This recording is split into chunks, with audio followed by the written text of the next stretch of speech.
In this video, we'll be exploring the full story of Ned Stark's life and his perspective throughout A Game of Thrones. Since we'll be focusing solely on Ned's chapters, some major events involving other characters will be left out. To provide context, we'll include brief summaries of key events happening elsewhere at the start of each chapter. On the right side of the screen, we'll use vertical footage to highlight scenes from the show, while images will be used to illustrate details from the books. With that said, let's begin. The life of Eddard Stark. Eddard Stark, often known as Ned, was born in the year 263 AC at Winterfell, the ancestral home of his family. Ned was the second son of Lord Rickard Stark and Lady Lyanna Stark. He was raised alongside his older brother Brandon and his younger siblings Lyanna and Benjen in the harsh but noble lands of the north. Following noble traditions, Ned was sent away at the age of 8 to be fostered at the Eyrie under Lord Jon Arryn, who had no children of his own. This period shaped much of his character, as Jon Arryn became a father figure to him. It was also here that he developed a lifelong friendship with Robert Baratheon, another young ward of Jon's. According to George R.R. Martin, fosterage in Westeros was primarily meant to strengthen alliances, meaning Ned and Robert were always free to return home when needed. By the time he reached 16, Ned was considered a man grown and divided his time between Winterfell and the Eyrie. During one of his visits back home, he carried a marriage proposal from Robert to his father, Lord Rickard. Robert wished to wed Lyanna Stark and Lord Rickard agreed to the match. However, Lyanna herself was hesitant. She had heard of Robert's illegitimate daughter, Maya Stome, who he had fathered with a commoner in the Vale. Having seen the child himself, since Robert often took Ned along when visiting her, Ned understood Lyanna's doubts about Robert's ability to remain faithful. In the year 281 AC, an 18-year-old Eddard Stark left the Eyrie to attend the legendary tourney at Harrenhal. He travelled alongside Jon Arryn, Robert Baratheon, and his siblings Brandon, Lyanna, and Benjen. During the event, Lyanna came across a young craggerman being tormented by a group of squires in the fields outside the tourney grounds. She intervened, drove them away, and brought the injured young man back to a family's tent to tend to his wounds. This young craggerman was Howland Reed, a noble of the Neck, and through Lyanna's kindness, he was introduced to her brothers, Brandon, Eddard, and Benjen. That same evening, Lyanna invited Howland to the opening feast, where he joined the highborn company for the first time. At the feast, Eddard noticed Ashara Dane, a lady-in-waiting to Princess Elia Martell. Too reserved to approach her himself, he relied on his older brother, Brandon, to make introductions. Thanks to Brandon's boldness, Eddard shared a dance with Ashera that night. This encounter marked the beginning of a lifelong friendship between Ned and Howland Reed. The tournament took an unexpected and fateful turn during the final jousts, when Prince Rhaegar Targaryen emerged victorious. He shocked the assembled lords and ladies by riding past his wife, Elia Martell, and instead crowning Lyanna Stark as the Queen of Love and Beauty. He laid a garland of blue winter roses, the flowers Lyanna loved most, in her lap. For Eddard, this moment would become seared into his memory, a turning point that foreshadowed the war to come. Years later, while imprisoned in the dungeons of the Red Keep, he would look back at this moment as the day when all smiles had died. There is speculation that the tourney itself was more than just a grand event. Some believe Prince Rhaegar had secretly arranged the gathering as a way to rally support among the noble lords to overthrow his father, King Aerys II, whose paranoia and cruelty had worsened over the years. Many nobles favored Rhaegar as the true ruler of Westeros. However, the Mad King, rarely seen outside the Red Keep, unexpectedly arrived at the tourney on the advice of his spy master, Lord Varys. His presence alone was enough to disrupt any plans of rebellion, forcing Rhaegar and his allies to abandon their covert scheme, for the time being. While Ned was at the Eyrie a year after the tourney at Harrenhal, tragedy struck. His sister, Lyanna Stark, was taken by Prince Rhaegar Targaryen. This event set off a devastating chain reaction. Brandon Stark, who had been on his way to Riverrun to wed Catelyn Tully, was furious when he heard the news. Instead of continuing his journey, he rode straight to King's Landing, demanding Rhaegar return Lyanna. His outburst led to his immediate imprisonment by King Aerys II. Their father, Lord Rickard Stark, soon arrived in the capital with 200 men, demanding his son's release and calling for justice. When he invoked the right to trial by combat, Aerys twisted the tradition into a cruel spectacle. Rickard was burned alive while Brandon was strangled to death trying to save him. Not content with just eliminating the Starks, Aerys took things further by commanding Jon Arryn to surrender both Eddard Stark and Robert Baratheon for execution. Instead of complying, Jon refused the order and called his bannermen to arms, igniting the flames of rebellion against the Targaryen crown. After the deaths of his father and brother, Eddard Stark became Lord of Winterfell. Determined to support Robert's rebellion, he needed to return to the north from the Vale of Arryn. However, the port city of Gulltown remained loyal to King Aerys II, making travel difficult. To avoid capture, Eddard took a dangerous route, crossing the Mountains of the Moon to the Fingers, where he secured passage on a small boat with a fisherman. A violent storm struck during the journey, drowning the fisherman, but his daughter managed to steer the vessel to the Three Sisters. Some later rumors suggested this woman could have been Jon Snow's mother. In Sisterton, a maester from House Borrell advised turning Eddard over to the Mad King. But Lord Borrell hesitated, uncertain of how the war would unfold. When news arrived that Jon Arryn and Robert Baratheon had successfully taken Gulltown, Borrell decided to let Eddard continue his journey to White Harbour. Before parting, he warned Ned to keep his brief stay in Sisterton a secret if the rebellion failed. Once back in the north, Eddard rallied his bannermen and marched south to join the fight. His arrival proved crucial at the Battle of the Bells, where he and Lord Hoster Tully helped turn the tide in Robert's favour. After the battle, he travelled to Riverrun and married Hoster's eldest daughter, Catelyn, fulfilling the betrothal originally meant for his late brother, Brandon. In the same ceremony, Jon Arryn wed Hoster's younger daughter, Lysa, securing House Tully's allegiance to the rebellion. The rebellion's decisive moment came at the Battle of the Trident, where Robert Baratheon personally slew Prince Rhaegar Targaryen in a duel at the Ruby Ford. However, Robert was wounded in the fight, leaving Eddard to lead the final push against the Mad King's forces and march on King's Landing. Upon arriving at the capital, Eddard found that Tywin Lannister had already taken the city. His suspicion of the Lannisters, who had remained neutral throughout the war, turned into outright hatred when he discovered the brutal sack of the city. Tywin's men had slaughtered Rhaegar's wife, Elia Martell, and their children, Rhaenys and Aegon. Inside the Red Keep, Eddard entered the throne room expecting to claim victory for Robert, only to find Sir Jaime Lannister sitting on the Iron Throne, with the corpse of King Aerys lying at its base. Seeing Jaime, a sworn Kingsguard, betray and kill his king only deepened Eddard's contempt for the Lannisters. When Robert arrived, his reaction to the massacre of Rhaegar's children drove a wedge between them. Eddard saw it as a stain on their rebellion, while Robert saw it as necessary. Their differences widened further when Robert refused Ned's suggestion to send Jaime Lannister to the Night's Watch as punishment for breaking his vows. The disagreement left a lasting strain on their friendship, one that even Jon Arryn struggled to mend. After leaving King's Landing, Eddard led his army to Storm's End, where Stannis Baratheon and his men had been besieged by Lord Mace Tyrell. With no resistance from the Tyrell forces, Eddard lifted the siege and freed the defenders. His next journey took him south to the Red Mountains of Dorne, where he believed his sister Lyanna was being held. He arrived at the Tower of Joy with 6 companions, only to find it guarded by 3 of the Kingsguard's finest, Sir Arthur Dayne, Sir Oswell Went, and Lord Commander Gerald Hightower.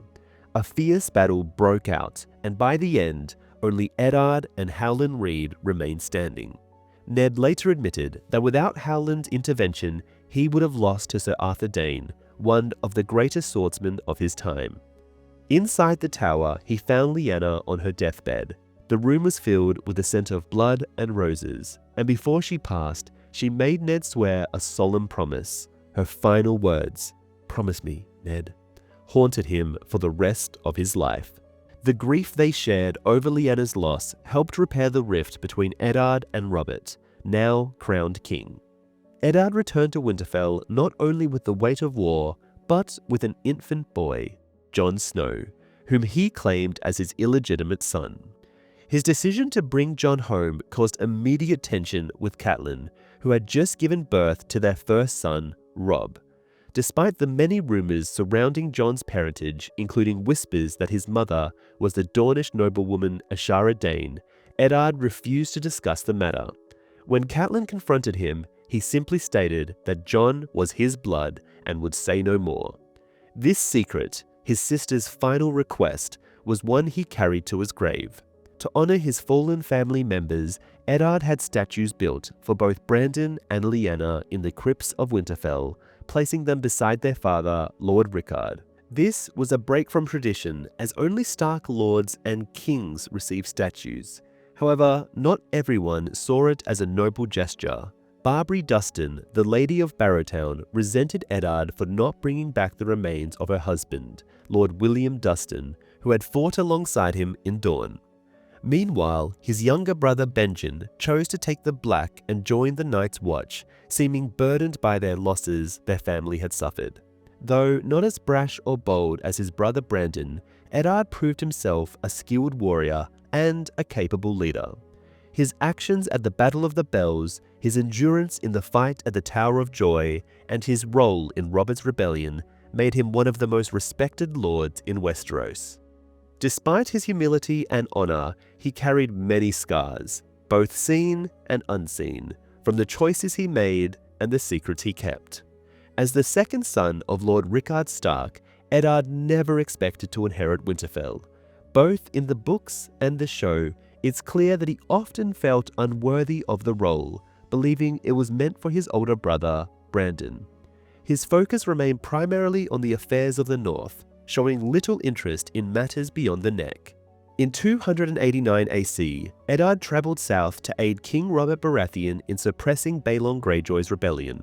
He played a crucial role in the campaign, leading the siege of Pike to victory and forcing Balon to surrender. As a consequence of Balon's failed uprising, Eddard took his last surviving son, Theon Greyjoy, back to Winterfell as both a hostage and a ward. Though Eddard made efforts to treat Theon with some degree of kindness, Theon always felt a sense of emotional distance from his guardian and never truly saw him as a father figure. 4 years later, in 293 AC, Eddard travelled to Bear Island to enforce the law against Lord Jorah Mormont, who had been caught selling poachers into slavery. However, by the time he arrived, Jorah and his wife, Lynesy Hightower, had already fled into exile to escape punishment. During his marriage to Catelyn Tully, Eddard had 5 children: Robb, Sansa, Arya, Bran, and Rickon. He took an active role in raising them, personally teaching Robb and his illegitimate son, Jon Snow, about leadership and military strategy. Arya accompanied her father on 2 separate visits to White Harbour, while Theon joined him on trips to Torrhen Square and Deepwood Motte. Among the hill tribes of the Northern Mountains, Eddard was affectionately referred to as the Ned, a sign of respect he commanded across the north. As Lord of Winterfell, Eddard was known for his hospitality and generosity. He hosted Lord Rickard Karstark and his young daughter, Alice, and even welcomed Mance Rayder during a visit led by Lord Commander Corgyle of the Night's Watch. However, despite his open-handed nature, he remained wary of certain lords, particularly Roose Bolton, the enigmatic and calculating lord of the Dreadfort. The North was shaped not only by its politics and traditions, but also by its deep spiritual ties. The old gods held dominion over these lands, their presence felt in the whispering leaves of the ancient weirwood trees. This connection to the past was more than just belief. It was an integral part of the Northern identity, influencing their values and their way of life. Surviving in the North demanded constant preparation, as the long, unforgiving winters could last for generations. The people were pragmatic and disciplined, always ensuring that food stores were full and shelters were reinforced. In the years leading up to A Game of Thrones, the Starks and their bannermen worked tirelessly to prepare for the cold ahead, knowing that failing to do so could mean the difference between life and death. Yet, even with these preparations, the North was never truly at peace. The memory of the Scargosi Rebellion, crushed a decade earlier, remained fresh. This uprising had drained Winterfell's resources and served as a stark reminder of the wild and independent nature of the northern clans. For Ned Stark, it reinforced the delicate balance between leadership and autonomy. Too much force could breed resentment, but too little could lead to chaos. Beyond the Wall, the wildlings remained an ever-present threat. Their frequent raids tested the Night's Watch and kept the people of the North on edge. Around the hearth in Winterfell's Great Hall, stories of these battles were told, reminding everyone of the constant struggle against the lawless lands beyond civilization. At the same time, the Night's Watch itself was in decline. Once an elite force of noble warriors, its ranks had dwindled, filled instead with criminals and outcasts. This decay worried Eddard Stark, who understood that the Wall was more than just a barrier of ice. It was the shield that guarded the realm. If the Watch continued to weaken, the safety of the North and all of Westeros would be in jeopardy. Within the North, tensions simmered beneath the surface. The vastness of the Stark domain meant that old grudges and rivalries among lesser houses could threaten the fragile peace. But under Ned Stark's steady and just rule, open conflict remained rare. His leadership commanded loyalty, maintaining a unity as enduring as the cold northern lands themselves. From the sea, another threat loomed, the Ironborn. Though the Greyjoy Rebellion had been crushed, the western coast of the North still had to be defended against potential raids. The memory of Balon Greyjoy's defiance was fresh, and vigilance was required to prevent history from repeating itself. These challenges wove together to form the rugged and complex fabric of the North, a land of unyielding landscapes and resilient people. As A Game of Thrones begins, all these forces, past tensions, looming dangers, and deeply rooted traditions, set the stage for the trials the Stark family would soon face and the great upheaval that would sweep across the Seven Kingdoms. Catelyn Tully was originally promised to Brandon Stark, whose fiery spirit and striking looks had captivated her. She had envisioned a future with him, drawn to his bold and passionate nature. However, fate took a cruel turn when Brandon was killed, and instead, Catelyn was wed to his younger brother, Eddard Stark. Their marriage was arranged to strengthen alliances during a time of great upheaval. But for Catelyn, Ned was a stark contrast to the man she had once expected to marry. Where Brandon had been wild and charismatic, Ned was quiet, reserved, and solemn. At first, Catelyn struggled with the change, often finding herself comparing Ned to his late brother. Yet, as they built a life together in Winterfell, her initial doubts gave way to something far deeper. Over time, their marriage evolved from a union of duty into one of true love and unwavering trust. Facing the challenges of ruling the North and raising a family in an increasingly unstable world, they forged a bond rooted in mutual respect, understanding, and shared responsibility. Together, they raised 5 children: Robb, Sansa, Arya, Bran, and Rickon, each inheriting different qualities from both parents. Robb, the eldest son and heir to Winterfell, shared a strong bond with his father, rooted in duty and leadership. Ned sees in Robb the qualities of a just and honorable ruler and takes great care in preparing him for the responsibilities that will one day rest on his shoulders. Their relationship is built on mutual respect and the expectation that Robb will carry on the Stark legacy. Sansa, Ned's eldest daughter, initially connects with him through tales of chivalry and noble courts. She admires the ideals of gallant knights and elegant queens, believing in the romanticized world of the South. Though she later learns the harsh realities of court politics, her father's steadfast nature and sense of justice remain a forcing guide in her life. Arya, Ned's free-spirited second daughter, often feels like an outsider, yet her father understands her better than most. He recognizes her independence and encourages her unconventional interests, even arranging for her to learn swordplay. Rather than forcing her into the unexpected role of a noble lady, Ned quietly supports her, knowing that Arya's strength will serve her well in the world ahead. Bran, the inquisitive middle son, shares a special connection with Ned through their love of old stories and legends. His curiosity about the world, history, and the mythical elements of the North resonates with his father's deep respect for tradition. Though Ned is a man of practicality, he never discourages Bran's imagination, allowing him to explore his own path. Rickon, the youngest of the Stark children, is often overshadowed by his older siblings. However, Ned's love for him is strong, carrying an unspoken fear. He worries about leaving Rickon unprepared for the harsh realities of their world. Though Rickon is too young to fully grasp the burdens of their house, Ned's quiet devotion to him is unwavering. Jon Snow, Ned's acknowledged illegitimate son, shares a complicated yet deeply meaningful relationship with him. Though societal expectations place a distance between them, Ned raises Jon alongside his other children, instilling in him the values of honor and duty. The mystery surrounding Jon's mother only deepens the bond between them, as Ned's silence on the matter is not one of shame, but of unbreakable loyalty to a promise. His unwavering support shapes Jon's strong moral compass, leaving an indelible mark on his future. In each of his children, Ned sees a different aspect of himself and the Stark legacy. As a father, he is firm but loving, guiding them through the challenges of life with quiet strength and unwavering devotion, preparing them for the trials that lie beyond the walls of Winterfell.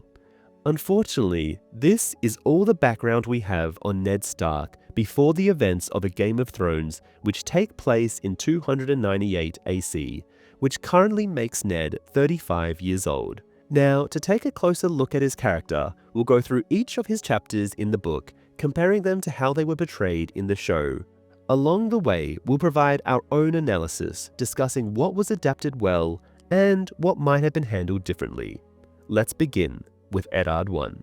Before we get into Eddard 1, let's quickly recap what's happened so far in A Game of Thrones.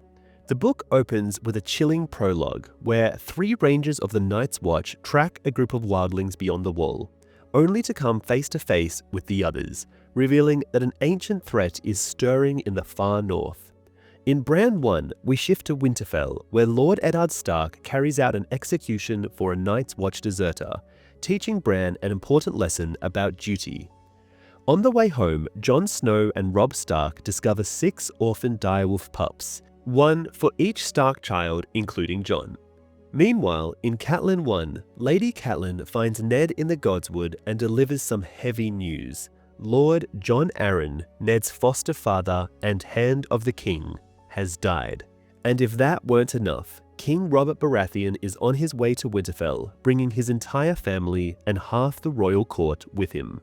Across the Narrow Sea, Daenerys I introduces us to the exiled princess Daenerys Targaryen, who is preparing to meet Khal Drogo. Her brother, Viserys, is eager to use their marriage as a way to gain a Dothraki army and reclaim the Iron Throne for himself. With all that setting the stage, it's time to dive into Eddard 1. Eddard, Chapter 1. The visitors poured through the castle gates in a river of gold and silver and polished steel, 300 strong, a pride of bannermen and knights, of sworn swords and freeriders. Over their heads, a dozen golden banners whipped back and forth in the northern wind, emblazoned with the crowned stag of Baratheon. Ned knew many of the riders. There came Sir Jaime Lannister, with hair as bright as beaten gold, and there Sandor Clegane, with his terrible burnt face. The tall boy beside him could only be the crown prince, and that stunted little man behind them was surely the imp, Tyrion Lannister. Yet the huge man at the head of the column, flanked by 2 knights in the snow-white cloaks of the Kingsguard, seemed almost a stranger to Ned, until he vaulted off the back of his warhorse with a familiar roar and crushed him in a bone-crunching hug. "Ned, but it is good to see the frozen face of yours." The king looked him over top to bottom and laughed. "You have not changed at all." Would that Ned had been able to say the same. 15 years passed when they had ridden forth to win a throne. The Lord of Storm's End had been clean-shaven, clear-eyed, and muscled like a maiden's fantasy. 6.5 feet tall, he towered over lesser men, and when he donned his armor and the great antlered helmet of his house, he became a vertebrate giant. He'd had a giant strength too. His weapon of choice, a spiked iron warhammer that Ned could scarcely lift. In those days, the smell of leather and blood had clung to him like perfume. Now it was perfume that clung to him like perfume, and he had a girth to match his height. Ned had last seen the king 9 years before during Balon Greyjoy's rebellion, when the stag and the direwolf had joined to end the pretensions of the self-proclaimed king of the Iron Islands. Since the night they had stood side by side in Greyjoy's fallen stronghold, where Robert had accepted the rebel lord's surrender and Ned had taken his son Theon as hostage and ward. The king had gained at least 8 stone. A beard as coarse and black as iron wire covered his jaw to hide his double chin and the sag of the royal jowls, but nothing could hide his stomach or the dark circles under his eyes. Yet Robert was Ned's king now, and not just a friend, so he said only, "Your Grace, Winterfell is yours." By then, the others were dismounting as well, and grooms were coming forward for their mounts. Robert's queen, Cersei Lannister, entered on foot with her younger children. The wheelhouse in which they had ridden, a huge double-decked carriage of oiled oak and gilded metal pulled by 40 heavy draft horses, was too wide to pass through the castle gate. Ned knelt in the snow to kiss the queen's ring, while Robert embraced Catelyn like a long-lost sister. Then the children had been brought forward, introduced and approved of by both sides. No sooner had these formalities of greetings been completed than the king had said to his host, "Take me down to your crypt, Eddard. I would pay my respects." Ned loved him for that, for remembering her still after all these years. He called for a lantern. No other words were needed.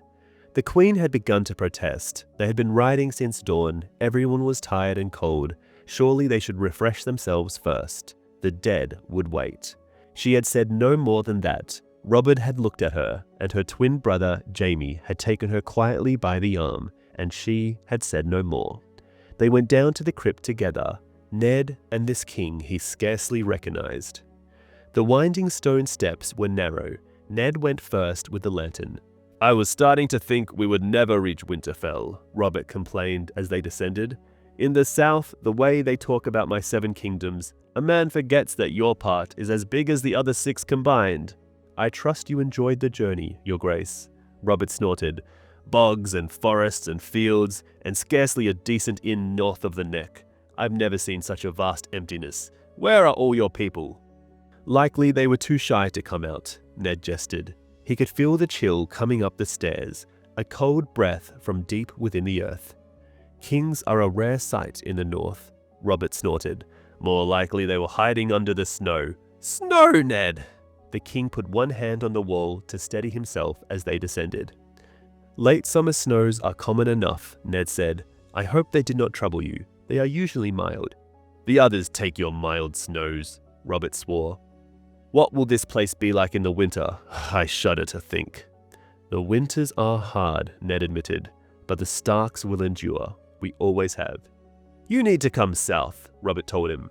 "You need a taste of summer before it flees. In Highgarden, there are fields of golden roses that stretch away as far as the eye can see. The fruits are so ripe they explode in your mouth. Melons, peaches, fire plums, you've never tasted such sweetness. You'll see, I brought you some. Even at Storm's End, with that good wind off the bay, the days are so hot you can barely move, and you ought to see the towns, Ned. Flowers everywhere, the markets bursting with food, the summer wine so cheap and so good that you can get drunk just breathing the air.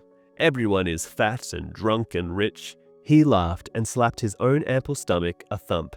"And the girls, Ned," he exclaimed, his eyes sparkling. "I swear, women lose all modesty in the heat. They swim naked in the river, right beneath the castle. Even in the streets, it's too damn hot for wool or fur, so they go around in these short gowns, silk if they have the silver, and cotton if not. But it's all the same when they start sweating and the cloth sticks to their skin.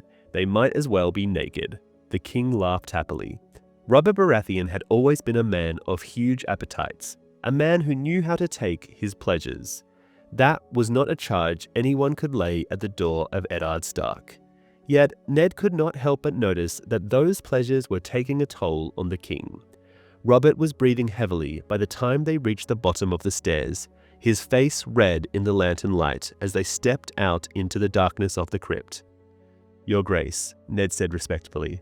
He swept the lantern in a wide semicircle.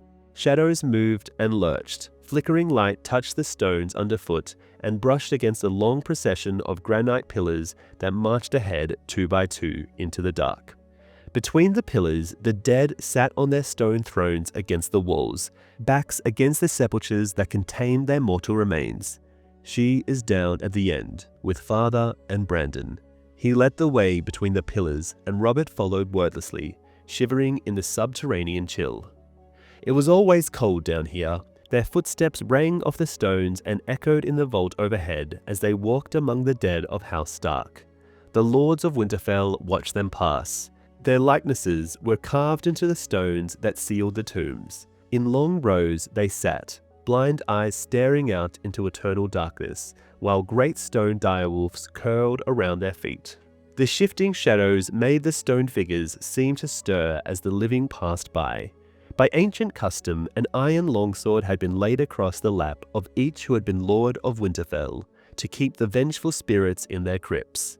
The oldest had long ago rusted away to nothing, leaving only a few red stains where the metal had rested on stone.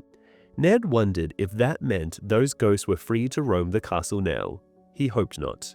The first Lords of Winterfell had been men, hard as the land they ruled. In the centuries before the Dragon Lords came over the sea, they had sworn allegiance to no man, styling themselves the Kings in the North. Ned stopped at last and lifted the oil lantern. The crypt continued on into darkness ahead of them, but beyond this point the tombs were empty and unsealed. Black holes waiting for their dead, waiting for him and his children. Ned did not like to think on that. "Here," he told his king. Robert nodded silently, knelt, and bowed his head. There were 3 tombs side by side. Lord Rickard Stark, Ned's father, had a long, stern face. The stonemason had known him well. He sat with quiet dignity, stone fingers holding tight to the sword across his lap. But in life, all swords had failed him. In 2 smaller sepulchres on either side were his children. Brandon had been 20 when he died, strangled by order of the mad King Aerys Targaryen, only a few short days before he was to wed Catelyn Tully of Riverrun. His father had been forced to watch him die. He was the true heir, the eldest born to rule. Lyanna had only been 16, a child woman of surpassing loveliness. Ned had loved her with all his heart. Robert had loved her even more. She was to have been his bride. She was more beautiful than that, the king said after a silence. His eyes lingered on Lyanna's face as if he could will her back to life. Finally he rose, made awkward by his weight. "Ah, damn it, Ned, did you have to bury her in a place like this?" His voice was hoarse with remembered grief. "She deserved more than darkness." "She was a Stark of Winterfell," Ned said quietly. "This is her place. She should be on a hill somewhere, under a fruit tree, with the sun and clouds above her, and the rain to wash her clean." "I was with her when she died," Ned reminded the king. "She wanted to come home, to rest beside Brandon and father." He could hear her still at times. "Promise me," she had cried in a room that smelled of blood and roses. "Promise me, Ned." The fever had taken her strength and her voice had been faint as a whisper, but when he gave her his word, the fear had gone out of his sister's eyes. Ned remembered the way she smiled then, how tightly her fingers had clutched his as she gave up her hold on life, the rose petals spilling from her palm, dead and black. After that, He remembered nothing. They had found him still, holding her body, silent with grief. The little craggerman, Howland Reed, had taken her hand from his. Ned could recall none of it. "I bring her flowers when I can," he said. Lyanna was fond of flowers. The king touched her cheek, his fingers brushing across the rough stone as gentle as if it were living flesh. "I vowed to kill Rhaegar for what he did to her." "You did," Ned reminded him. "Only once," Robert said bitterly. They had come together at the ford of the Trident, while the battle crashed around them. Robert with his warhammer and his great antlered helm, the Targaryen prince armored all in black. On his breastplate was the three-headed dragon of his house, wrought all in rubies that flash like fire in the sunlight. The waters of the Trident ran red around the hooves of their destriers as they circled and clashed again and again, until at last a crushing blow from Robert's hammer stove in the dragon and the chest beneath it. When Ned had finally come on the scene, Rhaegar lay dead in the stream, while men of both armies scrabbled in the swirling waters for rubies knocked free of his armor. "In my dreams, I kill him every night," Robert admitted. "1,000 deaths will still be less than he deserves." There was nothing Ned could say to that. After a quiet, he said, "We should return, Your Grace. Your wife will be waiting." "The others take my wife," Robert muttered sourly, but he started back the way they had come, his footsteps falling heavily. "And if I hear Your Grace one more, I'll have your head on a spike. We are more to each other than that." "I had not forgotten," Ned replied quietly. When the king did not answer, he said, "Tell me about John." Robert shook his head.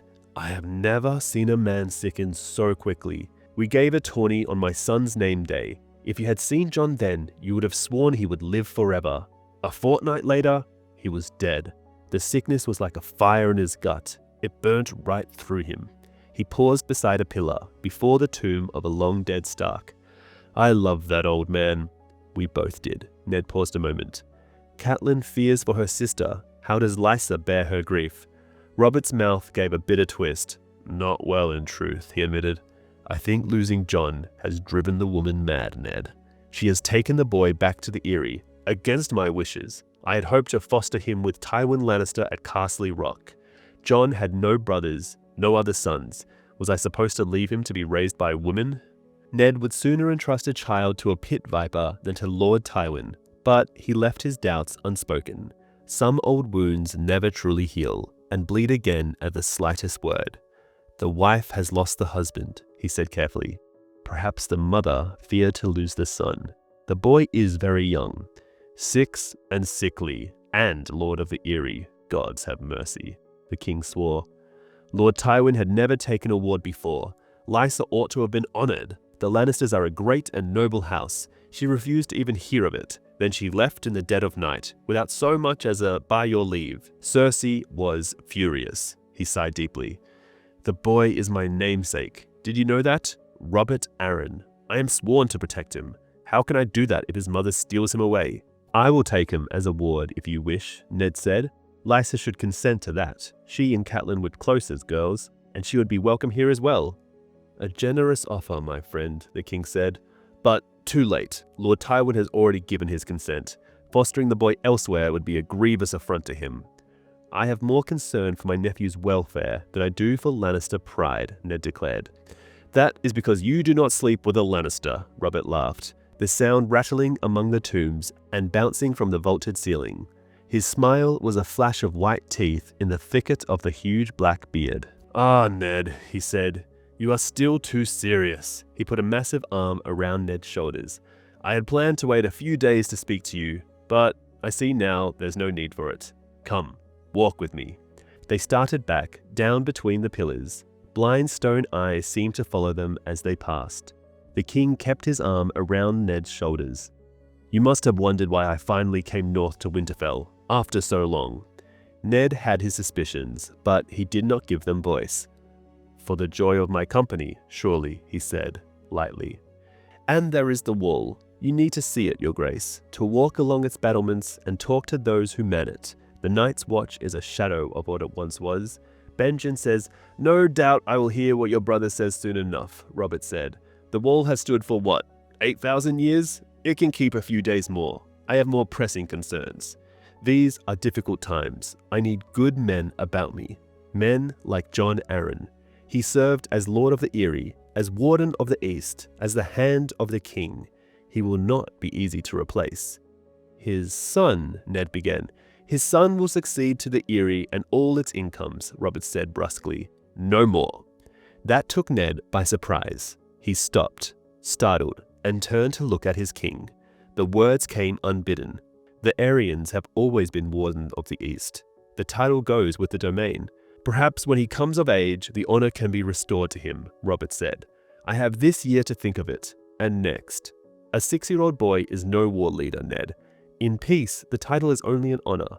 Let the boy keep it, for his father's sake, if not his own. Surely you owe Jon that much for his service. The king was not pleased. He took his arm from around Ned's shoulders. Jon's service was the duty he owed his liege lord. I am not ungrateful, Ned. You of all men ought to know that. But the son is not the father. A mere boy cannot hold the East. Then his tone softened. Enough of this. There is more important office to discuss, and I would not argue with you. Robert grasped Ned by the elbow. I have need of you, Ned. I am yours to command, your grace. Always. They were words he had to say, and so he said them, apprehensive about what might come next. Robert scarcely seemed to hear him. Those years we spent in the Eyrie. Gods, those were good years. I want you at my side again, Ned. I want you down in King's Landing, not up here at the end of the world where you are no damn use to anybody. Robert looked off into darkness, for a moment as melancholy as a Stark. I swear to you, sitting a throne is 1,000 times harder than winning one. Laws are a tedious business, and counting coppers is worse. And the people, there is no end of them. I sit on the damnable iron chair and listen to them complain until my mind is numb and my arse is raw. They all want something, money, or land, or justice. The lies they tell, and my lords and ladies are no better. I am surrounded by flatterers and fools. It can drive a man to madness, Ned. Half of them don't dare tell me the truth, and the other half can't find it. There are nights I wish we had lost at the Trident. Ah, no, not truly. But I understand, Ned said softly. Robert looked at him. I think you do. If so, you are the only one, my old friend. He smiled. Lord Eddard Stark, I would name you the Hand of the King. Ned dropped to one knee. The offer did not surprise him. What other reason could Robert have had for coming so far? The Hand of the King was the second most powerful man in the Seven Kingdoms. He spoke with the king's voice, commanded the king's armies, drafted the king's laws. At times, he even sat upon the Iron Throne to dispense king's justice when the king was absent or sick or otherwise indisposed. Robert was offering him a responsibility as large as the realm itself. It was the last thing in the world he wanted. Your Grace, he said, I am not worthy of the honor. Robert groaned with good-humored impatience. If I wanted to honor you, I'd let you retire. I am planning to make you run the kingdom and fight the wars while I eat and drink and wench myself into an early grave. He slapped his gut and grinned. You know the saying about the king and his hand? Ned knew the saying. What the king dreams, he said, the hand builds. I betted a fish maid once who told me the lowborn have a choicier way to put it. The king eats, they say, and the hand takes the shit. He threw back his head and roared his laughter. The echoes rang through the darkness, and all around them, the dead of Winterfell seemed to watch with cold and disapproving eyes. Finally, the laughter dwindled and stopped. Ned was still on one knee, his eyes upraised. Damn it, Ned, the king complained. You might at least humor me with a smile. They say it grows so cold up here in winter that a man's laughter freezes in his throat and chokes him to death, Ned said evenly. Perhaps that is why the Starks have so little humor. Come south with me, and I'll teach you how to laugh again, the king promised. You helped me win the damnable throne, now help me hold it. We were meant to rule together. If Lyanna had lived, we should have been brothers, bound by blood as well as affection. Well, it is not too late. I have a son, you have a daughter. My Joff and your Sansa shall join our houses, as Lyanna and I might once have done. This offer did surprise him. Sansa is only 11. Robert waved an impatient hand. Old enough for betrothal. The marriage can wait a few years, the king smiled. Now stand up and say yes, curse you." "Nothing would give me greater pleasure, your grace," Ned answered. He hesitated. "These honors are all so unexpected. May I have some time to consider? I need to tell my wife." "Yes, yes, of course. Tell Catelyn. Sleep on it if you must." The king reached down, clasped Ned by the hand, and pulled him roughly to his feet. "Just don't keep me waiting too long. I am not the most patient of men." For a moment, Eddard Stark was filled with a terrible sense of foreboding. This was his place, here in the north. He looked at the stone figures all around them, breathed deep in the chill silence of the crypt. He could feel the eyes of the dead. They were all listening, he knew, and winter was coming. So here is our own personal analysis, which also highlights some of the differences from the show. It's curious that Ned Stark chose to bury Lyanna and Brandon in the crypts of Winterfell, given that statues are traditionally reserved for lords and kings of Winterfell. While Ned claims this was Lyanna's wish, there was no definitive explanation for why she was laid to rest there. Many theories attempt to unravel this mystery, but none offer a conclusive answer. There are also several key differences between the HBO series and the books. Tyrion's appearance is much more exaggerated in the novels. He has stunted legs, a swollen forehead, mismatched eyes, and a pronounced waddle when he walks. The show's depiction of his character is far less physically deformed. Additionally, several scenes in the series were either added or omitted. The book does not include moments such as Catelyn and Maester Luwin preparing for the feast, Robb, Theon, and Jon grooming themselves for the royal party's arrival, Bran spotting the king's procession from atop the wall, or Catelyn scolding Bran for climbing. Another notable change is the size of Cersei's wheelhouse. In the novel, it is enormous, requiring 40 heavy draft horses to pull it, and is too large to pass through Winterfell's gates, forcing the Queen and her children to disembark outside and walk in.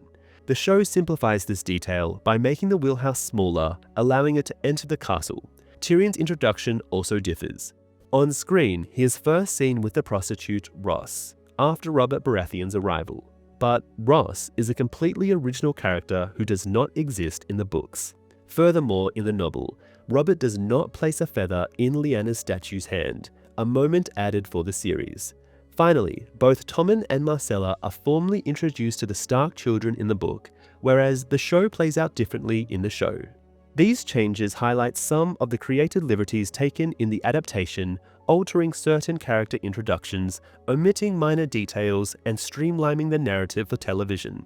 So that's it for our analysis, as well as the differences we have on Eddard 1. Before we jump into Eddard 2, let's quickly run through what's happened in A Game of Thrones so far. In Jon 1, Jon Snow hangs out at the big feast in Winterfell, catching up with Benjen Stark and Tyrion Lannister. Then, in Catelyn 2, a secret letter from her sister convinces Catelyn to push Ned to head to King's Landing and take up the post of the Hand of the King. Arya 1 sees Arya skipping out on her needlework to watch the boys spar with swords in the yard. Things take a dramatic turn in Bran 2, where Bran, while climbing the towers at Winterfell, catches Jaime and Cersei Lannister in a compromising position and overhears them plotting, which leads to Jaime pushing him out the window when he's spotted. In Tyrion 1, Tyrion links up with his nephew Joffrey, making sure he shows some respect to the Starks before he joins his siblings at breakfast to relay that Bran might survive. Jon 2 is all about goodbyes. Jon bids farewell to Bran, still in a coma, then Robb, and finally Arya, to whom he gifts a Braavosi-type sword. Lastly, in Daenerys 2, the wedding of Drogo and Daenerys Targaryen in Pentos goes on all day, and at night, Drogo takes Daenerys for a long ride, and they share an intimate moment. And that's everything you need to know before the start of Eddard 2. Let's continue.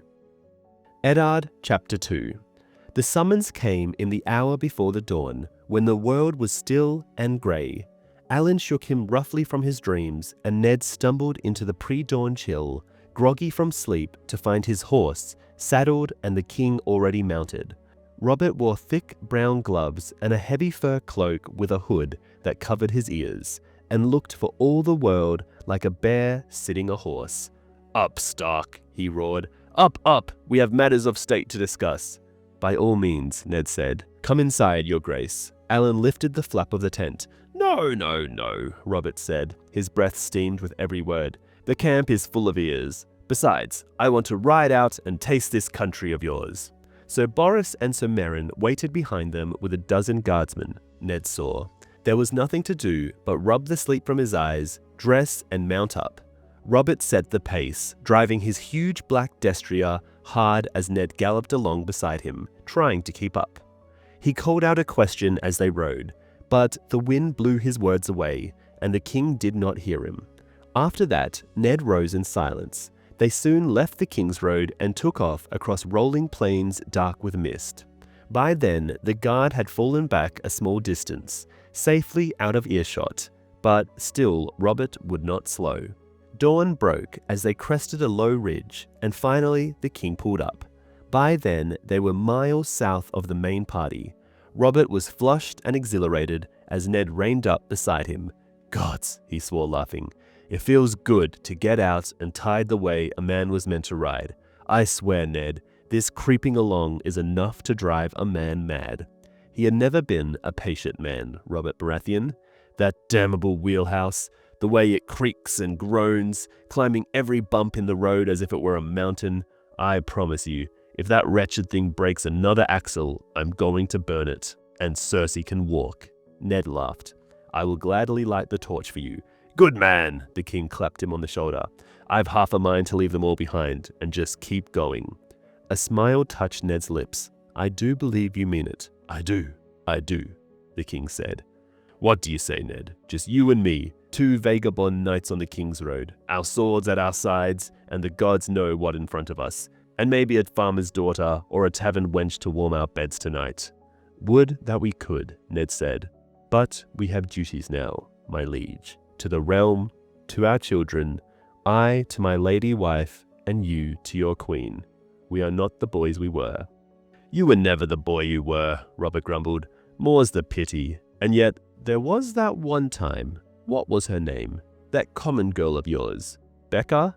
No, she was one of mine. Gods love her. Black hair and those sweet big eyes. You could drown in them.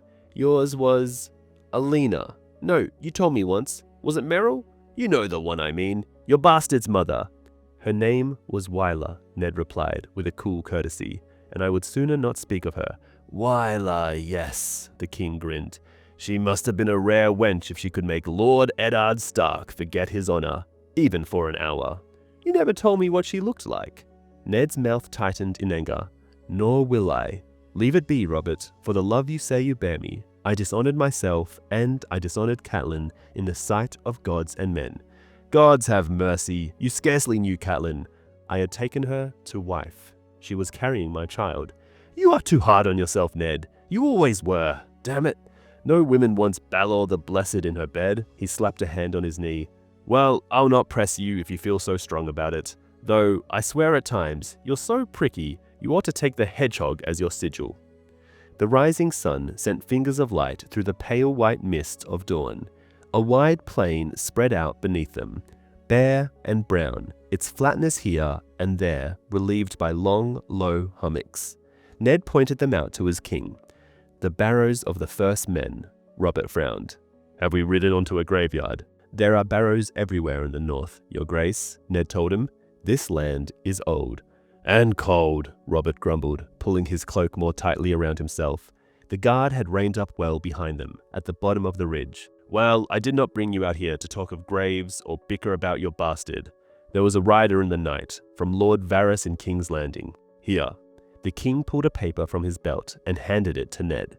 Varys the eunuch was the king's master of whisperers. He served Robert now as he had once served Aerys Targaryen. Ned unrolled the paper with trepidation, thinking of Lysa and her terrible accusation. But the message did not concern Lady Arryn. What is the source of this information? Do you remember Sir Jorah Mormont? Would that I might forget him, Ned said bluntly. The Mormonts of Bear Island were an old house, proud and honorable, but their lands were cold and distant and poor. Sir Jorah had tried to swell the family coffers by selling some poachers to a Tyroshi slaver. As the Mormons were bannermen to the Starks, his crime had dishonored the North.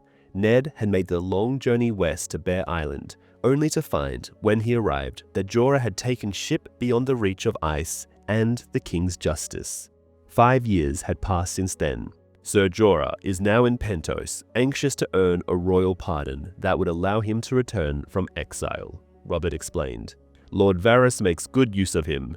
So the slaver has become a spy, Ned said with distaste. He handed the letter back. I would rather he becomes a corpse. Varys tells me that spies are more useful than corpses, Robert said. Jorah aside, what do you make of his report? Daenerys Targaryen has wed some Dothraki horselord. What of it? Shall we send her a wedding gift? The king frowned. A knife, perhaps. A good sharp one, and a bold man to wield it. Ned did not feign surprise. Robert's hatred of the Targaryens was a madness in him. He remembered the angry words they had exchanged when Tywin Lannister had presented Robert with the corpses of Rhaegar's wife and children as a token of fealty. Ned had named that murder. Robert had called it war.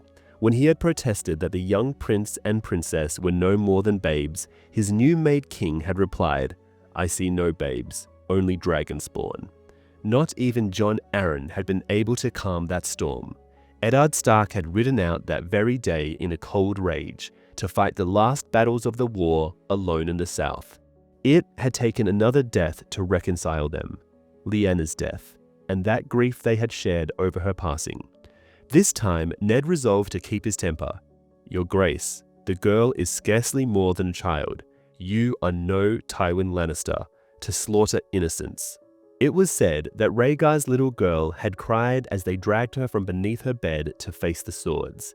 The boy had been no more than a babe in arms, yet Lord Tywin's soldiers had torn him from her mother's breast and bashed his head against a wall. And how long will this one remain an innocent? Robert's mouth grew hard. This child will soon enough spread her legs and start breeding more dragon spawn to plague me. Nonetheless, Ned said, the murder of children, it would be vile. Unspeakable. Unspeakable, the king roared. What Aerys did to your brother Brandon was unspeakable. The way your lord father died, that was unspeakable. And Rhaegar, how many times do you think he eyed your sister? How many hundreds of times? His voice had grown so loud that his horse whined nervously beneath him. The king jerked the reins hard, quieting the animal, and pointed an angry finger at Ned. I will kill every Targaryen I can get my hands on, until they are as dead as their dragons, and then I will piss on their graves. Ned knew better than to defy him when the wrath was on him. If the years had not quenched Robert's thirst for revenge, no words of his would help. You can't get your hands on this one, can you? He said quietly. The king's mouth twisted in a bitter grimace. No, gods be cursed. Some pox-ridden Pantoshi cheesemonger had her brother and her walled up on his estate, with pointy-hatted eunuchs all around them, and now he's handed them over to the Dothraki. I should have had them killed years ago, when it was easy to get at them. But Jon was as bad as you. More fool. I listened to him. Jon Arryn was a wise and a good hand. Robert snorted. The anger was leaving him as suddenly as it had come. This Khal Drogo was said to have 100,000 men in his horde. What would Jon say to that? He would say that even 1,000,000 Dothraki are no threat to the realm so long as they remain on the other side of the narrow sea, Ned replied calmly. The barbarians have no ships. They hate and fear the open sea. The king shifted uncomfortably in his saddle. Perhaps. There are ships to be had in the free cities, though. I tell you, Ned, I do not like this marriage. There are still those in the Seven Kingdoms who call me usurper. Do you forget how many houses fought for Targaryen in the war? They bide their time for now, but give them half a chance. They will murder me in my bed, and my sons with me. If the beggar king crosses with a Dothraki horde at his back, the traitors will join him. He will not cross, Ned promised, and if, by some mischance he does, we will throw him back into the sea. Once you choose a new Warden of the East, the king groaned. For the last time, I will not name the Arryn boy Warden. I know the boy is your nephew, but with the Targaryens climbing in bed with Dothraki, I would be mad to rest 1/4 of the realm on the shoulders of a sickly child. Ned was ready for that. Yet, we still must have a Warden of the East. If Robert Arryn will not do, name one of your brothers. Stannis proved himself at the siege of Storm's End, surely. He let the name hang there for a moment. The king frowned and said nothing. He looked uncomfortable. That is, Ned finished quietly, watching, unless you have already promised the honor to another. For a moment, Robert had the grace to look startled. Just as quickly, the look became annoyance. What if I have? It's Jaime Lannister, is it not? Robert kicked his horse back into motion and started down the ridge towards the barrows. Ned kept pace with him. The king rode on, eyes straight ahead. Yes, he said at last, a single hard word to end the matter. Kingslayer, Ned said. The rumors were true then. He rode on dangerous grounds now, he knew. An able and courageous man, no doubt, he said carefully. But his father is Warden of the West, Robert. In time, Sir Jaime will succeed to that honor. No one man should hold both East and West. He left unsaid his real concern, that the appointment would put half the armies of the realm into the hands of Lannisters. I will fight that battle when the enemy appears on the field, the king said stubbornly. At the moment, Lord Tywin looms eternal as Castle Rock, so I doubt that Jaime will be succeeding anytime soon. Don't vex me about this, Ned. The stone has been set. Your Grace, may I speak frankly? I seem unable to stop you, Robert grumbled. They rode through tall brown grasses. Can you trust Jaime Lannister? He is my wife's twin, a sworn brother of the Kingsguard. His life and fortune and honor all bound to mine. As they were bound to Aerys Targaryens, Ned pointed out. Why should I mistrust him? He has done everything I have ever asked of him. His sword helped win the throne I sit on. His sword helped taint the throne you sit on, Ned thought. But he did not permit the words to pass his lips. He swore a vow to protect his king's life with his own. Then he opened that king's throat with a sword. 7 hells, someone had to kill Aerys, Robert said, reining his mount to a sudden halt beside an ancient barrow. If Jaime hadn't done it, it would have been left for you or me. We were not sworn brothers of the Kingsguard, Ned said. The time had come for Robert to hear the whole truth. He decided then and there. Do you remember the trident, Your Grace? I won my crown there. How should I forget it? You took a wound from Rhaegar, Ned reminded him. So when the Targaryen host broke and ran, you gave the pursuit into my hands. The remnants of Rhaegar's army fled back to King's Landing. We followed. Aerys was in the Red Keep with several thousand loyalists. I expected to find the gates closed to us. Robert gave an impatient shake of his head. Instead, you found that our men had already taken the city. What of it? Not our men, Ned said patiently. Lannister men. The Lion of Lannister flew over the ramparts, not the crowned stag, and they had taken the city by treachery. The war had raged for close to a year. Lords great and small had flocked to Robert's banners. Others had remained loyal to Targaryen. The mighty Lannisters of Castle Rock, the Wardens of the West, had remained aloof from the struggle, ignoring calls to arms from both rebels and royalists. Aerys Targaryen must have thought that the gods had answered his prayers when Lord Tywin Lannister appeared before the gates of King's Landing with an army 12,000 strong, professing loyalty. So, the Mad King had ordered his last mad act. He had opened his city to the lions at the gate. Treachery was a coin the Targaryens knew well, Robert said. The anger was building in him again. Lannisters paid them back in kind. It was no less than they deserved. I shall not trouble my sleep over it. You were not there, Ned said, bitterness in his voice. Troubled sleep was no stranger to him. He had lived his lies for 14 years, yet they still haunted him at night. There was no honor in that conquest. The others take your honor, Robert swore. What did any Targaryen ever know of honor? Go down into your crypt and ask Lyanna about the dragon's honor.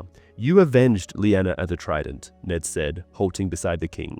Promise me, Ned, she had whispered. That did not bring her back. Robert looked away, off into the grey distance. The gods be damned, it was a hollow victory they gave me. A crown.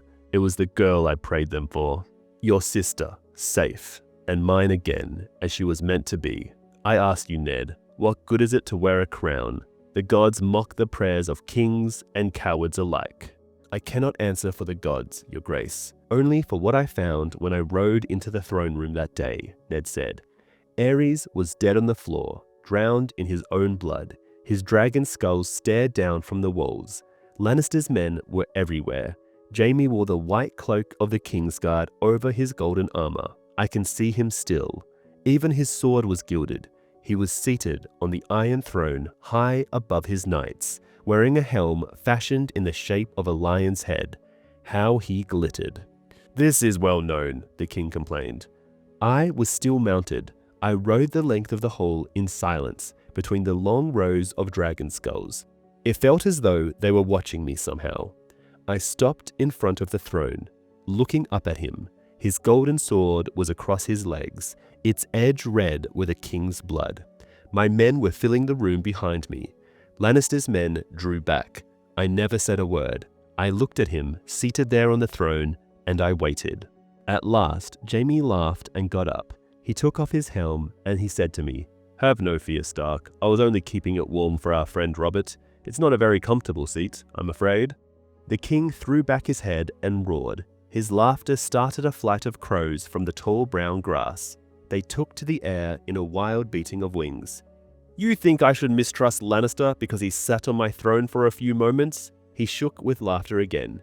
"Jaime was all of 17, Ned, scarce more than a boy. Boy or man, he had no right to that throne."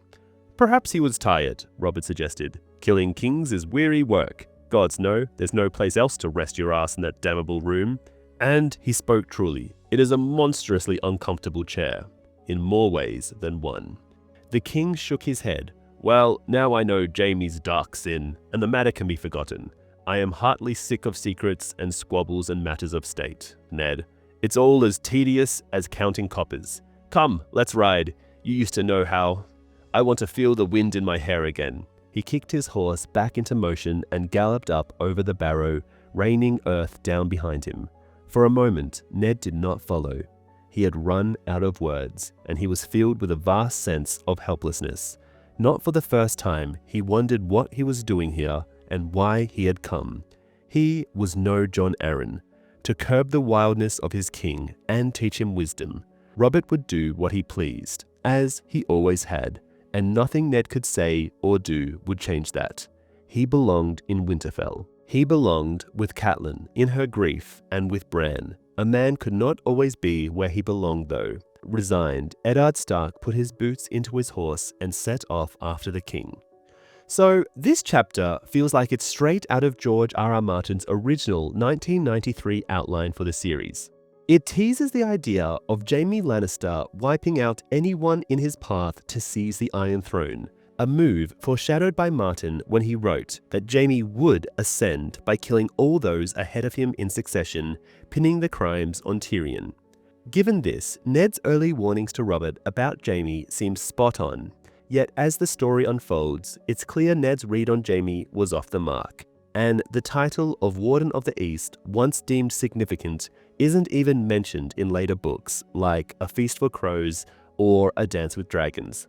Instead, Tyrion's take that Jaime craves battle more than power hits closer to home, especially evident in a conversation Tyrion has with Aegon about Jaime shunning every opportunity to rule. This chapter also brings the Barrowlands into focus, a place Ned introduces to Robert as they pass the ancient burial sites of the First Men, hinting at its deep historical importance.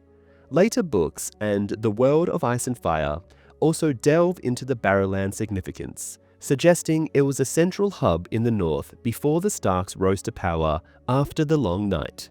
Historically, the Barrow Kings claimed supremacy over the First Men, but their reign ended when the last Barrow King submitted to the Starks' rule, intertwining their families through marriage. The Starks chose to bury their dead in crypts rather than barrows, possibly to prevent their spirits from entering into the weirwood net. In a curious note, one of the Stark kings in the Winterfell crypts is missing his iron sword, which traditionally locks spirits within their tombs, raising questions about the potential for the Children of the Forest to access Stark secrets. To cap off, here's how this translates to the screen differences in HBO's show. Robert and Ned's chat about Daenerys happens on a ride in the book, but over breakfast in the show. Also, while the book reveals Jorah as an informant during their ride, the show delays this reveal until a council meeting in episode 5. So that's it for our analysis as well as the differences we have on Eddard 2. Before we dive into Eddard 3, let's catch up on what's been happening in A Game of Thrones.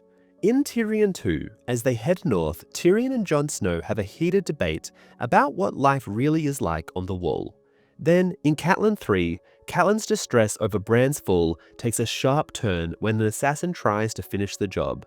She manages to delay the killer just long enough for Bran's direwolf to leap in and save the day. This convinces Catelyn that Bran didn't just fall, he was pushed. Over in Sansa 1, after a bit of exploring the camp, Sansa Stark goes riding with her fiancé, Prince Joffrey. Their ride takes a dark turn near the Ruby Ford when they encounter Arya and a butcher's boy play fighting. Joffrey starts harassing the boy, which leads to Arya striking back at him. And that's all you need to know to get set for the twists and turns of Eddard 3. Let's get into it. Eddard Chapter 3. They found her, my lord. Ned rose quickly. Our men or Lannisters? It was Jory, his steward, Vayon Poole replied. She's not been harmed. Thank the gods, Ned said. His men had been searching for Arya for 4 days now, but the Queen's men had been out hunting as well. Where is she? Tell Jory to bring her here at once. I'm sorry, my lord, Poole told him. The guards on the gate were Lannister men, and they informed the Queen when Jory brought her in. She's been taken directly before the king. Damn that woman, Ned said, striding to the door. Find Sansa and bring her to the audience chamber. Her voice may be needed. He descended the tower steps in a red rage. He had led searches himself for the first 3 days and had scarcely slept an hour since Arya had disappeared. This morning he had been so heartsick and weary he could scarcely stand, but now his fury was on him, filling him with strength. Men called out to him as he crossed the castle yard, but Ned ignored them in his haste. He would have run, but he was still the Hand's king, and a Hand must keep his dignity. He was aware of the eyes that followed him, of the muttered voices, wondering what he would do. The castle was a modest holding, a half-day's ride south of the Trident. The royal party had made themselves the uninvited guests of its lord, Sir Raymond Darry, while the hunt for Arya and the butcher's boy was conducted on both sides of the river. They were not welcome visitors. Sir Raymond lived under the king's peace, but his family had fought beneath Rhaegar's dragon's banners at the Trident, and his 3 older brothers had died there, a truth neither Robert nor Sir Raymond had forgotten. With king's men, Darry men, Lannister men, and Stark men all crammed into a castle far too small for them, tensions burned hot and heavy. The king had appropriated Sir Raymond's audience chamber, and that was where Ned found them. The room was crowded when he burst in. Too crowded, he thought. Left alone, he and Robert might have been able to settle the matter amicably. Robert was slumped in Darry's high seat at the far end of the room, his face closed and sullen. Cersei Lannister and her son stood beside him. The Queen had her hand on Joffrey's shoulder. Thick, silken bandages still covered the boy's arm. Arya stood in the center of the room, alone, but for Jory Castle, every eye upon her. Arya, Ned called, loudly. He went to her, his boots ringing on the stone floor. When she saw him, she cried out and began to sob. Ned went to one knee and took her in his arms. She was shaking. I'm sorry, she sobbed. I'm sorry, I'm sorry. I know, he said. She felt so tiny in his arms, nothing but a scrawny little girl. It was hard to see how she caused so much trouble. Are you hurt? No. Her face was dirty, and her tears left pink tracks down her cheeks. Hungry some. I ate some berries, but there was nothing else. We'll feed you soon enough, Ned promised. He rose to face the king. What is the meaning of this? His eyes swept the room, searching for friendly faces. But for his own men, there were few enough. Sir Raymond Darry guarded his look well. Lord Renly wore half a smile that might mean anything, and old Sir Barristan was grave. The rest were Lannister men, and hostile. Their only good fortune was that both Jaime Lannister and Sandor Clegane were missing, leading searchers north of the Trident. Why was I not told that my daughter had been found? Ned demanded, his voice ringing. Why was she not brought to me at once? He spoke to Robert, but it was Cersei Lannister who answered. How dare you speak to your king in that manner? At that, the king stirred. Quiet, woman, he snapped. He straightened in his seat. I am sorry, Ned. I never meant to frighten the girl. It seemed best to bring her here and get the business done with quickly. And what business is that? Ned put ice in his voice. The Queen stepped forward. You know full well, Stark. This girl of yours attacked my son. Her and her butcher's boy. That animal of hers tried to tear his arm off. That's not true. Arya said loudly. "She just bit him a little. He was hurting Micah." "Joff told us what happened," the Queen said. "You and that butcher's boy beat him with clubs while you set your wolf on him." "That's not how it was," Arya said, close to tears again. Ned put a hand on her shoulder. "Yes, it is," Prince Joffrey insisted. "They all attacked me, and she threw Lion's Tooth in the river." Ned noticed that he did not so much as glance at Arya as he spoke. "Liar!" Arya yelled. "Shut up!" the prince yelled back. "Enough!" the king roared, rising from his seat, his voice thick with irritation. Silence fell. He glowered at Arya through his thick beard. "Now, child, you will tell me what happened. Tell it all and tell it true. It is a great crime to lie to a king." Then he looked over at his son. "When she is done, you'll have your turn. Until then, hold your tongue." As Arya began her story, Ned heard the door open behind him. He glanced back and saw Vayon Poole enter with Sansa. They stood quietly at the back of the hall as Arya spoke. When she got to the part where she threw Joffrey's sword into the middle of the trident, Renly Baratheon began to laugh. The king bristled. "Sir Barristan, escort my brother from the hall before he chokes." Lord Renly stifled his laughter. "My brother is too kind. I can find the door myself." He bowed to Joffrey. "Perchance later, you'll tell me how a 9-year-old girl the size of a wet rat managed to disarm you with a broom handle and throw your sword in the river." As the door swung shut behind him, Ned heard him say, "Lion's Tooth," and guffaw once more. Prince Joffrey was pale as he began his very different version of events. When his son was done talking, the king rose heavily from his seat, looking like a man who wanted to be anywhere but here. "What in all the 7 hells am I supposed to make of this? He says one thing, she says another." "They were not the only ones present," Ned said. "Sansa, come here." Ned had heard her version of the story the night Arya had vanished. He knew the truth. "Tell us what happened." His eldest daughter stepped forward hesitantly. She was dressed in blue velvets, trimmed with white, a silver chain around her neck.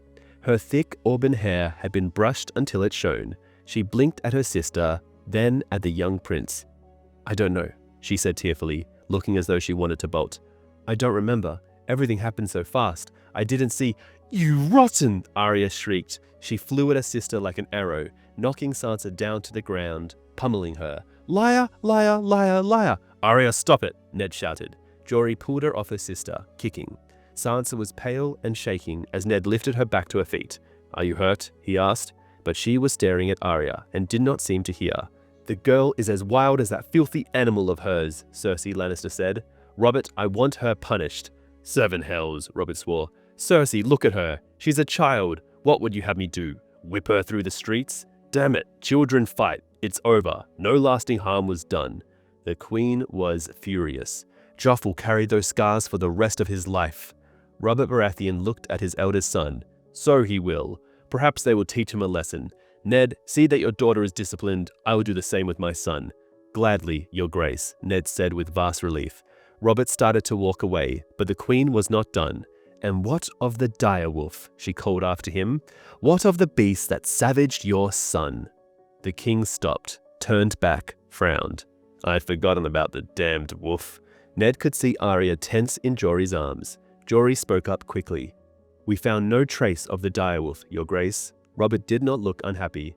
"No? So be it." The queen raised her voice. 100 golden dragons to the man who brings me its skin." "A costly pelt," Robert grumbled.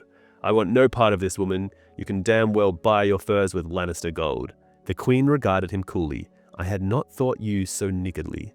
The king I'd thought to wed would have laid a wolf skin across my bed before the sun went down." Robert's face darkened with anger. "That would be a fine trick without a wolf."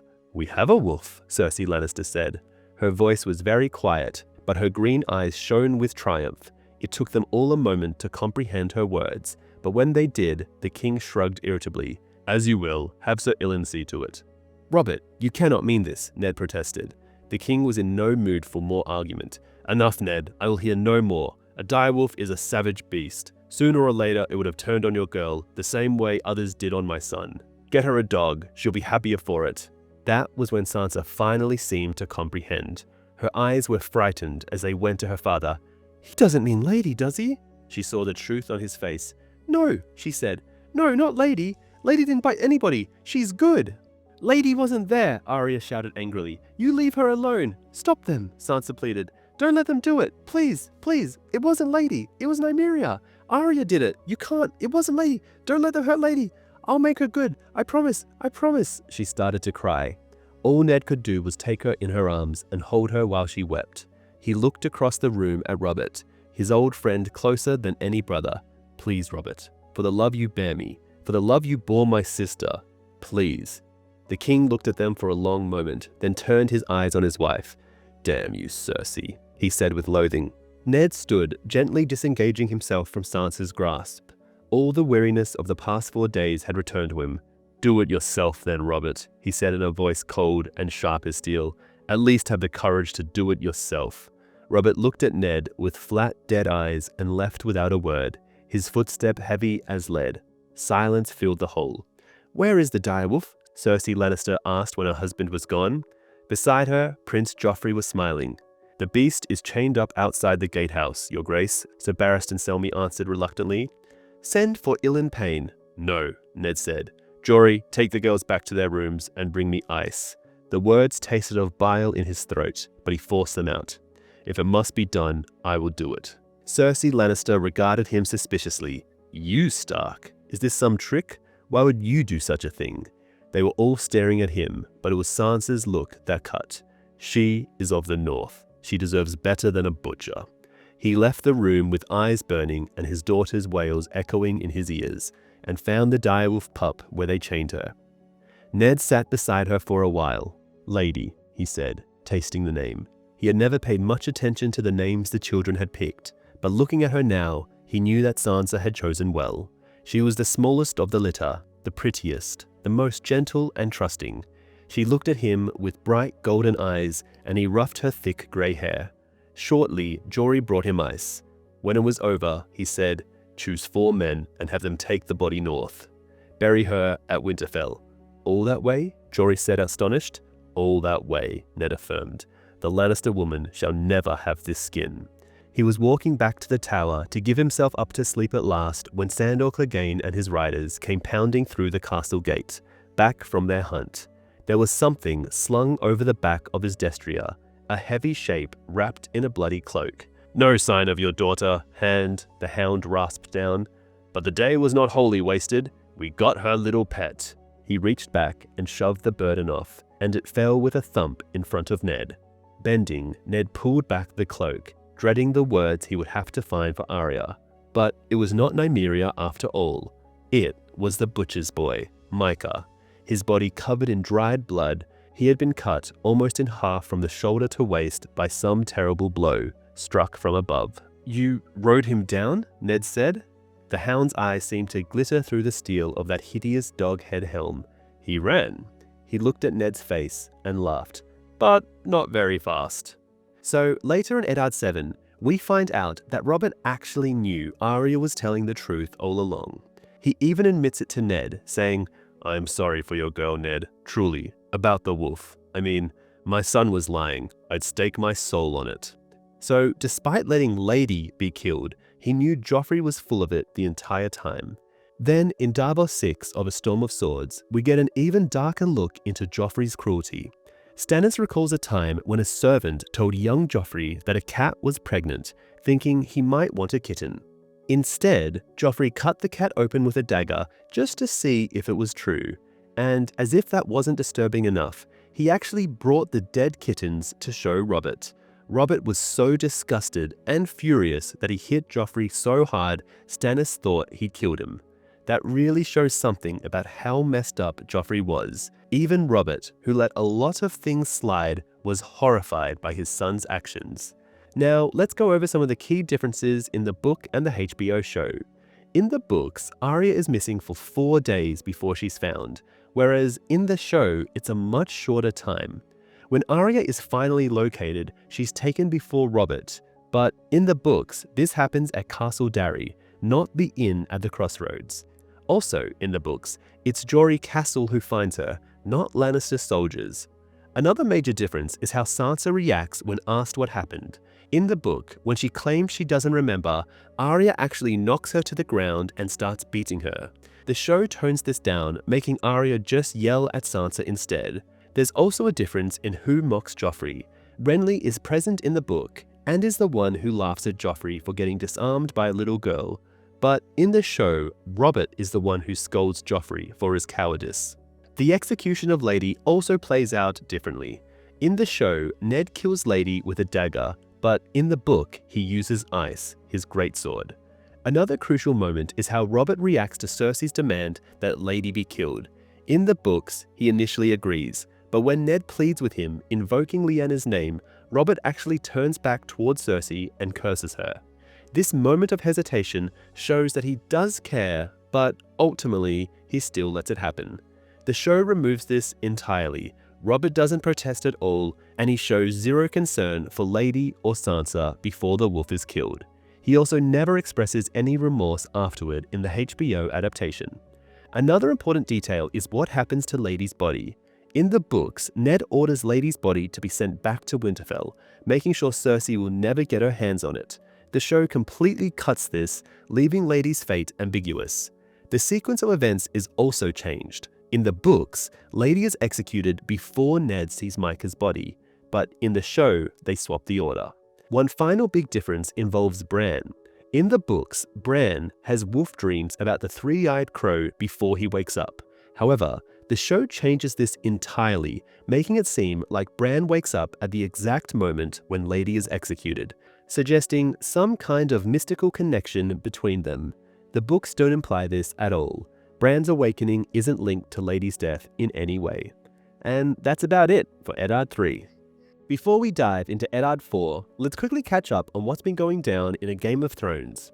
In Bran 3, Bran is deep in a coma, dreaming about falling and a crow teaching him to fly, until he wakes up to find himself crippled, but ready to name his direwolf Summer. Moving on to Catelyn 4, Catelyn and Sir Roderick make it to King's Landing by ship, where they sneak into a secret meeting with Peter Baelish and Varys. There, Catelyn learns that the knife used in the attempt on Bran's life belonged to Tyrion Lannister. Over in Jon 3, after some tough training, Jon Snow finds himself ambushed by fellow recruits, but Donal Noye steps in just in time, helping Jon see where he's gone wrong. Jon then has a moment with Tyrion before the Lord Commander gives him the good news: Bran's awake. And that's the scoop you need to know before we kick off with Eddard 4. Let's continue. Eddard Chapter 4. The steward bowed very low. "I shall give the councillors your regrets, my lord." "No, damn it," Ned said. "It would not do to offend the council before he had even begun. I will see them. Pray give me a few moments to change into something more presentable." "Yes, my lord," the steward said. "We have given you Lord Arryn's former chambers of the Tower of the Hand, if it please you. I shall have your things taken there." "My thanks," Ned said, as he ripped off his riding gloves and tucked them into his belt. The rest of his household was coming through the gate behind him. Ned saw Vayon Poole, his own steward, and called out, "It seems the council has urgent need of me. See that my daughters find their bedchambers, and tell Jory to keep them there. Arya is not to go exploring." Poole bowed. Ned turned back to the royal steward. "My wagons are still straggling through the city. I shall need appropriate garments." "It will be my great pleasure," the steward said. And so Ned had come striding into the council chambers, bone-tired and dressed in borrowed clothing, to find 4 members of the small council waiting for him. The chamber was richly furnished. Myrish carpets covered the floor instead of rushes, and in one corner, 100 fabulous beasts coveted in bright paints on a carved screen from the Summer Isles. The walls were hung with tapestries from Norvis and Koa and Lys, and a pair of Valyrian sphinxes flanked the door, eyes of polished garnet smouldering in black marble faces. The councillor Ned liked least, the eunuch Varys, accosted him the moment he entered. "Lord Stark, I was grievous sad to hear about your troubles on the King's Road. We have all been visiting the Sept to light candles for Prince Joffrey. I pray for his recovery." His hand left powder stains on Ned's sleeve, and he smelled as foul and sweet as flowers on a grave. "Your gods have heard you," Ned replied, cool yet polite. "The prince grows stronger every day." He disentangled himself from the eunuch's grip and crossed the room to where Lord Renly stood by the screen, talking quietly with a short man who could only be Littlefinger. Renly had been a boy of 8 when Robert won the throne, but he had grown into a man so like his brother that Ned found it disconcerting. Whenever he saw him, it was as if the years had slipped away and Robert stood before him, fresh from his victory on the Trident. "I see you have arrived safely, Lord Stark," Renly said. "And you as well," Ned replied. "You must forgive me, but sometimes you look the very image of your brother Robert." "A poor copy," Renly said with a shrug. "Though much better dressed," Littlefinger quipped. "Lord Renly spends more on clothing than half the ladies of the court." It was true enough. Lord Renly was in a dark green velvet with a dozen golden stags embroidered on his doublet. A cloth of gold half-cape was draped casually across one shoulder, fastened with an emerald brooch. "There are worse crimes," Renly said with a laugh. "The way you dress, for one." Littlefinger ignored the jibe. He eyed Ned with a smile on his lips that bordered on insolence. "I have hoped to meet you for some years, Lord Stark. No doubt Lady Catelyn has mentioned me to you." "She has," Ned replied with a chill in his voice. The sly arrogance of the comment rankled him. "I understand you knew my brother Brandon as well." Renly Baratheon laughed. Varys shuffled over to listen. "Rather too well," Littlefinger said. "I still carry a token of his esteem. Did Brandon speak of me too?" "Often, and with some heat," Ned said, hoping that would end it. He had no patience with this game they played, this dueling with words. "I should have thought that heat ill suits you, Starks," Littlefinger said. "Here in the south, they say you are all made of ice and melt when you ride below the neck." "I do not plan on melting soon, Lord Baelish. You may count on it." Ned moved to the council table and said, "Maester Pycelle, I trust you are well?" The Grand Maester smiled gently from his tall chair at the foot of the table. "Well enough for a man of my years, Lord Stark," he replied. "Yet I do tire easily, I fear." Wispy strands of white hair fringed the broad, bold dome of his forehead above a kindly face.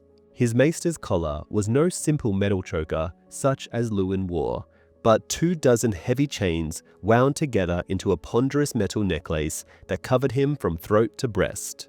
The links were forged of every metal known to man: black iron and red gold, bright copper and dull lead, steel and tin, and pale silver, brass and bronze and platinum. Garnets and amethysts and black pearls adorned the metalwork, and here and there an emerald or ruby. "Perhaps we might begin soon," the Grand Maester said, hands knitting together atop his broad stomach. "I fear I shall fall asleep if we wait much longer." "As you will."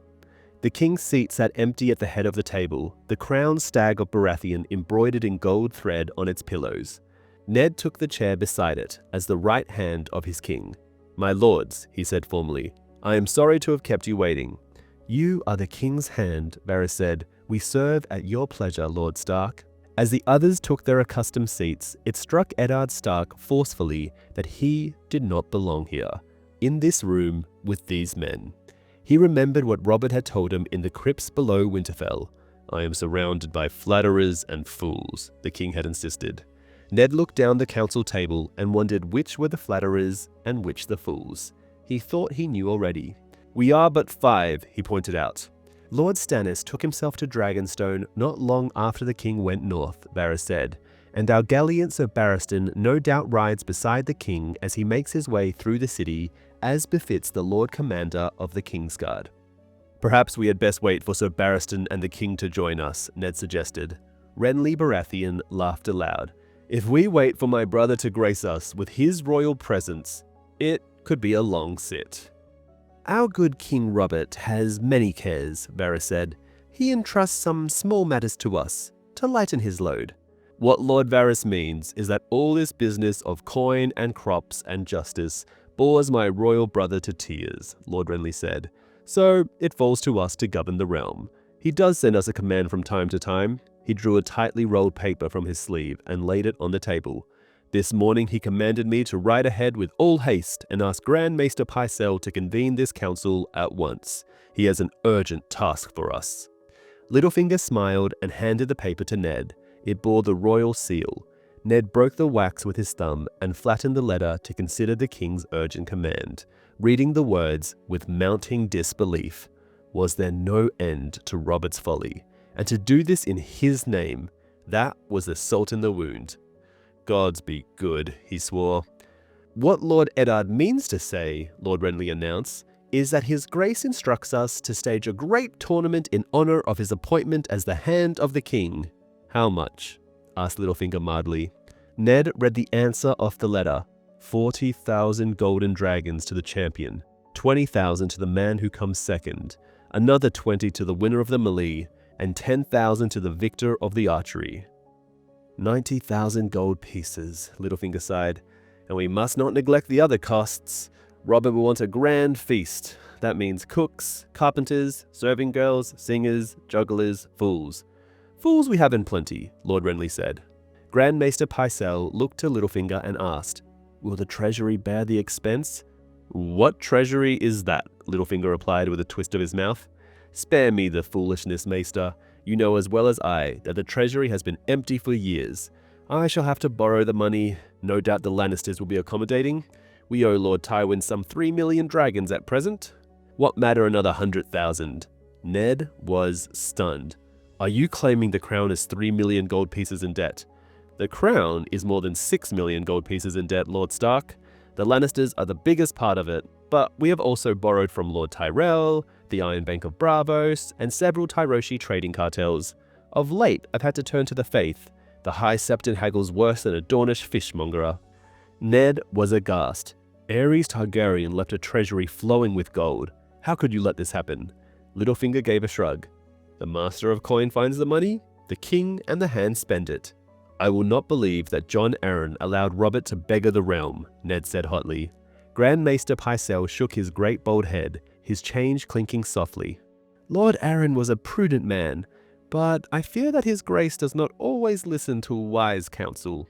My royal brother loves tournaments and feasts, Renly Baratheon said, and he loathes what he calls counting coppers. I will speak with his grace, Ned said. This tourney is an extravagance the realm cannot afford. Speak to him as you will, Lord Renly said. We had still best make our plans.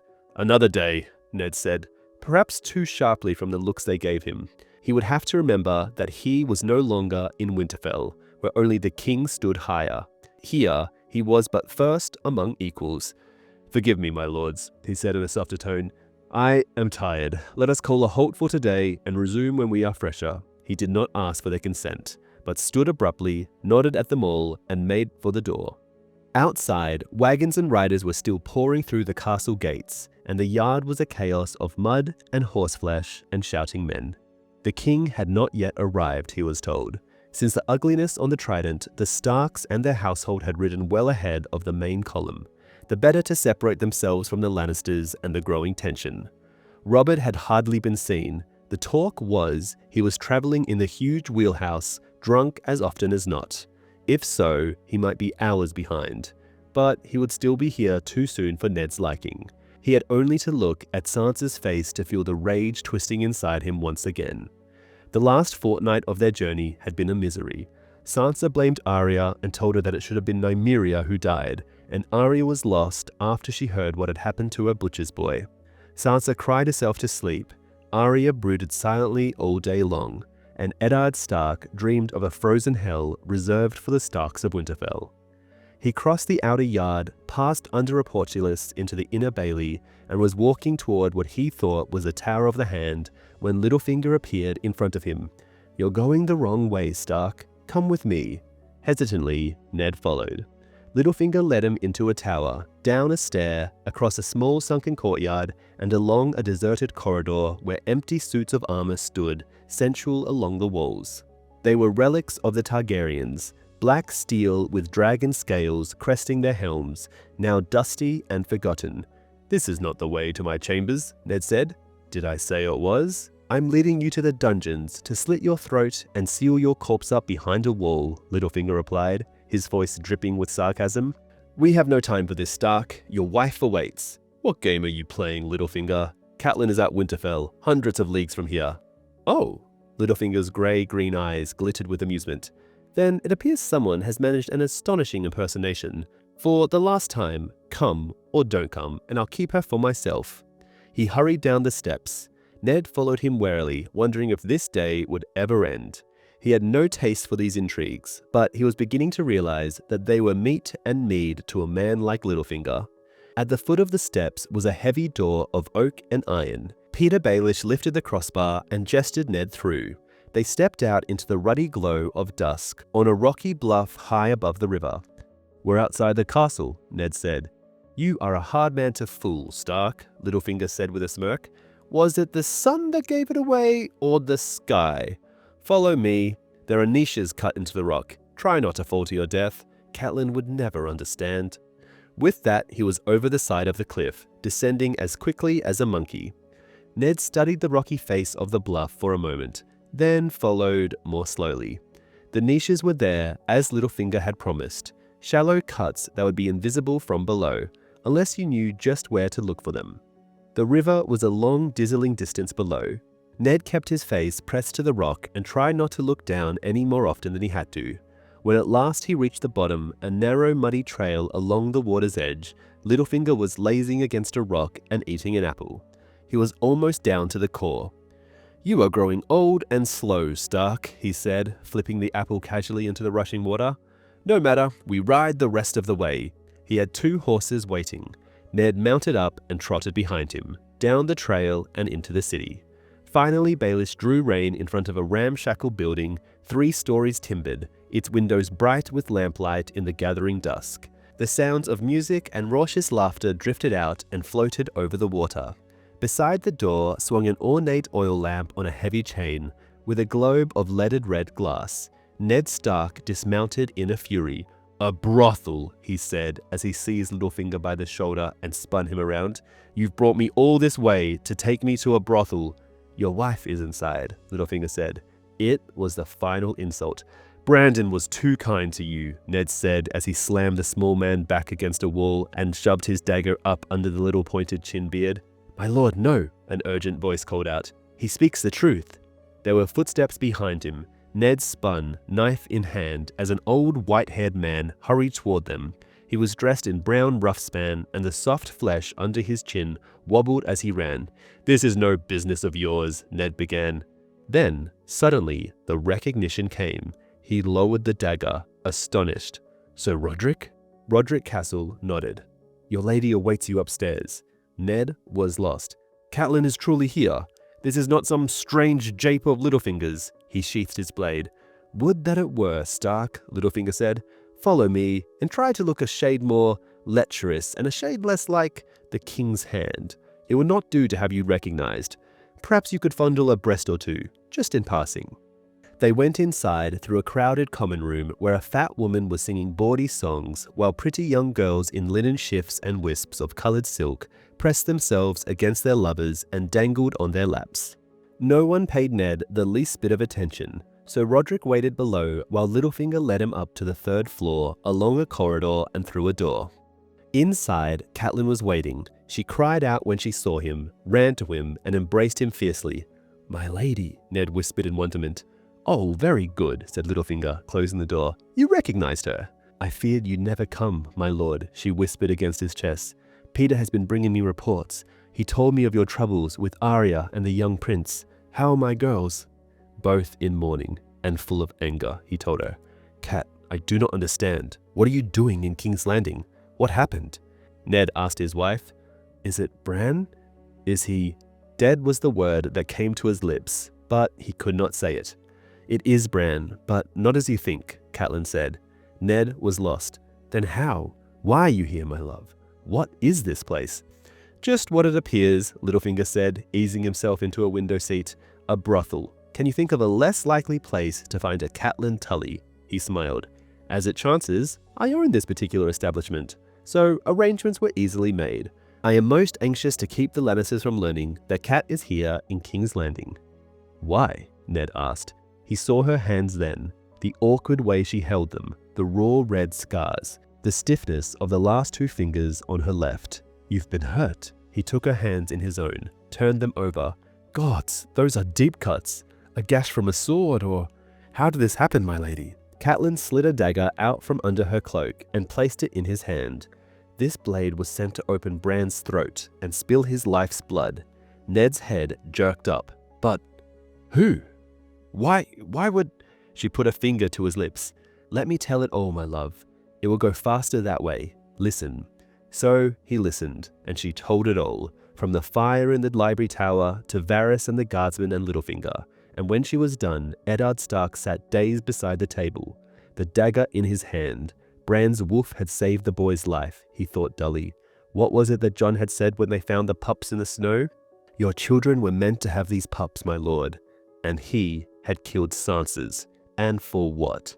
Was it guilt he was feeling, or fear? If the gods had sent these wolves, what folly had he done? Painfully, Ned forced his thoughts back to the dagger and what it meant. The imp's dagger, he repeated. It made no sense. His hand curled around the smooth dragonborn hilt, and he slammed the blade into the table, felt it bite into the wood. It stood, mocking him. Why should Tyrion Lannister want Bran dead? The boy has never done him harm. Do you Starks have naught but snow between your ears? Littlefinger asked. The imp would never have acted alone. Ned rose and paced the length of the room. If the Queen had a role in this, or gods forbid, the King himself. No, I will not believe that. Yet, even as he said the words, he remembered that chill morning on the Barrowlands and Robert's talk of sending hired knives after the Targaryen princess. He remembered Rhaegar's infant son, the red ruin of his skull, and the way the king had turned away, as he turned away in Daenerys' audience hall not so long ago.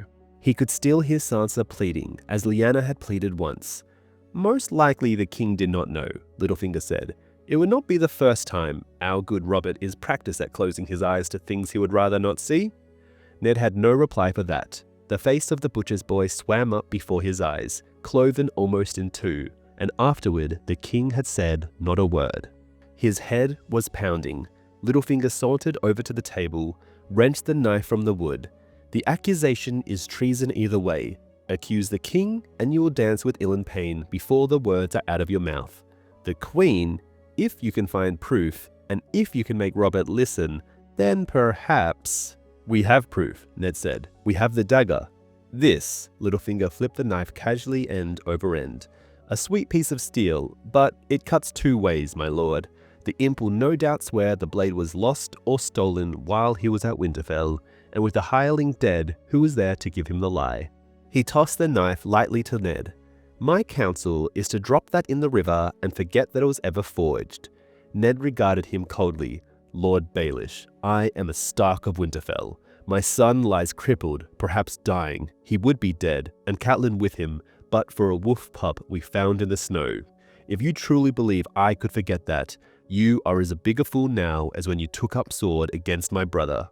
A fool I may be, Stark, yet I'm still here, while your brother has been mouldering in his frozen grave for some 14 years now. If you are so eager to moulder beside him, far be it from me to dissuade you, but I would rather not be included in the party, thank you very much. You would be the last man I would willingly include in any party, Lord Baelish. You wound me deeply. Littlefinger placed a hand over his heart. For my part, I always found you Starks a tiresome lot. But Cat seems to have become attached to you, for reasons I cannot comprehend. I shall try to keep you alive for her sake. A fool's task, admittedly, but I could never refuse your wife anything. I told Peter our suspicions about Jon Arryn's death, Catelyn said. He has promised to help you find the truth. That was not news that Eddard Stark welcomed, but it was true enough that they needed help, and Littlefinger had been almost a brother to Cat once. It would not be the first time that Ned had been forced to make a common cause with a man he despised. Very well, he said, thrusting the dagger into his belt. You spoke of Varys. Does the eunuch know all of it? Not from my lips, Catelyn said. You did not wed a fool, Eddard Stark, but Varys has ways of learning things that no man could know. He has some dark art, Ned. I swear it. He has spies. That is well known, Ned said, dismissive. It is more than that, Catelyn insisted. Sir Roderick spoke to Sir Aaron Sannister in all secrecy, yet somehow the spider knew of their conversation. I fear that man. Littlefinger smiled. Leave Lord Varys to me, sweet lady. If you will permit me a small obscenity, and we're better for it, I hold the man's balls in the palm of my hand. He cupped his fingers, smiling. Or would, if he were a man, or had any balls. You see, if the pie is opened, the bird begins to sing, and Varys would not like that. Were I you, I would worry more about the Lannisters and less about the eunuch. Ned did not need Littlefinger to tell him that. He was thinking back to the day Arya had been found, to the look on the Queen's face when she said, "We have a wolf, so soft and quiet." He was thinking of the boy, Micah, of Jon Arryn's sudden death, of Bran's fall, of old mad Aerys Targaryen dying on the floor of his throne room while his life's blood dried on a golden blade. "My lady," he said, turning to Catelyn, "there is nothing more you can do here. I want you to return to Winterfell at once. If there was one assassin, there could be others. Whoever ordered Bran's death will learn soon enough that the boy still lives." "I had hoped to see the girls," Catelyn said. "That would be most unwise," Littlefinger put in. "The Red Keep is full of curious eyes, and children talk." "He speaks truly, my love," Ned told her. He embraced her. "Take Sir Roderick and ride for Winterfell. I will watch over the girls. Go home to our sons and keep them safe." "As you say, my lord." Catelyn lifted her face, and Ned kissed her. Her maimed fingers clutched against his back with a desperate strength, as if to hold him safe forever in the shelter of her arms. "Would the lord and lady like the use of a bedchamber?" asked Littlefinger. "I should warn you, Stark, we usually charge for that sort of thing around here." "A moment alone, that's all I ask," Catelyn said. "Very well." Littlefinger strolled to the door. "Don't be too long. It is past time that the Hand and I return to the castle before our absence is noted." Catelyn went to him and took his hands in her own. "I will not forget the help you gave me, Peter. When your men came for me, I did not know whether they were taking me to a friend or an enemy. I have found you more than a friend. I have found a brother I thought lost." Peter Baelish smiled. "I am desperately sentimental, sweet lady. Best not tell anyone. I have spent years convincing the court that I am wicked and cruel, and I should hate to see all that hard work go for naught." Ned believed not a word of that, but he kept his voice polite as he said, "You have my thanks as well, Lord Baelish." "Oh, now there's a treasure," Littlefinger said, exiting. When the door had closed behind him, Ned turned back to his wife. "Once you are home, send word to Helmut Tallart and Galbert Glover under my seal. They are to raise 100 bowmen each and mortify Moat Caitlin. 200 determined archers can hold the neck against an army. Instruct Lord Manderley that he is to strengthen and repair all his defences at White Harbour and see that they are well manned. And from this day on, I want a careful watch kept over Theon Greyjoy. If there is war, we shall have sore need of his father's fleet." "War?" The fear was plain on Catelyn's face. "It will not come to that," Ned promised her, praying it was true. He took her in his arms again. "The Lannisters are merciless in the face of weakness, as Aerys Targaryen learnt to his sorrow, but they would not dare attack the north without all the power of the realm behind them, and that they shall not have. I must play out this fool's masquerade as if nothing is amiss.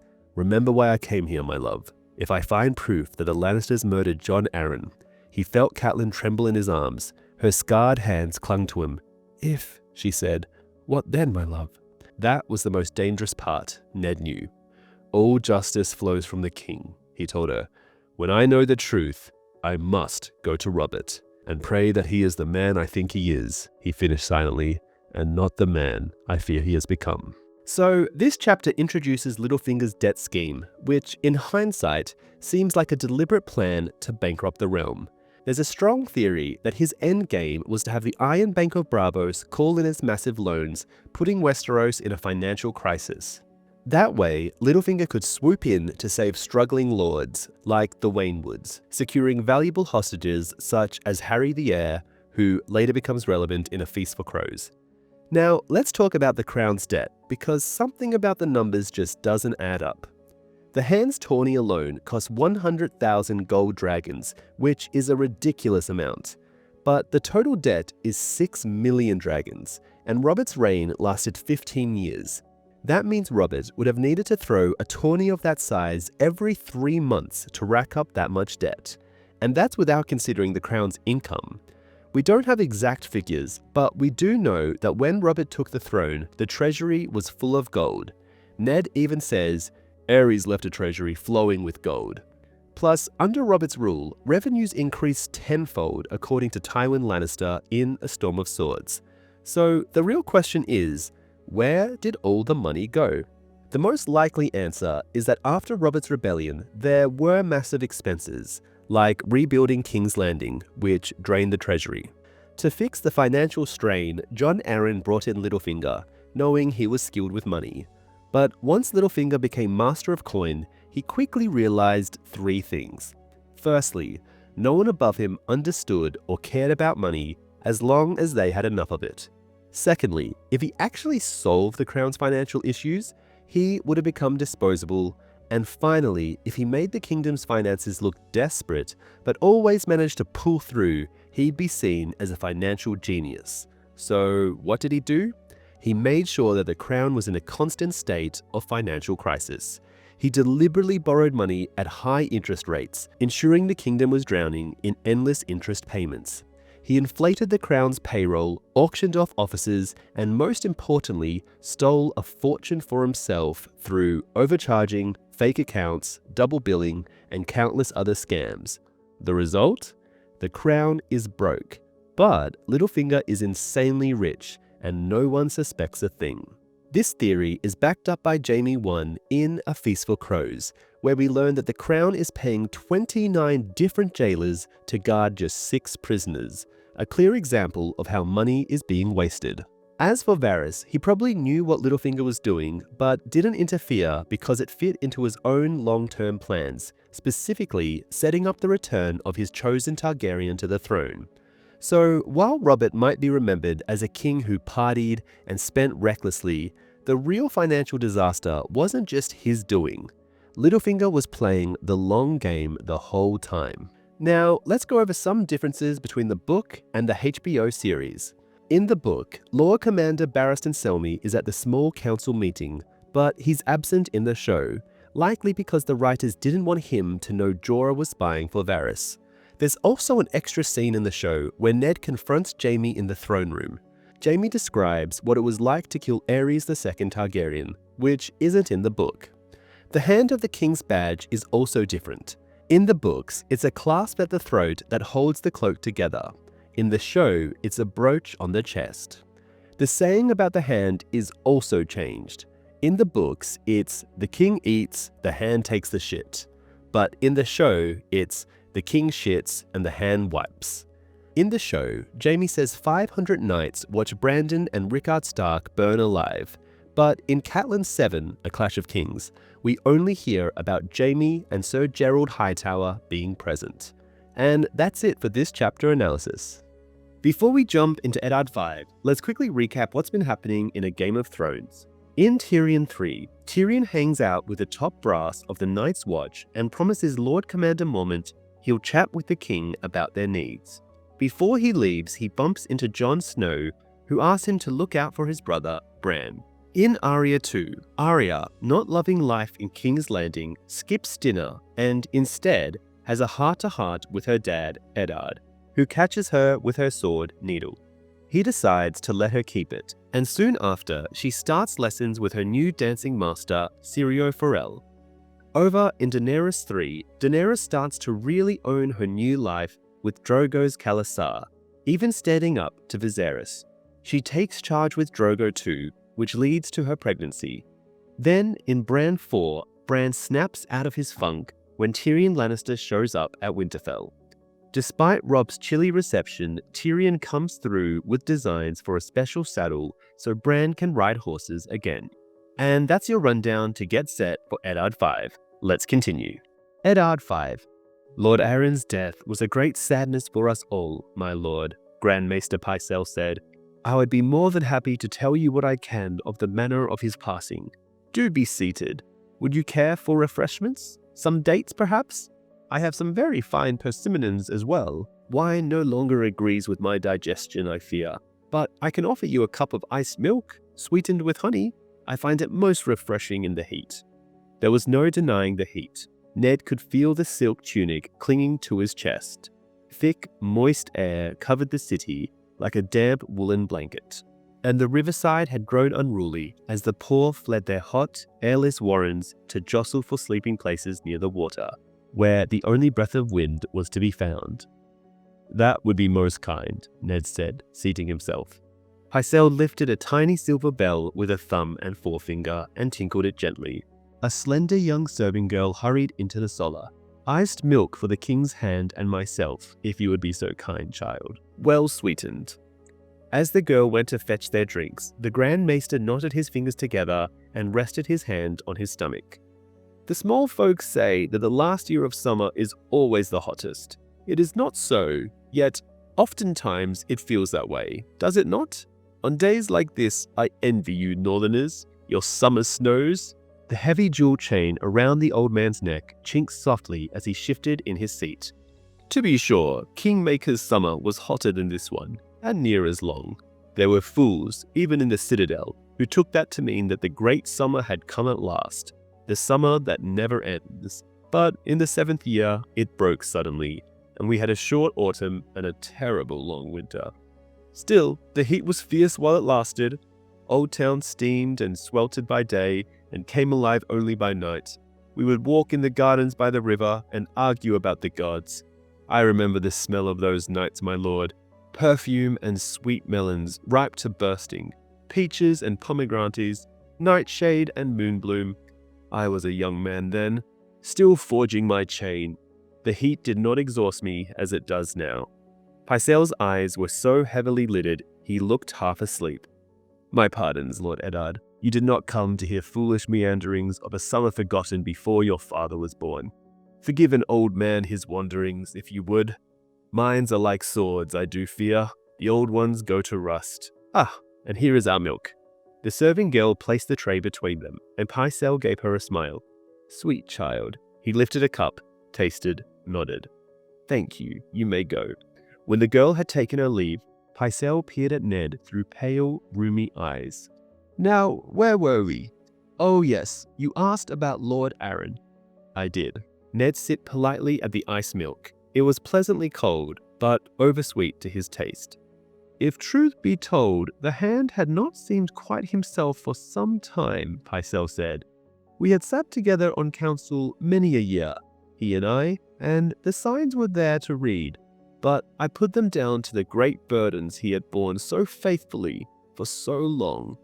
Those broad shoulders were weighed down by all the cares of the realm, and more besides. His son was ever sickly, and his lady wife so anxious that she would scarcely let the boy out of her sight. It was enough to wear even a strong man, and the Lord John was not young. Small wonder if he seemed melancholy and tired, or so I thought at the time. Yet now I am less certain. He gave a ponderous shake of his head. What can you tell me of his final illness? The Grand Maester spread his hands in a gesture of helpless sorrow. He came to me one day, asking after a certain book, as hale and healthy as ever, though it did seem to me that something was troubling him deeply. The next morning he was twisted over in pain, too sick to rise from bed. Maester Coleman thought it was a chill on the stomach. The weather had been hot, and the Hand often iced his wine, which can upset the digestion. When Lord John continued to weaken, I went to him myself, but the gods did not grant me the power to save him. I have heard that you sent Maester Coleman away. The Grand Maester's nod was as slow and deliberate as glacier. I did, and I fear that Lady Lysa will never forgive me that. Maybe I was wrong, but at the time, I thought it best. Maester Coleman is like a son to me, and I yield to none in my esteem for his abilities. But he is young, and the young oftentimes do not comprehend the fertility of an older body. He was purging Lord Arryn with wasting potions and pepper juice, and I feared he might kill him. Did Lord John Arryn say anything to you during his final hours? Pycelle wrinkled his brow. In the last stage of his fever, the Hand called out the name Robert several times, but whether he was asking for his son or for the king, I could not say. Lady Lysa would not permit the boy to enter the sick room, for fear that he too might be taken ill. The king did come, and he sat beside the bed for hours, talking and joking of times long past in hopes of raising Lord John's spirits. His love was fierce to see. Was there nothing else? No final words? When I saw that hope had fled, I gave the Hand the milk of the poppy, so he should not suffer. Just before he closed his eyes for the last time, he whispered something to the king and his lady wife, a blessing for his son. The seed is strong, he said. At the end, his speech was too slurred to comprehend. Death did not come until the next morning, but Lord John was at peace after that. He never spoke again. Ned took another swallow of milk, trying not to gag on the sweetness of it. Did it seem to you that there was anything unnatural about Lord Arryn's death? Unnatural? The aged maester's voice was thin as a whisper. No, I could not say so. Sad for a certain, yet In its own way, death is the most natural thing of all, Lord Eddard. Jon Arryn rests easy now, his burdens lifted at last. The illness that took him, said Ned, had you ever seen its like before in other men? Near 40 years I had been Grand Maester of the Seven Kingdoms, Pycelle replied, under our good King Robert, and Aerys Targaryen before him, and his father Jaehaerys II before him, and even for a few short months under Jaehaerys' father, Aegon the Fortunate, the fifth of his name. I have seen more of illness than I care to remember, my lord. I will tell you this, every case is different, and every case is alike. Lord Jon's death was no stranger than any other. His wife thought otherwise. The Grand Maester nodded. I recall now. The widow is sister to your own noble wife. If an old man may be forgiven his blunt speech, let me say that grief can derange even the strongest and most disciplined of minds. And the Lady Lysa was never that. Since her last stillbirth, she has seen enemies in every shadow, and the death of her lord husband has left her shattered and lost. So you are quite certain that Jon Arryn died of a sudden illness? I am, Pycelle replied gravely. If not illness, my good lord, what else could it be? Poison, Ned suggested quietly. Pycelle's sleepy's eyes flicked open. The aged maester shifted uncomfortably in his seat. A disturbing thought. We are not the free cities where such things are common. Grand Maester Althumio wrote that all men carry murder in their hearts. Yet, even so, the poisoner is beneath contempt. He fell silent for a moment, his eyes lost in thought. What you suggest is possible, my lord. Yet, I do not think it likely. Every hedge maester knows the common poisons, and Lord Arryn displayed none of the signs. And the hand was loved by all. What sort of monster in man's flesh would dare to murder such a noble lord? I have heard it said that poison is a woman's weapon. Pycelle stroked his beard thoughtfully. It is said women, cravens, and eunuchs. He cleared his throat and spat a thick glob of phlegm onto the rushes. Above them, a raven crowed loudly in the crookery.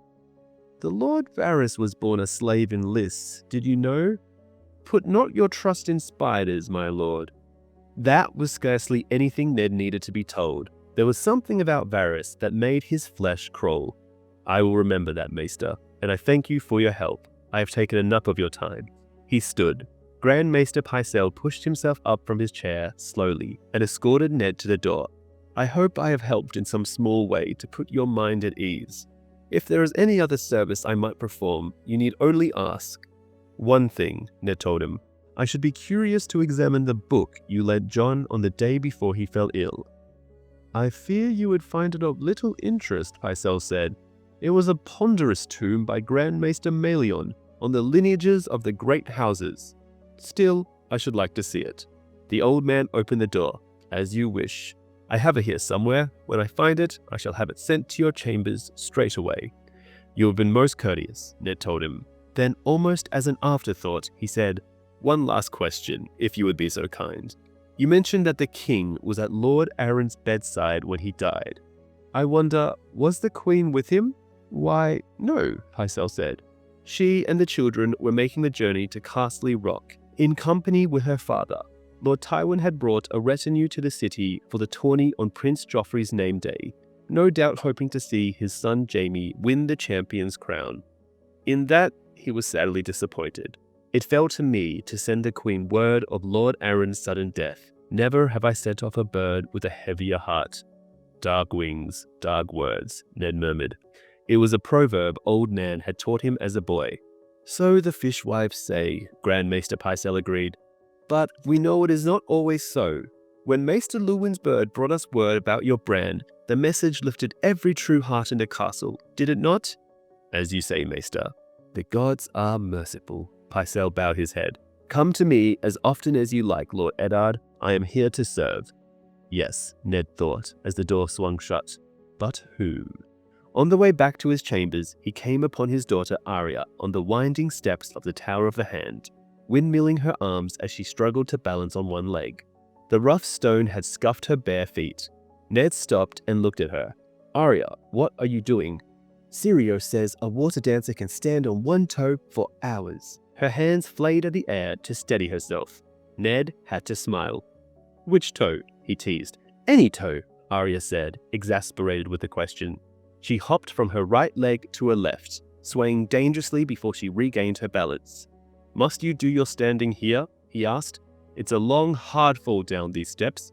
Syrio says a water dancer never falls." She lowered her leg to stand on 2 feet. "Father, will Bran come and live with us now?" "Not for a long time, sweet one," he told her. "He needs to win his strength back." Arya bit her lip. "What will Bran do when he's of age?" Ned knelt beside her. "He has years to find that answer, Arya. For now, it is enough to know that he will live." The night the bird had come from Winterfell, Eddard Stark had taken the girls to the Castle Godswood, an acre of elm and alder and black cottonwood overlooking the river.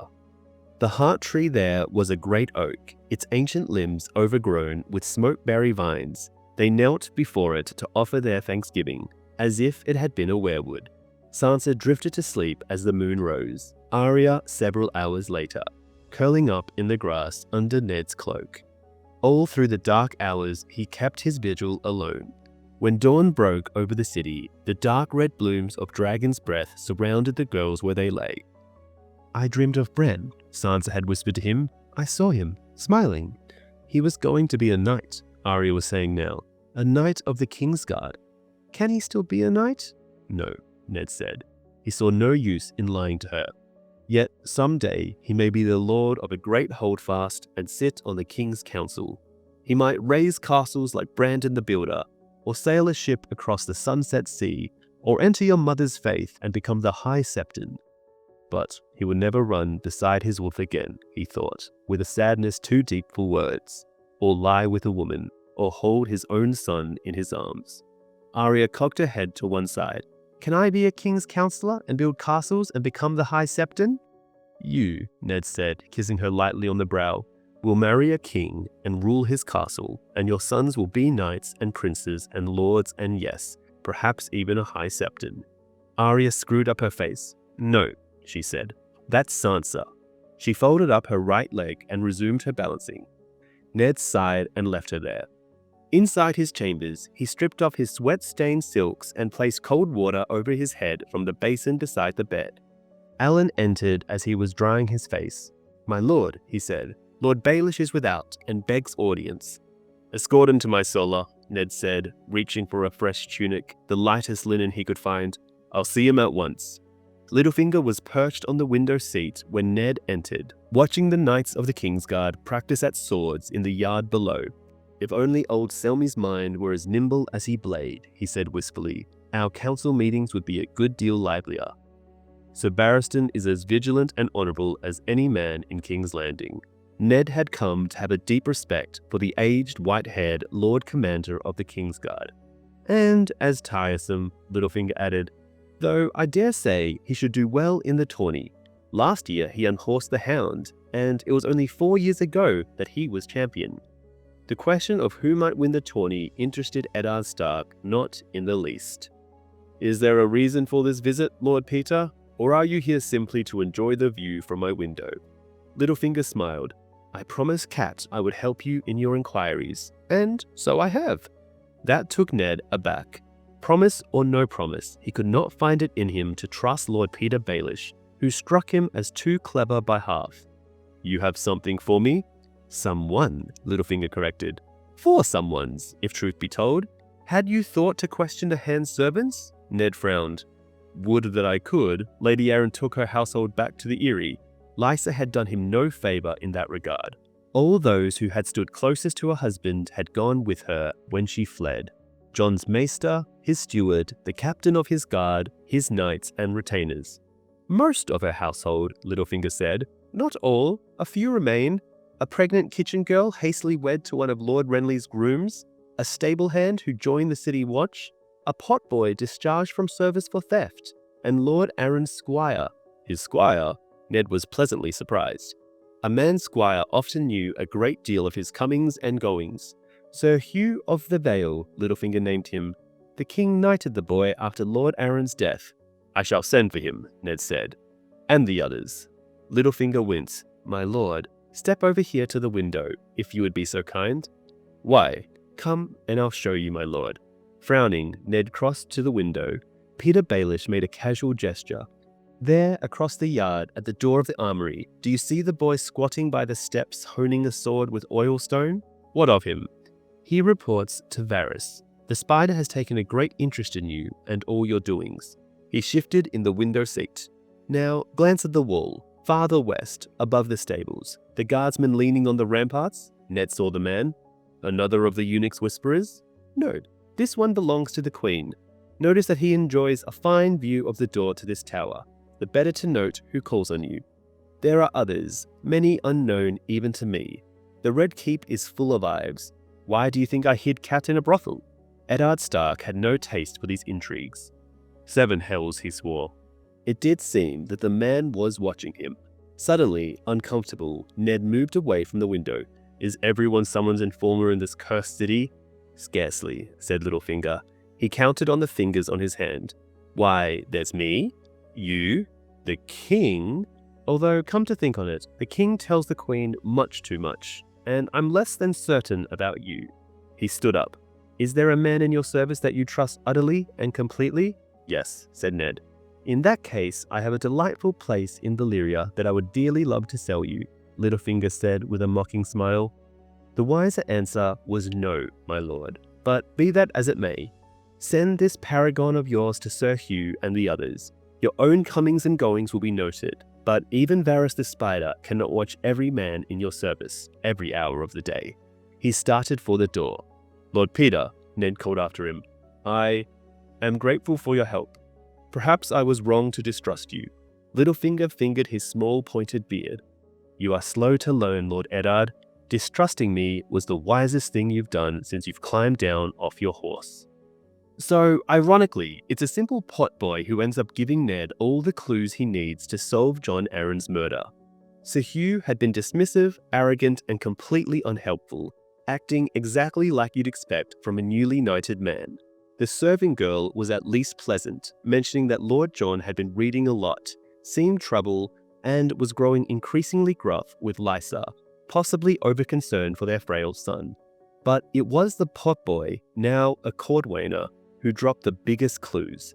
He never spoke directly to Jon Arryn, but he'd overheard plenty of kitchen gossip. Lord Jon was planning to send his son to be fostered at Dragonstone. He had visited a master armorer to commission a new suit of plate armor. The king's own brother had accompanied him to help choose the design. No, not Renly, Lord Stannis. From this, Ned could piece together a lot.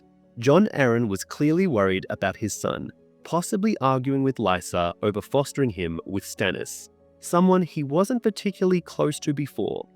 With the book Grand Maester Pycelle was about to provide, everything would start clicking into place. Speaking of Pycelle, this chapter also drops the first real hints that he's more than just an old man. Pycelle's loyalty to House Lannister runs deep. During Robert's rebellion, he convinced King Aerys to open the gates to Tywin's army, leading to the infamous sack of King's Landing. He's always been careful to never betray any Lannister secrets, and in fact, he's constantly working to cover them up. He testified against Margaery during her trial, immediately sent for Kevan Lannister when Cersei was arrested by the Faith, did everything in his power to serve House Lannister, even when Cersei, Jaime, and Tyrion all mistreated him. But why? The answer seems to come later in Jaime 1, A Feast for Crows. During Tywin Lannister's funeral, Pycelle was one of the most visibly distraught mourners, and when Jaime spoke to him after the second service, the old man said, I have served 6 kings, but here before us lies the greatest man I ever knew. Lord Tywin wore no crown, yet he was all a king should be. That line says it all. Pycelle didn't serve the Lannisters out of fear or greed. He genuinely believed in Tywin as the true ruler of Westeros. Now, let's look at some of the differences between the books and the HBO series. In the show, Ned's conversation with Pycelle takes place in the small council chamber after a council meeting. In the books, it happens separately. In the books, Pycelle tells Ned about more than just Sir Hugh of the Vale. He also mentions 3 other people from Jon Arryn's household: a kitchen girl, a stable hand who later joined the City Watch, and, of course, the potboy. Jory Castle actually speaks to all of them, but only the potboy provides useful information. In the show, Sir Hugh is the only name mentioned, which simplifies the investigation quite a bit. And that's it for Eddard 5. Before we dive into Eddard 6, there's actually only one other chapter that took place since Eddard 5, and that chapter is John 4, where we meet Samuel Tarly during a training session in the yard. When Sir Alistair Thorne wants the recruits to keep beating Sam even after he yields, John steps in to help him out. Later, John has a chat with Sam and manages to convince the rest of the recruits to take it easy on him, despite Thorne's harsh orders. And that's all you need to know to get ready for Eddard 6. Let's keep it moving. Eddard 6. "It's the Hands Tawny that's the cause of all the trouble, my lords," the commander of the City Watch complained to the King's Council. "The King's Tawny," Ned corrected, wincing. "I assure you, the Hand wants no part of it. Call it what you will, my lord. Knights have been arriving from all over the realm, and for every knight we get 2 free riders, 3 craftsmen, 6 men-at-arms, a dozen merchants, and 24 whores, and more thieves than I dare to guess." This cursed heat had half the city in a fever to start, and now with all these visitors. Last night we had a drowning, a tavern riot, 3 knife fights, a grape, 2 fires, robberies beyond count, and a drunken horse race down the street of the Sisters. The night before, a woman's head was found in the Great Sept, floating in the Rainbow Pool. No one seems to know how it got there or who it belongs to. "How dreadful," Varys said with a shudder. Lord Renly Baratheon was less sympathetic. "If you cannot keep the king's peace, Janos, perhaps the City Watch should be commanded by someone who can." Stout, jolly Janos Slynt puffed himself up like an angry frog, his bold pate reddening. "Aegon the Dragon himself could not keep the peace, Lord Renly. I need more men." "How many?" Ned asked, leaning forward. As ever, Robert had not troubled himself to attend the council session, so it fell to his hand to speak for him. "As many as can be gotten, Lord Hand." "Hire 50 new men," Ned told him. "Lord Baelish will see that you get the coin." "I will," Littlefinger said. "You will. You found 40,000 golden dragons for a champion's purse. Surely you can scrape together a few coppers to keep the king's peace." Ned turned back to Janos Slynt. "I will also give you 20 good swords from my own household guard to serve with the watch until the crowds have left." "All thanks, Lord Hand," Slynt said, bowing. "I promise you they shall be put to good use." When the commander had taken his leave, Eddard Stark turned to the rest of the council. "The sooner this folly is done with, the better I shall like it." As if the expense and trouble were not irksome enough, all and sundry insisted on salting Ned's wound by calling it the Hands Tawny, as if he were the cause of it. And Robert honestly seemed to think he should feel honored. "The realm proffers from such events, my lord," Grand Maester Pycelle said.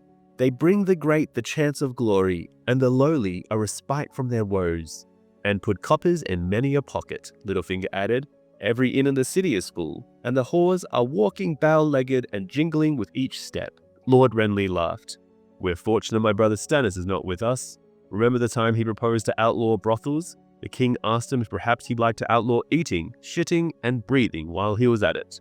If truth be told, I oftentimes wonder how Stannis ever got that ugly daughter of his. He goes to his marriage bed like a man marching into a battlefield, with a grim look in his eyes and a determination to do his duty." Ned had not joined the laughter. "I wonder about your brother Stannis as well. I wonder when he intends to end his visit to Dragonstone and resume his seat on this council." "No doubt as soon as we've scourged all these whores into the sea," Littlefinger replied, provoking more laughter. "I have heard quite enough about whores for one day," Ned said, rising. "Until the morrow." Harwin had the door when Ned returned to the Tower of the Hand. "Summon Jory to my chambers, and tell your father to saddle my horse," Ned told him, too brusquely. "As you say, my lord." The Red Keep and the Hands Tawny were chafing him raw, Ned reflected as he climbed. He yearned for the comfort of Catelyn's arms, for the sound of Robb and Jon crossing swords in the practice yard, for the cool days and cold nights of the north. In his chambers, he stripped off his council silks and sat for a moment with the book while he waited for Jory to arrive. The lineages and histories of the great houses of the Seven Kingdoms, with despolitions of many high lords and noble ladies and their children by Grand Maester Malion. Pycelle had spoken truly. It made for ponderous reading. Yet Jon Arryn had asked for it, and Ned felt certain he had his reasons. There was something here, some truth buried in these brittle yellow pages, if only he could see it. But what? The tome was over a century old. Scarcely a man now alive had yet been born when Melian had compiled his dusty lists of weddings, births, and deaths. He opened to the section on House Lannister once more and turned the pages slowly, hoping against hope that something would leap out at him. The Lannisters were an old family, tracing their descent back to Lan the Clever, a trickster from the Age of Heroes who was no doubt as legendary as Bran the Builder, although far more beloved of singers and tale-tellers. In the songs, Lan was the fellow who winkled the Casterlys out of Casterly Rock with no weapon but his wits, and stole gold from the sun to brighten his curly hair. Ned wished he were here now, to winkle the truth out of this damnable book. A sharp rap on the door heralded Jory Castle. Ned closed Melinian's tomb and bid him enter. "I promise the city watch 20 of my guard until the tourney is done," he told him. "I rely on you to make the choice. Give Alan the command and make certain the men understand that they are needed to stop fights, not start them." Rising, Ned opened a chest and removed a light linen undertunic. "Did you find a stable boy?" "The watchman, my lord," Jory said. "He vows he'll never touch another horse." "What did he have to say?" "He claims he knew Lord Arryn well. Fast friends they were," Jory snorted. "The hand always gave the lad a copper on their name days, he says. Had a way with horses, never rode his mounts too hard, and brought them carrots and apples so they were always pleased to see him." "Carrots and apples," Ned repeated. It sounded as if this boy would be even less use than the others, and he was the last of the 4 Littlefinger had turned up.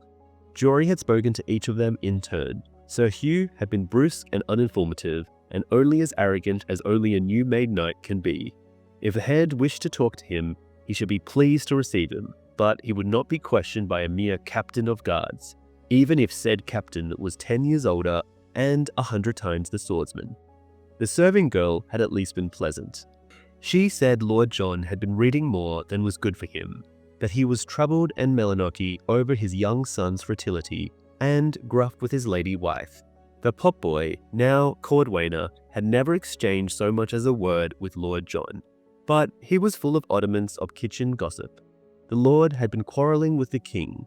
The Lord only picked at his food. The Lord was sending his boy to be fostered on Dragonstone. The Lord had taken great interest in the breeding of hunting hounds. The Lord had visited a master armourer to commission a new suit of plate, wrought all in pale silver with a blue jasper falcon and a mother-of-pearl moon on the breast. The king's own brother had gone with him to help choose the design, the potboy said. No, not Lord Renly, the other one, Lord Stannis. Did our watchman recall anything else of note? The lad swears Lord Jon was as strong as a man half his age. Often went riding with Lord Stannis, he says. Stannis again, Ned thought. He found that curious. Jon Arryn and he had been cordial, but never friendly. And while Robert had been riding north to Winterfell, Stannis had removed himself to Dragonstone, the Targaryen island fastness he had conquered in his brother's name. He had given no word as to when he might return. Where did they go on these rides? Ned asked. The boy says that they visited a brothel. A brothel? Ned said. The Lord of the Eyrie and Hand of the King visited a brothel with Stannis Baratheon. He shook his head, incredulous, wondering what Lord Renly would make of this tidbit. Robert's lusts were the subjects of ribald drinking songs throughout the realm, but Stannis was a different sort of man. A bare year younger than the king, yet utterly unlike him, stern, humorless, unforgiving, grim in his sense of duty. The boy insists it's true. The Hand took 3 guardsmen with him, and the boy says they were joking of it when he took their horses afterward. Which brothel? Ned asked. The boy did not know. The guards would. A pity Lysa carried them off to the Vale, Ned said dryly. The gods are doing their best to vex us. Lady Lysa, Maester Coleman, Lord Stannis, everyone who might actually know the truth of what happened to Jon Arryn is 1,000 leagues away. Will you summon Lord Stannis back from Dragonstone? Not yet, Ned said. Not until I have a better notion of what this is all about and where he stands. The matter nagged at him. Why did Stannis leave? Had he played some part in Jon Arryn's murder? Or was he afraid? Ned found it hard to imagine what could frighten Stannis Baratheon, who had once held Storm's End through a year of siege, surviving on rats and boot leather while the lords Tywell and Redwine sat outside with their hosts, banqueting in sight of his wall. "Bring me my doublet, if you would, the grey with the direwolf sigil. I want this armourer to know who I am. It might make him more forthcoming." Jory went to the wardrobe. Lord Renly is brother to Lord Stannis as well as the king. Yet it seems that he was not invited on these rides. Ned was not sure what to make of Renly. With all his friendly ways and easy smiles, a few days past he had taken Ned aside to show him an exquisite rose gold locket. Inside was a miniature painted in the vivid Myrish style of a lovely young girl with doe eyes and a cascade of soft brown hair.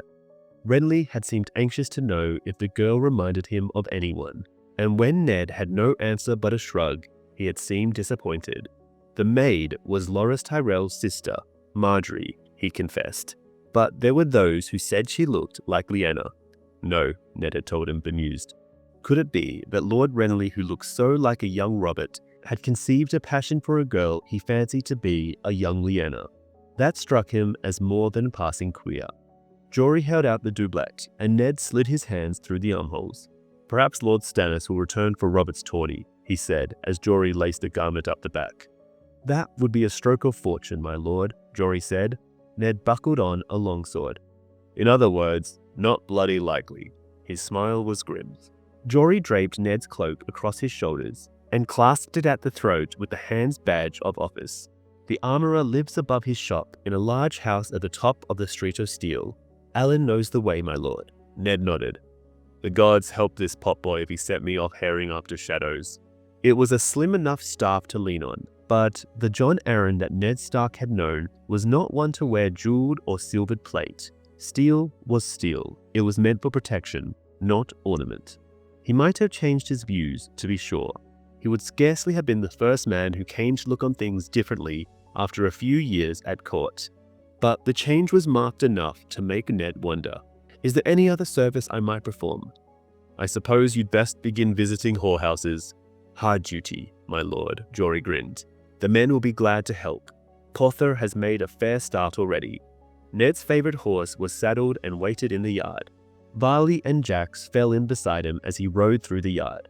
Their steel caps and shirts of mail must have been sweltering, yet they said no word of complaint. As Lord Eddard passed beneath the King's Gate into the stink of the city, his grey and white cloak steaming from his shoulders, he saw eyes everywhere and kicked his mount into a trot. His guard followed. He looked behind him frequently as they made their way through the crowded city streets. Tomard and Desmond had left the castle early this morning to take up positions on the route they must take and watch for anyone following them. But even so, Ned was uncertain. The shadow of the king's spider and his little birds had him fretting like a maiden on her wedding night.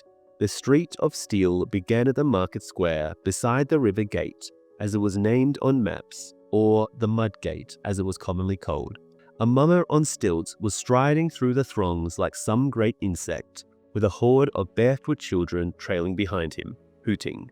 Elsewhere, two ragged boys, no older than Bran, were dueling with sticks, to the loud encouragement of some and the furious curses of others. An old woman entered the contest by leaning out her window and emptying a bucket of slops on the heads of the combatants. In the shadow of the wall, farmers stood beside their wagons, bellowing out, "Apples, the best apples, cheap at twice the price," and "Blood melons, sweet as honey," and "Turnips, onions, roots here, you go here you go, turnips, onions, roots, here you go, here." The mud gate was open and a squad of city watchmen stood under the portcullis in their golden cloaks, leaning on spears. When a column of riders appeared from the west, the guardsmen sprang into action, shouting commands and moving the carts and foot traffic aside to let the knight enter with his escort. The first rider through the gate carried a long black banner. The silk rippled in the wind like a living thing. Across the fabric was blazoned a night sky slashed with purple lightning. "Make way for Lord Beric," the rider shouted. "Make way for Lord Beric." And close behind came the young lord himself, a dashing figure on a black coursier with red gold hair and a black satin cloak dusted with stars. "Here to fight in the hands tourney, my lord?" a guardsman called out to him. "Here to win the hands tourney," Lord Beric shouted back as the crowd cheered. Ned turned off the square where the street of steel began and followed its winding path up a long hill, past blacksmiths working at open forges, free riders haggling over mail shirts, and grizzled ironmongers selling old blades and razors from their wagons. The farther they climbed, the larger the buildings grew. The man they wanted was all the way at the top of the hill, in a huge house of timber and plaster whose upper stories loomed over the narrow street. The double doors showed a hunting scene carved in ebony and weirwood.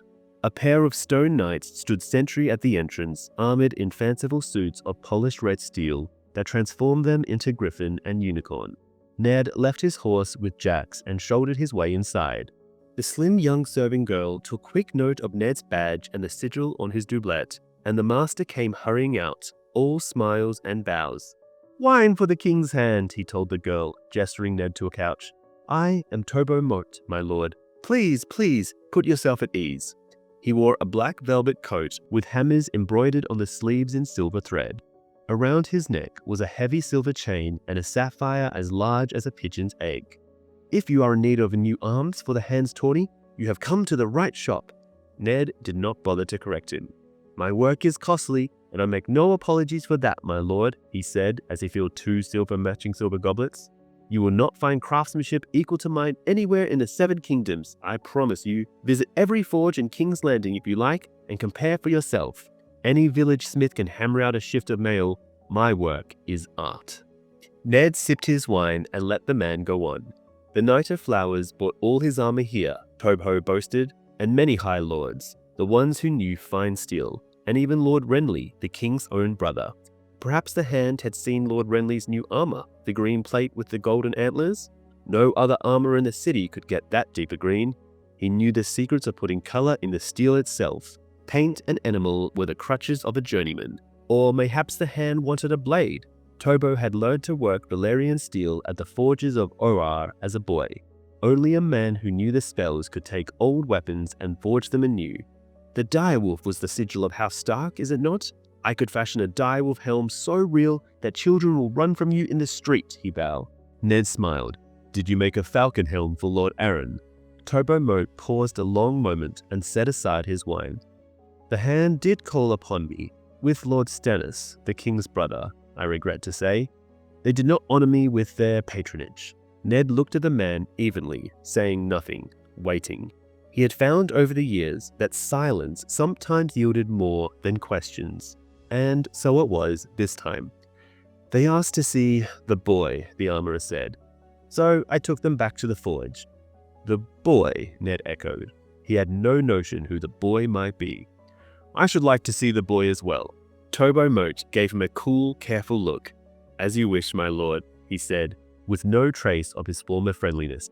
He led Ned out a rear door and across a narrow yard, back to the cavernous stone barn where the work was done.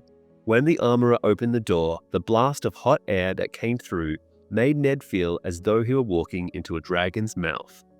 Inside, a forge blazed in each corner, and the air stank of smoke and sulfur. Journeyman armorers glanced up from their hammers and tongs just long enough to wipe the sweat from their brows, while bare-chested apprentice boys worked the bellows. The master called over a tall lad about Rob's age, his arms and chest corded with muscle. "This is Lord Stark, the new hand of the king," he told him as the boy looked at Ned through sullen blue eyes and pushed back sweat-soaked hair with his fingers. Thick hair, shaggy and unkempt and black as ink. The shadow of a new beard darkened his jaw. "This is Gendry, strong for his age, and he works hard. Show the hand to the helmet you made, lad."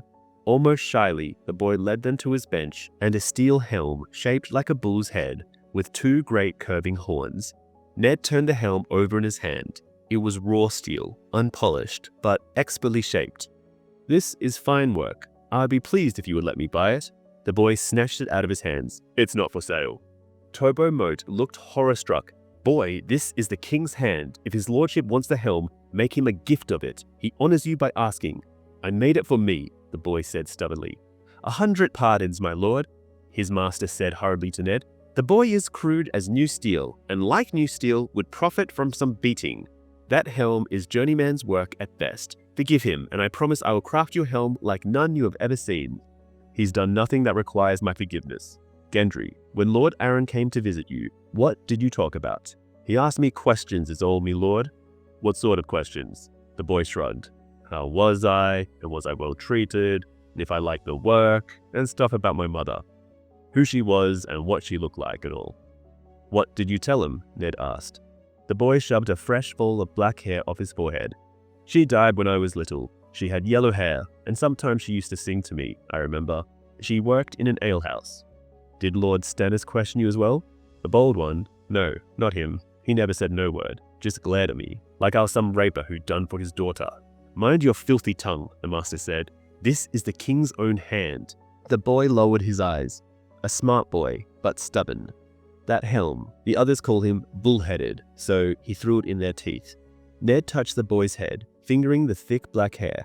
Look at me, Gendry. The apprentice lifted his face. Ned studied the shape of his jaw, the eyes like blue ice. Yes, he thought, I see it. Go back to your work, lad. I'm sorry to have bothered you.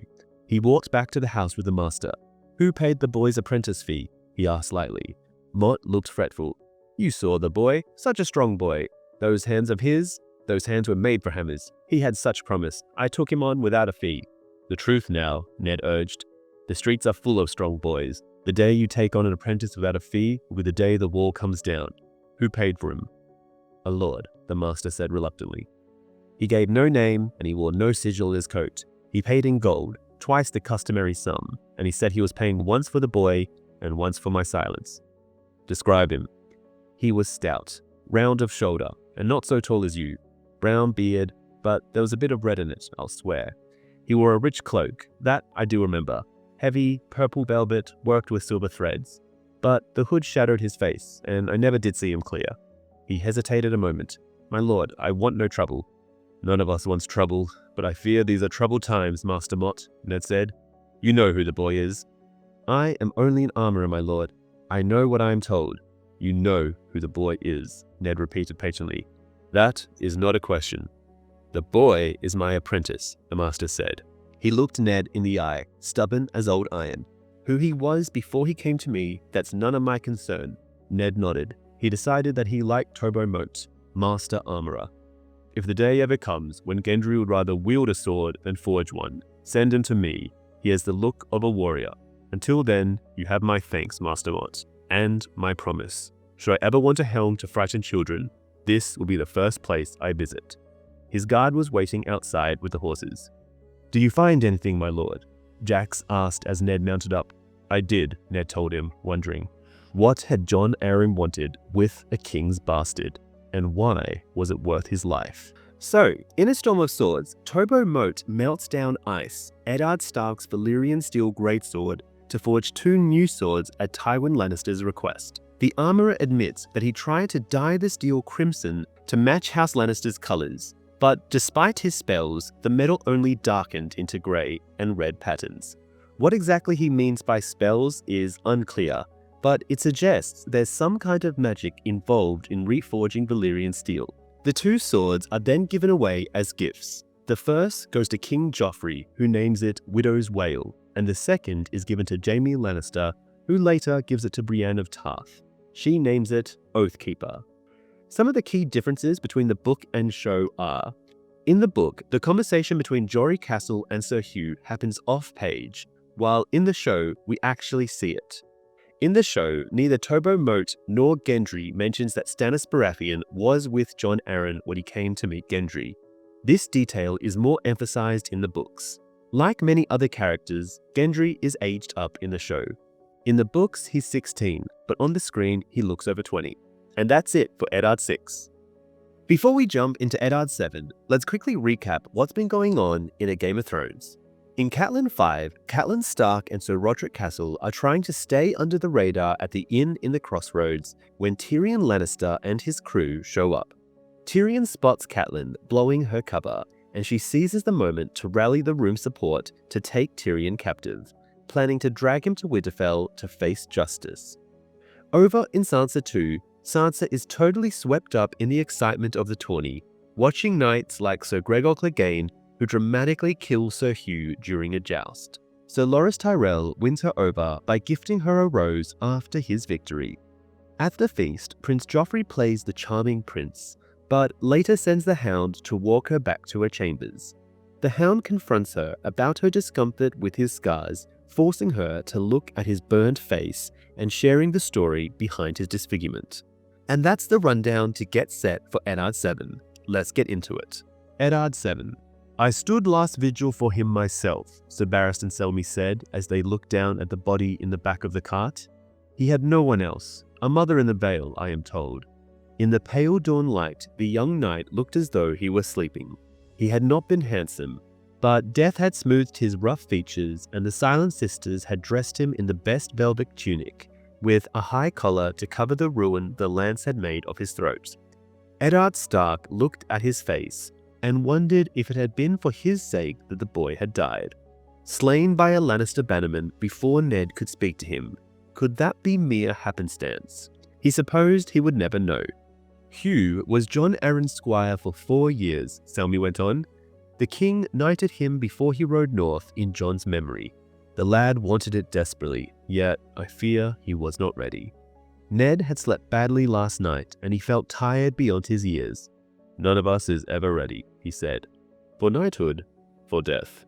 Gently, Ned covered the boy with his cloak, a blood-stained bit of blue bordered in crescent moons.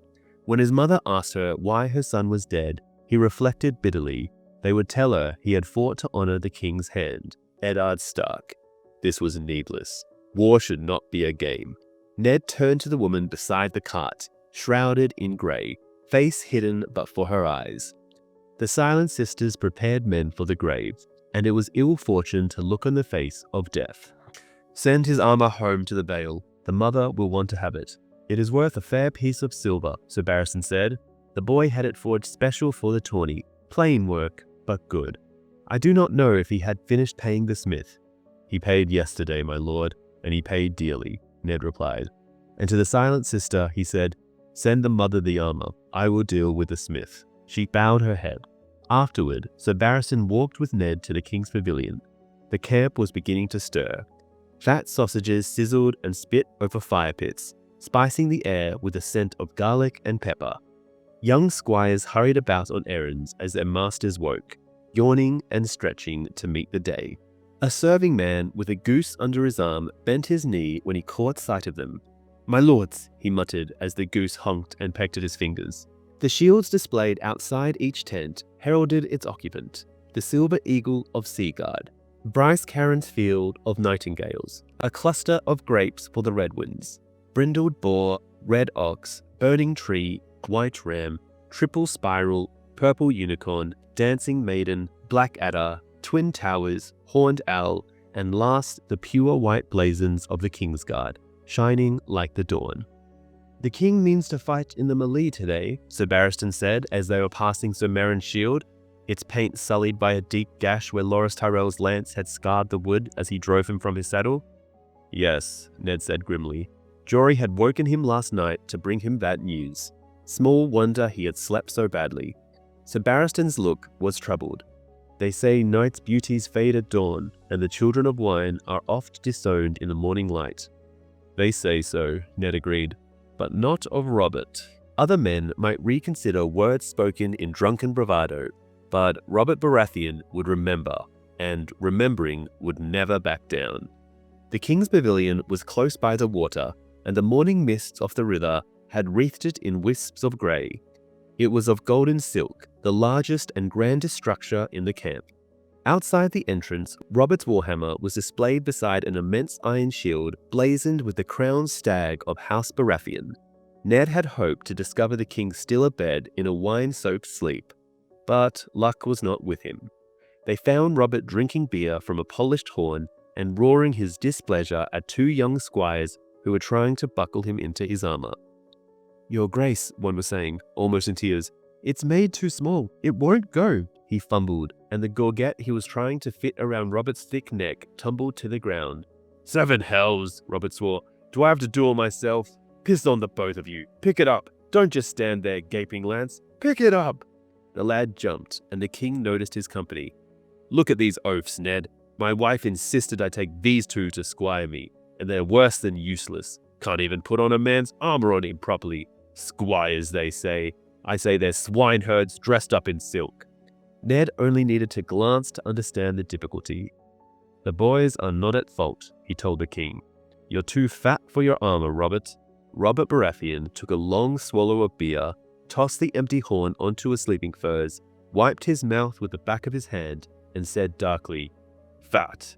Fat is it? Is that how you speak to your king?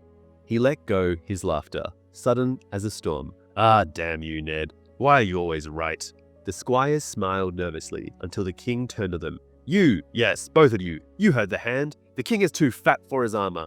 Go find Sir Aaron Santagar. Tell him I need the breastplate stretcher. Now, what are you waiting for? The boys tripped over each other in their haste to be quit of the tent. Robert managed to keep a stern face until they were gone. Then he dropped back into a chair, shaking with laughter. Sir Barristan Selmy chuckled with him. Even Eddard Stark managed a smile. Always, though, the graver thoughts crept in. He could not help taking note of the two squires, handsome boys, fair and well-made. One was Sansa's age, with long golden curls. The other, perhaps 15, sandy hair, with a wisp of a mustache and the emerald green eyes of the queen. Ah, I wish I could be there to see Santagar's face, Robert said. I hope you'll have the wit to send them to someone else. We ought to keep them running all day. Those boys, Ned asked. Lannisters? Robert nodded, wiping tears from his eyes. Cousins, sons of Lord Tywin's brother. One of the dead ones, or perhaps the live ones, now that I come to think of it. I don't recall. My wife comes from a very large family, Ned. A very ambitious family, Ned thought. He had nothing against the squires, but it troubled him to see Robert surrounded by the Queen's kin, waking and sleeping. The Lannister appetite for offices and honors seemed to know no bounds. The talk is, you and the Queen had angry words last night. The mirth curdled on Robert's face. The woman tried to forbid me to fight in the melee. She's sulking in the castle now, damn her. Your sister never would have shamed me like that. You never knew Lyanna as I did, Robert, Ned told him. You saw her beauty, but not the iron underneath. She would have told you that you have no business in the melee. You too, the king frowned. You are a sour man, Stark. Too long in the north. All the juices have frozen inside you. Well, mine are still running. He slapped his chest to prove it. You are the king, Ned reminded him. I sit on the damn iron seat when I must. Does that mean I don't have the same hungers as other men? A bit of wine now and again, a girl squealing in bed, the feel of a horse between my legs. 7 hells, Ned. I want to hit someone. Sir Barristan Selmy spoke up. Your Grace, he said, it is not seemingly that the king should ride into the melee. It would not be a fair contest. Who would dare strike you? Robert seemed honestly taken aback. Why, all of them, damn it. If they can, and the last man left standing will be you, Ned finished. He saw at once that Selmy had hit the mark. The dangers of the melee were only a savor to Robert, but this touched on his pride. Sir Barristan is right. There's not a man in the 7 kingdoms who would dare risk your displeasure by hurting you. The king rose to his feet, his face flushed. Are you telling me those prancing cravens will let me win? For a certainty, Ned said, and Sir Barristan Selmy bowed his head in silent accord. For a moment, Robert was so angry he could not speak. He strode against the tent, whirled, strode back, his face dark and angry. He snatched up his breastplate from the ground and threw it at Barristan Selmy in a wordless fury. Selmy dodged. Get out, the king said then coldly. Get out before I kill you. Sir Barristan left quickly. Ned was about to follow when the king called out again. Not you, Ned. Ned turned back. Robert took up his horn again, filled it with beer from a barrel in the corner, and thrust it at Ned. Drink, he said brusquely. I have no thirst. Drink. Your king commands it. Ned took the horn and drank. The beer was black and thick, so strong it stung the eyes. Robert sat down again. Damn you, Ned Stark. You and Jon Arryn. I loved you both. What have you done to me? You were the one who should have been king. You or Jon. You had the better claim, Your Grace. I told you to drink, not to argue. You make me king, you could at least have the courtesy to listen when I talk, damn you. Look at me, Ned. Look at what kinging has done to me. God, too fat for my armor. How did it ever come to this? Robert, drink and stay quiet. The king is talking. I swear to you, I was never so alive as when I was winning this throne, or so dead as now that I've won it. And Cersei, I will have Jon Arryn to thank for her. I had no wish to marry after Lyanna was taken from me, but Jon said the realm needed an heir. Cersei Lannister would be a good match, he told me. She would bind Lord Tywin to me should Viserys Targaryen ever try to win back his father's throne. The king shook his head. I loved that old man, I swear it. But now, I think he was a bigger fool than the Moon Boy. Oh, Cersei is lovely to look at, truly, but cold. The way she guards her aunt, you'd think she'd had all the gold of Castle Rock between her legs. Here, give me that beer if you won't drink it. He took the horn, upended it, belched, wiped his mouth. I'm sorry for your girl, Ned. Truly. About the wolf, I mean. My son was lying. I'd stake my soul on it. My son. You love your children, don't you? With all my heart, Ned said. Let me tell you a secret, Ned. More than once I have dreamed of giving up the crown, take shit for the free cities with my horse and my hammer, spend my time warring and oaring. That's what I was made for. The sellsword king, how the singers would love me. You know what stops me? The thought of Joffrey on the throne, with Cersei standing behind him, whispering in his ear. My son. How can I make a son like that, Ned? He's only a boy, Ned said awkwardly.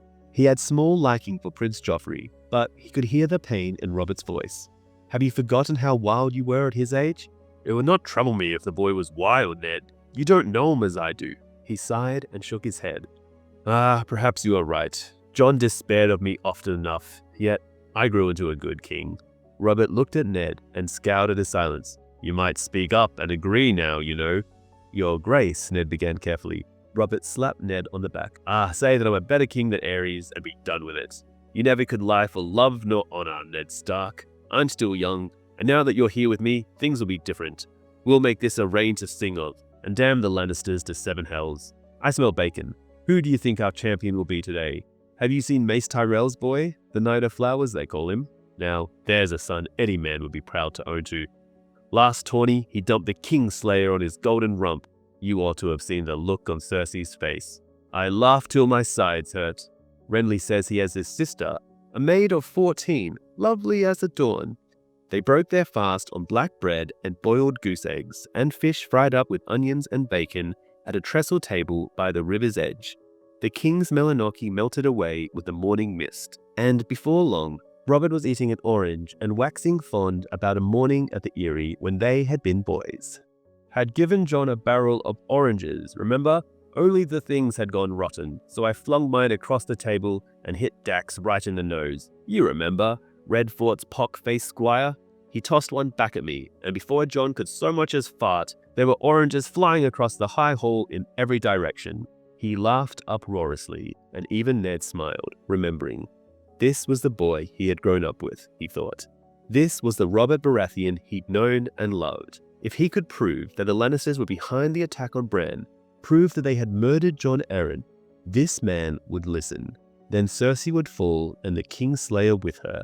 And if Lord Tywin dared to rouse the rest, Robert would smash him as he had smashed Rhaegar Targaryen on the Trident. He could see it all so clearly. That breakfast tasted better than anything Eddard Stark had eaten in a long time, and afterward, his smiles came easier and more often, until it was time for the tournament to resume. Ned walked with the king to the jousting field. He had promised to watch the final tilt with Sansa. Septa Mordane was ill today, and his daughter was determined not to miss the end of the jousting.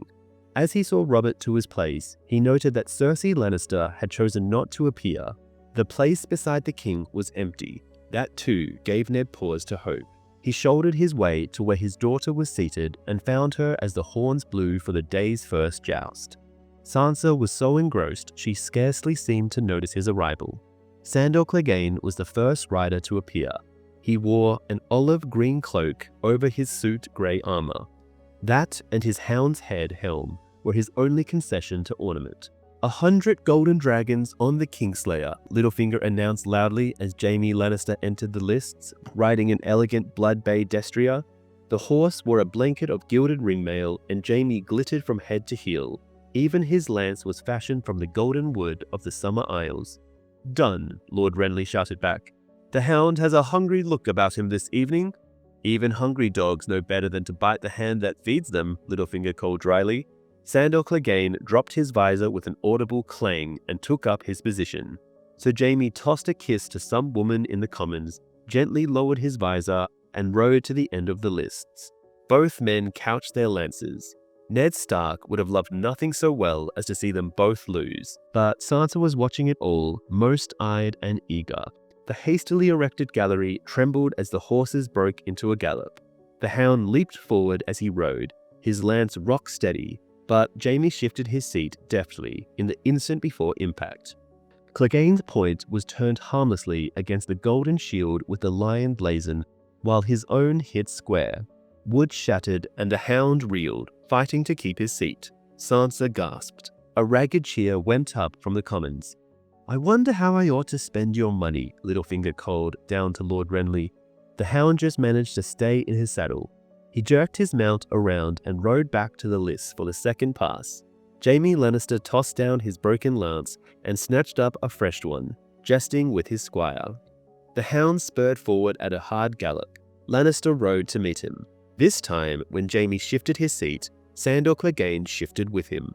Both lances exploded, and by the time the splinters had settled, a riderless blood bay was trotting off in search of grass, while Sir Jaime Lannister rolled in the dirt. Golden and dented. Sansa said, "I knew the hound would win." Littlefinger overheard. "If you know who's going to win the second match, speak up now before Lord Renly plucks me clean," he called to her. Ned smiled. "A pity the imp is not here with us," Lord Renly said. "I should have won twice as much." Jaime Lannister was back on his feet, but his ornate lion helmet had been twisted around and dented in his fall, and now he could not get it off. The Commons were hooting and pointing. The lords and ladies were trying to stifle their chuckles and failing, and over it all, Ned could hear King Robert laughing, louder than anyone. Finally, they had to lead the Lion of Lannister off to a blacksmith, blind and stumbling. By then, Sir Gregor Clegane was in position at the head of the lists. He was huge, the biggest man that Eddard Stark had ever seen. Robert Baratheon and his brothers were all big men, as was the Hound, and back at Winterfell there was a simple-minded stable boy named Hodor who dwarfed them all. But the knight they called the Mountain that rides would have towered over Hodor.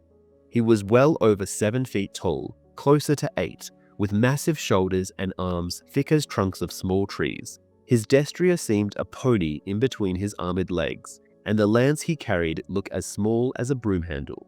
Unlike his brother, Sir Gregor did not live at court. He was a solitary man who seldom left his own lands, but for wars and tourneys. He had been with Lord Tywin when King's Landing fell, a new-made knight of 17 years, even then distinguished by his size and his implacable ferocity. Some said it had been Gregor who dashed the skull of the infant Prince Aegon Targaryen against a wall, and whispered afterward that he had eyed the mother, the Dornish princess Elia, before putting her to the sword. These things were not said in Gregor's hearing. Ned Stark could not recall ever speaking to the man, though Gregor had ridden with them during Balon's Greyjoy rebellion, one night among thousands. He watched him with disquiet. Ned seldom put much stock in gossip, but the things said of Sir Gregor were more than ominous. He was soon to be married for the 3rd time, and one heard dark whisperings about the deaths of his first 2 wives. It was said that his keep was a grim place where servants disappeared unaccountably, and even the dogs were afraid to enter the hall. And there had been a sister who had died young under queer circumstances, and the fire that had disfigured his brother, and the hunting accident that had killed their father. Gregor had inherited the keep, the gold, and the family estates. His younger brother, Sandor, had left the same day to take service with the Lannisters as a sworn sword, and it was said that he had never returned, not even to visit. When the Knight of Flowers made his entrance, a murmur ran through the crowd, and he heard Sansa's fervent whisper, "Oh, he's so beautiful." So Loras Tyrell was slender as a reed, dressed in a suit of fabulous silver armor, polished to a blinding sheen and filagreed with twining black vines and tiny blue forget-me-nots. The Commons realized in the same instant as Ned that the blue of the flowers came from sapphires. A gasp went up from 1,000 throats. Across the boy's shoulders, his cloak hung heavy.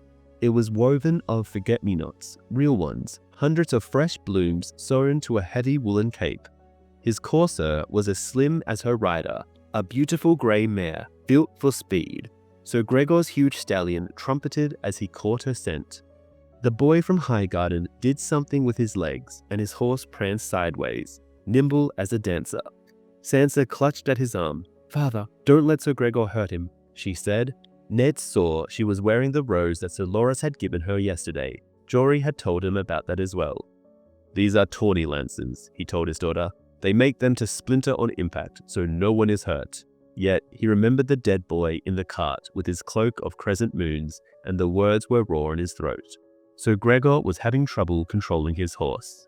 The stallion was screaming and pawing the ground, shaking his head. The mountain kicked at the animal savagely with an armored boot. The horse reared and almost threw him. The Knight of Flowers saluted the king, rode to the far end of the list, and couched his lance, ready. So Gregor brought his animal to the line, fighting with the reins. And suddenly, it began. The mountain stallion broke into a hard gallop, plunging forward wildly, while the mare charged as smooth as a flow of silk. So Gregor wrenched his shield into position, juggled with his lance, and all the while fought to hold his unruly mount on a straight line. And suddenly, Loras Tyrell was on him, placing the point of his lance just there, and in an eye blink, the mountain was falling. He was so huge that he took his horse down with him in a tangle of steel and flesh. Ned heard applause, cheers, whistles, shocked gasps, exciting muttering, and over it all, the rasping laughter of the hound. The Knight of Flowers reined up at the end of the lists. His lance was not even broken. His sapphires winked in the sun as he raised his visor, smiling. The commons went mad for him. In the middle of the field, Sir Gregor Clegane disentangled himself and came boiling to his feet. He wrenched off his helm and slammed it down onto the ground. His face was dark with fury, and his hair fell down into his eyes. "My sword!" he shouted to his squire, and the boy ran it out to him. By then, his stallion was back on its feet as well. Gregor Clegane killed the horse with a single blow of such ferocity that it half severed the animal's neck. Cheers turned to shrieks in a heartbeat. The stallion went to its knees, screaming as it died. By then, Gregor was striding down the list towards Sir Loras Tyrell, his bloody sword clutched in his fist. "Stop him," Ned shouted, but his words were lost in the roar. Everyone else was yelling as well, and Sansa was crying. It all happened so fast. The Knight of Flowers was shouting for his own sword as Sir Gregor knocked his squire aside and made a garb for the reins of his horse. The mare scented blood and reared. Loras Tyrell kept his seat, but barely. So Gregor swung his sword, a savage two-handed blow that took the boy in the chest and knocked him from the saddle. The courser dashed away in panic as Sir Loras lay stunned in the dirt. But as Gregor lifted his sword for the killing blow, a rasping voice warned, "Leave him be," and a steel-clad hand wrenched him away from the boy. The mountain pivoted in wordless fury, swinging his longsword in a killing arc with all his massive strength behind it. But the hound caught the blow and turned it, and for what seemed an eternity, the two brothers stood hammering at each other as a dazed Loras Tyrell was helped to safety. Thrice, Ned saw Sir Gregor aim savage blows at the hound's head helmet, yet not once did Sandor send a cut at his brother's unprotected face. It was the king's voice that put an end to it. The king's voice and 20 swords. Jon Arryn had told them that a commander needs a good battlefield voice, and Robert had proved the truth of that on the Trident. He used that voice now. "Stop this madness," he boomed. "In the name of your king." The hound went to one knee. So Gregor's blow cut air, and at last he came to his senses. He dropped his sword and glared at Robert, surrounded by his Kingsguard and a dozen other knights and guardsmen. Wordlessly, he turned and strode off, shoving past Barristan Selmy. "Let him go," Robert said, and as quickly as that, it was over. "Is the hound the champion now?" Sansa asked Ned. "No," he told her. "There will be one final joust between the hound and the Knight of Flowers, but Sansa had the right of it after all." A few moments later, Sir Loras Tyrell walked back onto the field in a simple linen doublet and said to Sandor Clegane, "I owe you my life. The day is yours, sir." "I am no sir," the hound replied. But he took the victory and the champion's purse, and for perhaps the first time in his life, the love of the commons. They cheered him as he left the list to return to his pavilion. As Ned walked with Sansa to the archery field, Littlefinger and Lord Renly and some of the others fell in with them. Tyrell had to know the mare was in heat, Littlefinger was saying. I swear, the boy planned the whole thing. Craigar has always favored huge, ill-tempered stallions with more spirit than sense. The notion seemed to amuse him. It did not amuse Sir Barristan Selmy. There is small honor in tricks, the old man said stiffly. Small honor and 20,000 golds, Lord Renly smiled. That afternoon, a boy named Angai, an unheralded commoner from the Dornish marches, won the archery competition, out-shooting Sir Balon Swan and Jalabar Zo at 100 paces after all the other bowmen had been eliminated at the shorter distances. Ned sent Alan to seek him out and offer him a position with the Hand's Guard, but the boy was flush with wine and victory and riches undreamed of, and he refused. The melee went on for 3 hours. Near 40 men took part, free riders and hedge knights and new-made squires in search of a reputation. They fought with blunted weapons in a chaos of mud and blood, small troops fighting together and then turning on each other as alliances formed and fractured, until only one man was left standing. The victor was the Red Priest, Thoros of Myr, a madman who shaved his head and fought with a flaming sword. He had won melees before. The fire sword frightened the mounts of the other riders, and nothing frightened Thoros. The final tally was 3 broken limbs, a shattered collarbone, a dozen smashed fingers, 2 horses that had to be put down, and more cuts, sprains, and bruises than anyone cared to count. Ned was desperately pleased that Robert had not taken part. That night at the feast, Eddard Stark was more hopeful than he had been in a great while. Robert was in high good humor, the Lannisters were nowhere to be seen, and even his daughters were behaving. Jory brought Arya down to join them, and Sansa spoke to her sister pleasantly. The tournament was magnificent, she sighed. You should have come. How was your dancing? I'm sore all over, Arya reported happily, proudly displaying a huge purple bruise on her leg. You must be a terrible dancer, Sansa said doubtfully. Later, while Sansa was off listening to a troupe of singers perform the complex round of the interwoven ballads called The Dance of the Dragons, Ned inspected the bruise himself. I hope Varel is not being too hard on you, he said. Arya stood on one leg. She was getting much better at that of late. Sirio says that every hurt is a lesson, and every lesson makes you better. Ned frowned. The man Sirio Farrell had come with an excellent reputation, and his flamboyant Braavosi style was well suited to Arya's slender blade. Yet still, a few days ago, she had been wandering around with a swatch of black silk tied over her eyes. Sirio was teaching her to see with her ears and her nose, and her skin, she told him. Before that, he had her doing spins and backflips. Arya, are you certain you want to persist in this? She nodded. Tomorrow, we're going to catch cats. Cats, Ned sighed. Perhaps it was a mistake to hire this Braavosi. If you like, I will ask Jory to take over your lessons. Or I might have a quiet word with Sir Barristan. He was the finest sword in the 7 kingdoms in his youth. I don't want them, Arya said. I want Sirio. Ned ran his fingers through his hair. Any decent master-at-arms could give Arya the rudiments of slash and parry without this nonsense of blindfolds, cartwheels, and hopping about on one leg. But he knew his youngest daughter well enough to know there was no arguing with that stubborn jut of jaw. As you wish, he said. Surely she would grow tired of this soon. Try to be careful. I will, she promised solemnly as she hopped smoothly from her right leg to her left. Much later, after he had taken the girls back through the city and seen them both safe in bed, Sansa with her dreams and Arya with her bruises, Ned ascended to his own chambers atop the Tower of the Hand. The day had been warm, and the room was close and stuffy. Ned went to the window and unfastened the heavy shutters to let in the cool night air. Across the great yard, he noticed the flickering glow of candlelight from Littlefinger's windows. The hour was well past midnight. Down by the river, the rebels were only now beginning to dwindle and die. He took out the dagger and studied it. Littlefinger's blade, won by Tyrion Lannister in a tawny wager, sent to slay Bran in his sleep. Why? Why would the dwarf want Bran dead? Why would anyone want Bran dead? The dagger, Bran's fall, all of it was linked somehow to the murder of Jon Arryn. He could feel it in his gut. But the truth of Jon's death remained as clouded to him as when he had started. Lord Stannis had not returned to King's Landing for the tourney.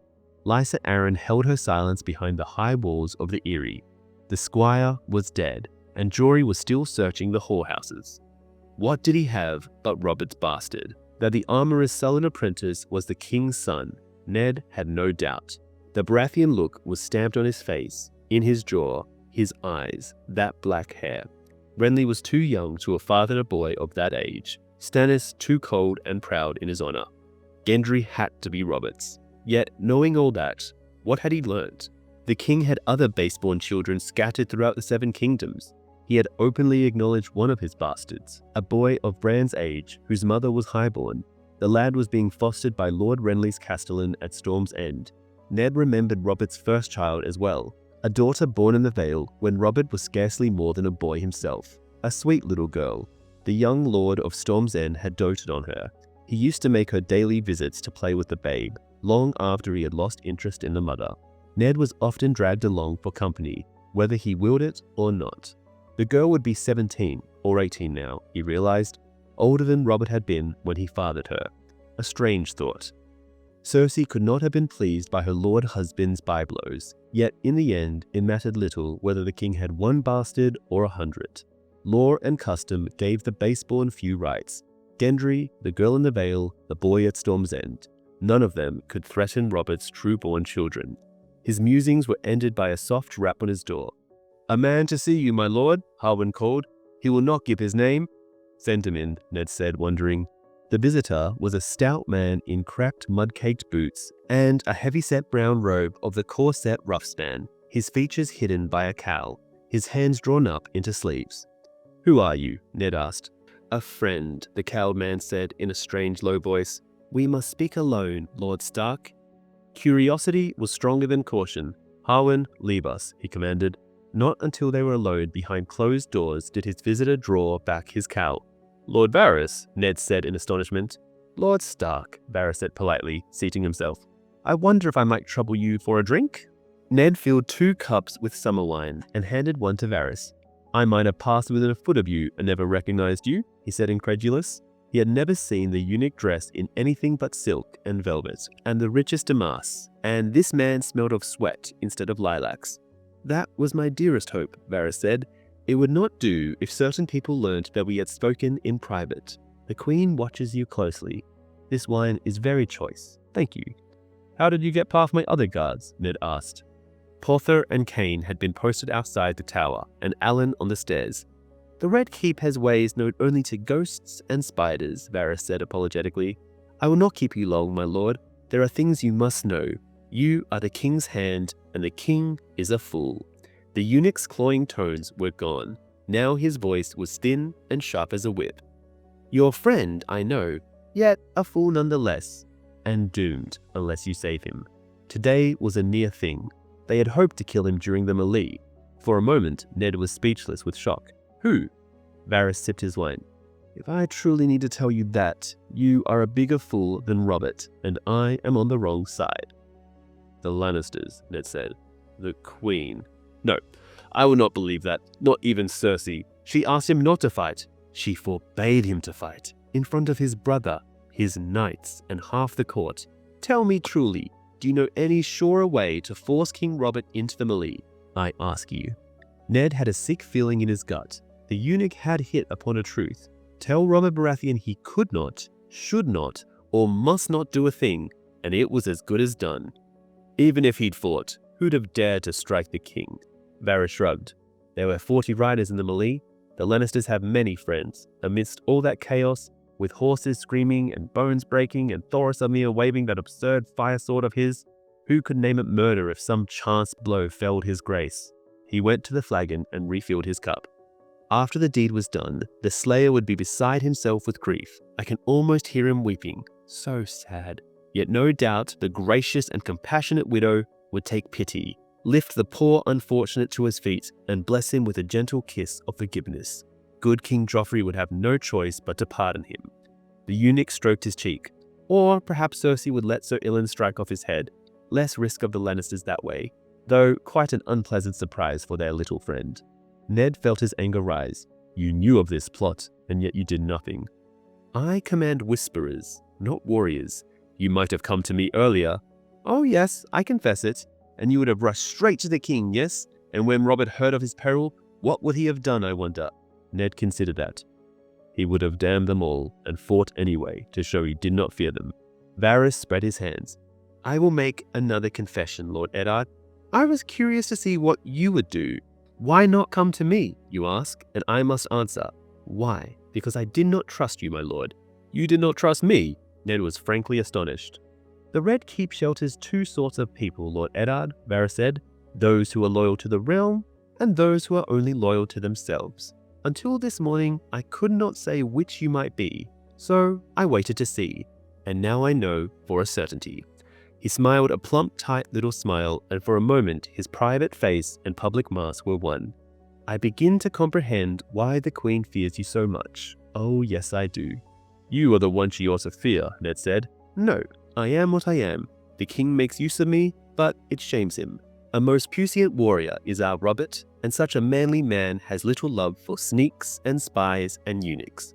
If a day should come when Cersei whispers, kill that man, ill and pain will sneak my head off in a twinkling, and who will mourn poor Varys then? North or south, they sing no songs for spiders. He reached out and touched Ned with a soft hand. But you, Lord Stark, I think, no, I know, he wouldn't kill you, not even for his queen, and there may lie our salvation. It was all too much. For a moment, Eddard Stark wanted nothing so much as to return to Winterfell, to the clean simplicity of the north, where the enemies were winter and the wildlings beyond the wall. Surely Robert has other loyal friends, he protested. His brothers, his wife, Varys finished, with a smile that cut. His brothers hate the Lannisters, true enough. But hating the Queen and loving the King are not quite the same thing, are they? Sir Barristan loves his honor, Grand Maester Pycelle loves his office, and Littlefinger loves Littlefinger. The Kingsguard, a paper shield, the eunuch said. Try not to look so shocked, Lord Stark. Jaime Lannister is himself a sworn brother of the White Swords, and we all know what his oath is worth. The days when men like Ryan Redwine and the Prince Aemon the Dragon Knight wore the white cloak are gone to dust and song. Of these 7, only Sir Barristan Selmy is made of the true steel, and Selmy is old. Sir Boris and Sir Meryn are the Queen's creatures to the bone, and I have deep suspicions of the others.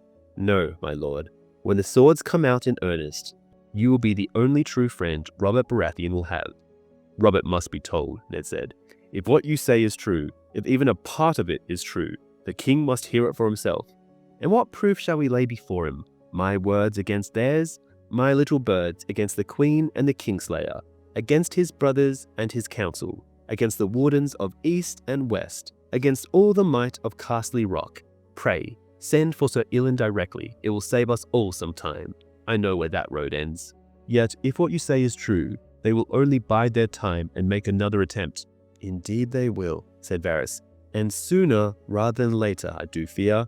You are making them most anxious, Lord Eddard, but my little birds will be listening, and together we may be able to forestall them.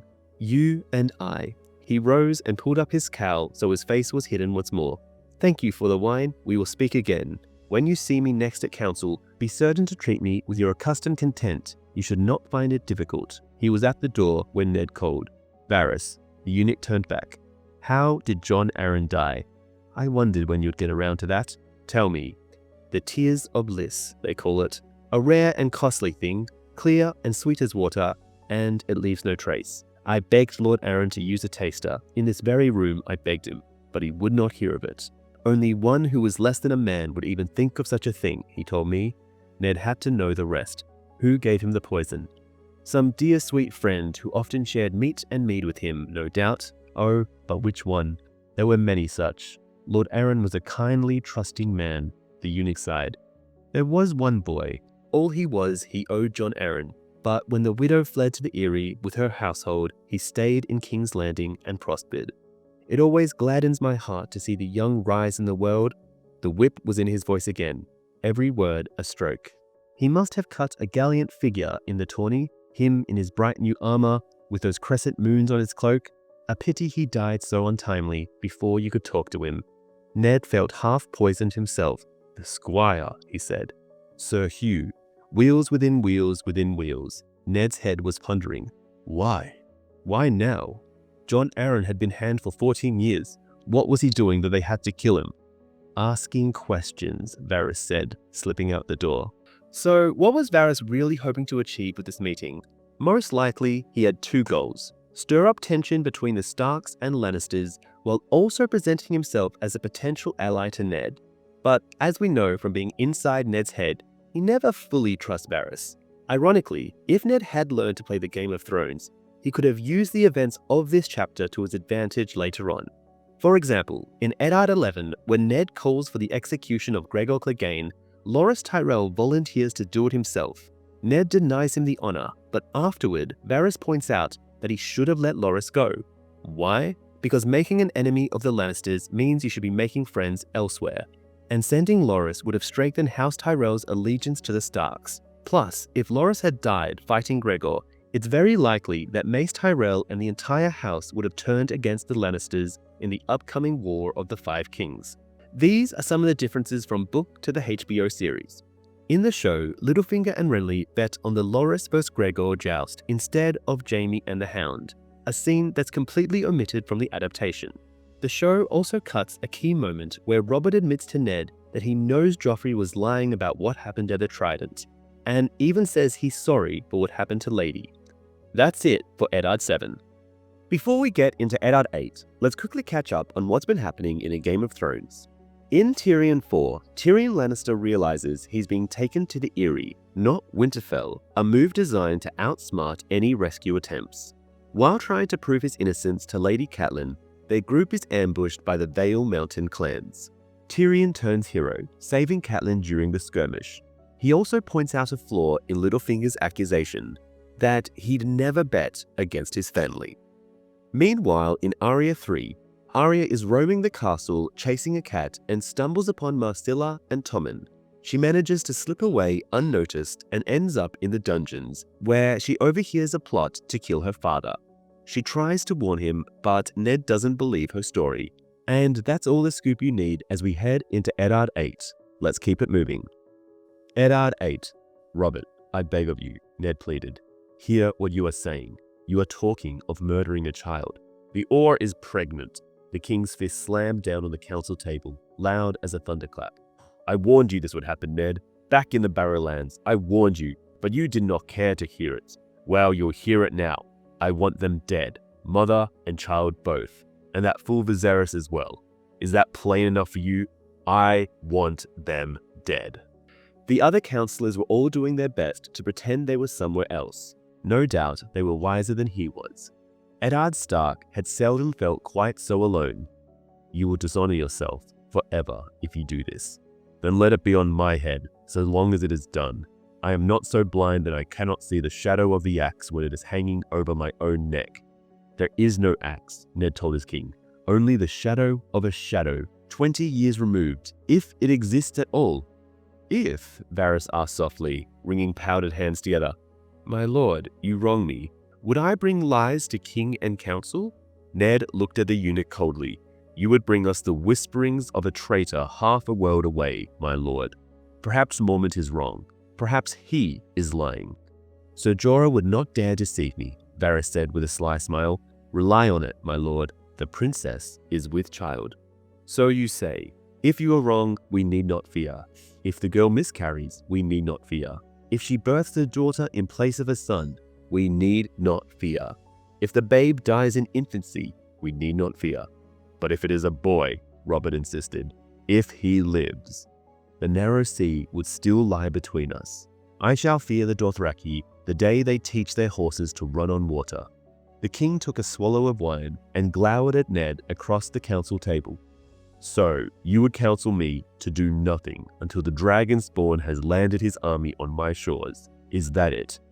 This dragon spawn is in his mother's belly, Ned said. Even Aegon did no conquering until after he was weaned. God, you are as stubborn as an Arrakos, Stark. The king looked around the council table. Have the rest of you mislaid your tongues? Will no one talk sense to this frozen-faced fool? Varys gave the king an unctuous smile and laid a soft hand on Ned's sleeve. I understand your qualms, Lord Stark. Truly, I do. It gave me no joy to bring this grievous news to council. It is a terrible thing we contemplate, a vile thing. Yet, we who presume to rule must do vile things for the good of the realm, however much it pains us. Lord Renly shrugged. The matter seems simple enough to me. We ought to have had Viserys and his sister killed years ago. But His Grace, my brother, made the mistake of listening to Jon Arryn. Mercy is never a mistake, Lord Renly, Ned replied. On the Trident, Sir Barristan here cut down 12 good men, Robert's friends and mine, when they brought him to us, grievously wounded and near death. Roose Bolton urged us to cut his throat. But your brother said, I will not kill a man for loyalty, nor for fighting well, and sent his own maester to tend Sir Barristan's wounds. He gave the king a long, cool look. Would that man were here today. Robert had shame enough to blush. It was not the same, he complained. Sir Barristan was a knight of the Kingsguard, whereas Daenerys is a 14-year-old girl. Ned knew he was pushing this well past the point of wisdom, yet he could not keep silent. Robert, I ask you, what did we rise against Aerys Targaryen for, if not to put an end to the murder of children? To put an end to the Targaryens, the king growled. Your Grace, I never knew you to fear Rhaegar, Ned fought to keep the scorn out of his voice, and failed. Have the years so unmanned you that you tremble at the shadow of an unborn child? Robert purpled. No more, Ned, he warned, pointing. Not another word. Have you forgotten who is king here? No, Your Grace, Ned replied. Have you? Enough, the king bellowed. I am sick of talk. I'll be done with this or be damned. What say you all? She must be killed, Lord Renly declared. We have no choice, murmured Varys. Sadly. Sir Barristan Selmy raised his pale blue eyes from the table and said, Your Grace, there is honor in facing an enemy on the battlefield, but none in killing him in his mother's womb. Forgive me, but I must stand with Lord Eddard. Grand Maester Pycelle cleared his throat, a process that seemed to take some minutes. My order serves the realm, not the ruler. Once I counseled King Aerys as loyally as I counsel King Robert now, so I bear this girl child of his no ill will. Yet I ask you this, should war come again, how many soldiers will die? How many towns will burn? How many children will be ripped from their mothers to perish on the end of a spear? He stroked his luxuriant white beard, infinitely sad, infinitely weary. Is it not wiser, even kinder, that Daenerys Targaryen should die now so that tens of thousands might live? Kinder, Varys said. Oh, well and truly spoken, Grand Maester. It is so true. Should the gods in their caprice grant Daenerys Targaryen a son, the realm must bleed. Littlefinger was the last. As Ned looked to him, Lord Peter stifled a yawn. When you find yourself in bed with an ugly woman, the best thing to do is close your eyes and get on with it, he declared. Waiting won't make the maid any prettier. Kiss her and be done with it. Kiss her, Sir Barristan repeated aghast. A steel kiss, said Littlefinger. Robert turned to face his hand. Well, there it is, Ned. You and Selmy stand alone on this matter. The only question that remains is, who can we find to kill her? Mormont craves a royal pardon, Lord Renly reminded them. Desperately, Varys said. Yet he craves life even more. By now, the princess nears Vaes Dothrak, where it is death to draw a blade. If I told you what the Dothraki would do to the poor man who used one on a Khaleesi, none of you would sleep tonight. He stroked a powdered cheek. Now, poison. The tears of Lys, let us say. Khal Drogo need never know it was not a natural death. Grand Maester Pycelle's sleepy eyes flicked open. He squinted suspiciously at the eunuch. Poison is a coward's weapon, the king complained. Ned had heard enough. You send hired knives to kill a 14-year-old girl, and you still quibble about honor? He pushed back his chair and stood. Do it yourself, Robert. The man who passes the sentence should swing the sword. Look her in the eyes before you kill her. See her tears. Hear her last words. You owe her that much at least. Gods, the king swore, the words exploding out of him as if they could barely contain his fury. You mean it, damn you. He reached for the flagon of wine at his elbow, found it empty, and flung it away to shatter against the wall. I am out of wine and out of patience. Enough of this. Just have it done. I will not be part of murder, Robert. Do as you will, but do not ask me to fix my seal to it. For a moment, Robert did not seem to understand what Ned was saying. Defiance was not a dish he tasted often. Slowly, His face changed as comprehension came. His eyes narrowed and a flush crept up his neck, past the velvet collar. He pointed an angry finger at Ned. "You are the king's hand, Lord Stark. You will do as I command you, or I'll find me a hand who will." "I wish him every success." Ned unfastened a heavy clasp that clutched at the folds of his cloak, the ornate silver hand that was his badge of office. He laid it on the table in front of the king, saddened by the memory of the man who had pinned it on him, the friend he had loved. "I thought you a better man than this, Robert. I thought we had made a nobler king." Robert's face was purple. "Out," he croaked, choking on his rage. "Out, damn you! I'm done with you. What are you waiting for? Go, run back to Winterfell and make certain I never look on your face again, or I swear I'll have your head on a spike." Ned bowed and turned on his heel without another word. He could feel Robert's eyes on his back as he strode from the council chambers. The discussion resumed, with scarcely a pause. "On Braavos, there is a society called the Faceless Men," Grand Maester Pycelle offered. "Do you have any idea how costly they are?" Littlefinger complained. "You could hire an army of common sellswords for half the price, and that's for a merchant. I don't dare think what they might ask for a princess." The closing of the door behind him silenced the voices. Sir Boris Blount was stationed outside the chamber, wearing the long white cloak and the armor of the Kingsguard. He gave Ned a quick, curious glance from the corner of his eye, but asked no questions. The day felt heavy and oppressive as he crossed the bailey back to the Tower of the Hand. He could feel the threat of rain in the air.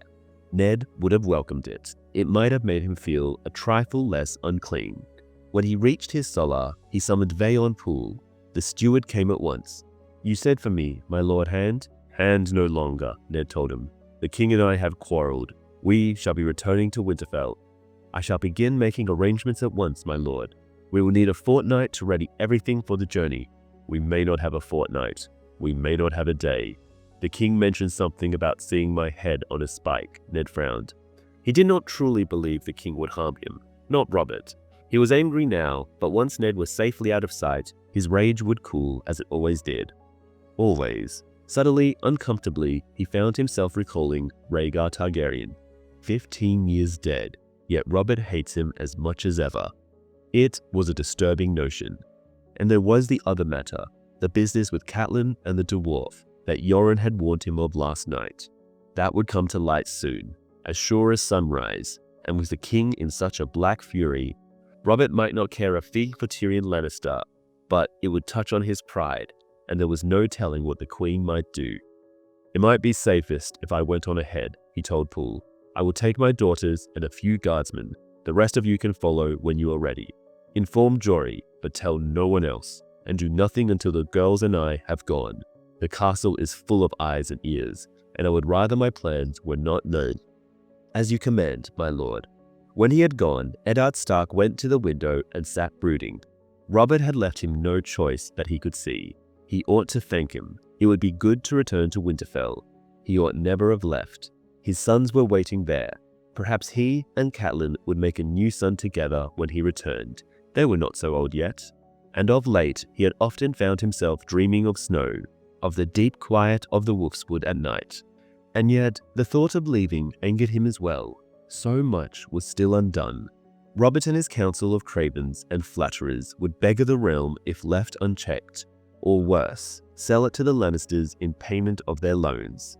And the truth of Jon Arryn's death still eluded him. Oh, he had found a few pieces, enough to convince him that Jon had indeed been murdered, but that was no more than the spoor of an animal on the forest floor. He had not sighted the beast itself yet, though he sensed it was there, lurking, hidden, treacherous. It struck him suddenly that he might return to Winterfell by sea.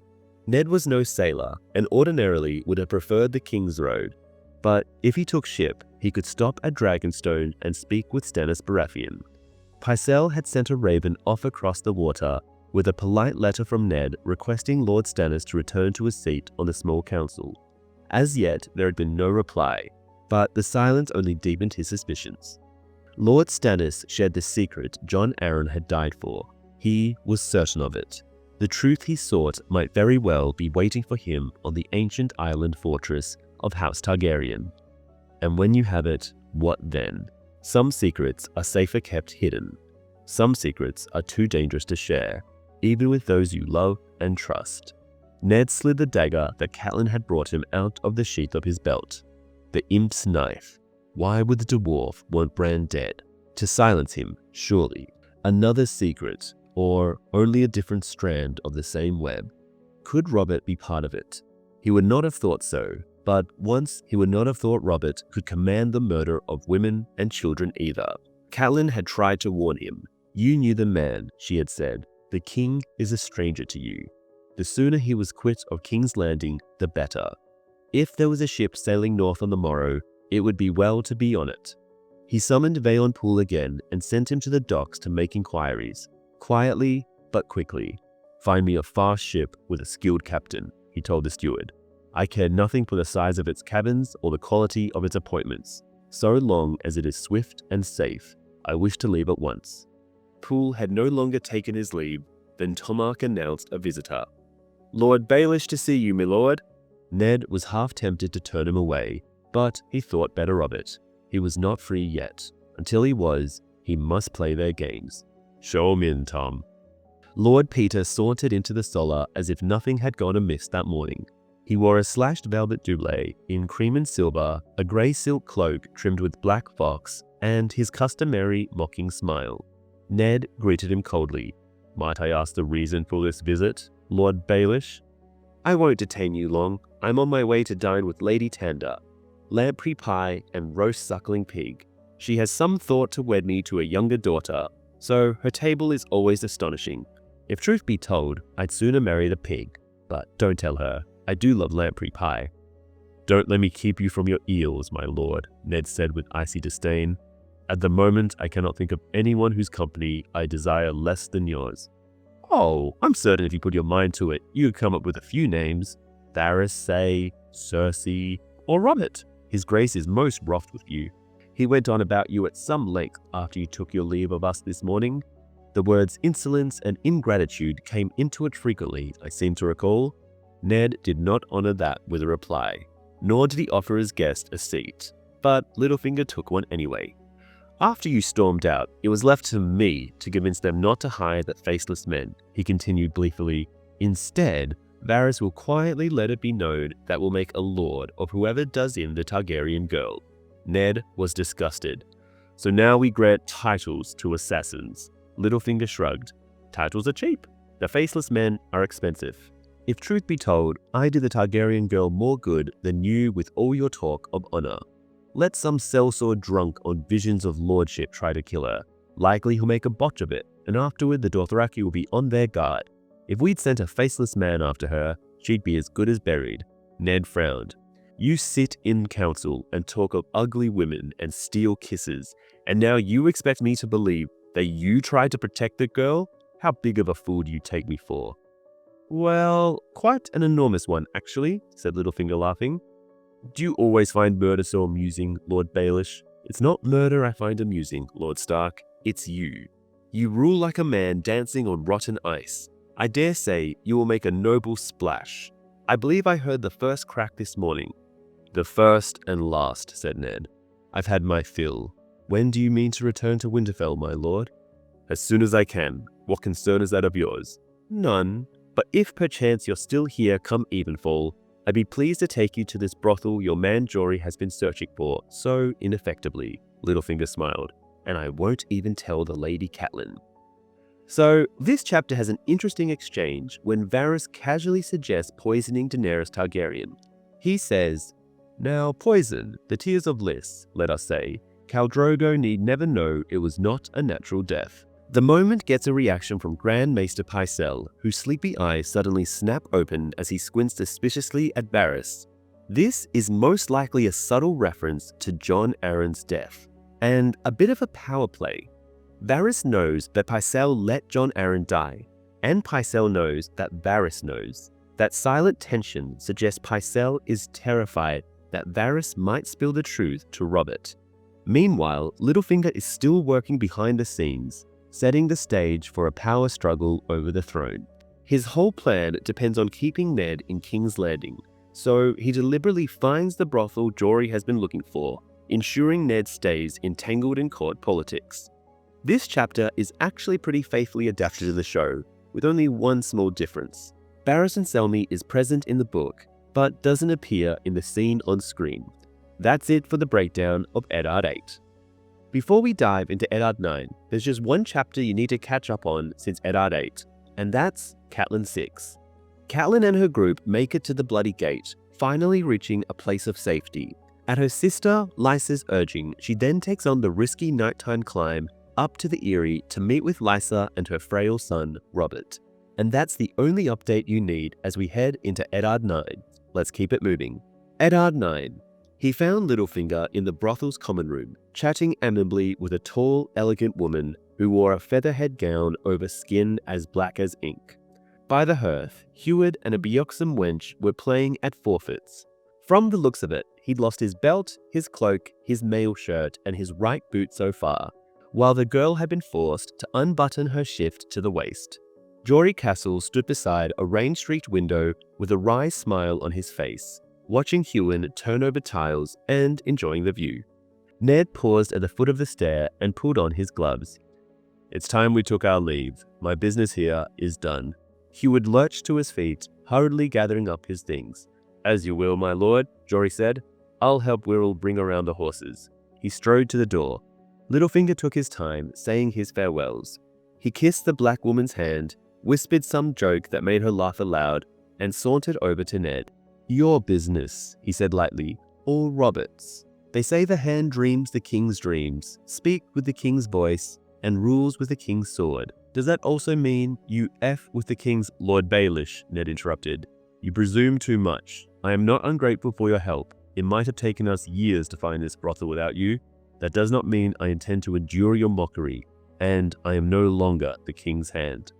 "The direwolf must be a prickly beast," said Littlefinger with a sharp twist of his mouth. A warm rain was pelting down from a starless black sky as they walked to the stables. Ned drew up the hood of his cloak. Jory brought out his horse. Young Will came right behind him, leading Littlefinger's mare with one hand, while the other fumbled with his belt and the lacings of his trousers.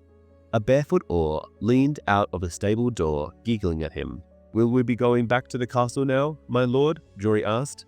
Ned nodded and swung into the saddle. Littlefinger mounted up beside him. Jory and the others followed. "Chateo runs a choice establishment," Littlefinger said as they rode. "I've half a mind to buy it. Brothels are a much sounder investment than ships, I've found. Oars seldom sink, and when they are boarded by pirates, why, the pirates pay good coin, like everyone else." Lord Peter chuckled at his own wit. Ned let him prattle on. After a time, he quieted, and they rode in silence. The streets of King's Landing were dark and deserted. The rain had driven everyone under their roofs. It beat down on Ned's head, warm as blood and relentless as old guilt. Fat drops of water ran down his face. "Robert will never keep to one bed," Lyanna had told him at Winterfell on the night long ago when their father had promised her hand to the young Lord of Storm's End. "I hear he has gotten a child on some girl in the Vale." Ned had held the babe in his arms. He could scarcely deny her, nor would he lie to his sister. But he had assured her that what Robert did before their betrothal was of no matter, that he was a good man and true who would love her with all his heart. Lyanna had only smiled. "Love is sweet, dearest Ned, but it cannot change a man's nature." The girl had been so young, Ned had not dared to ask her age.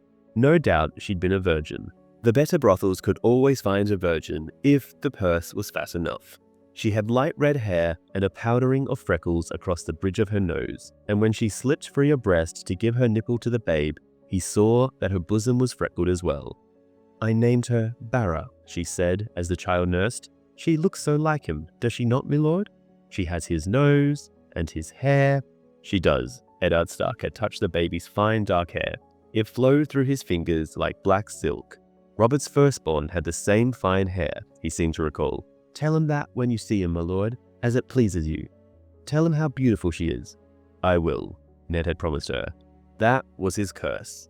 Robert would swear undying love and forget them before evenfall.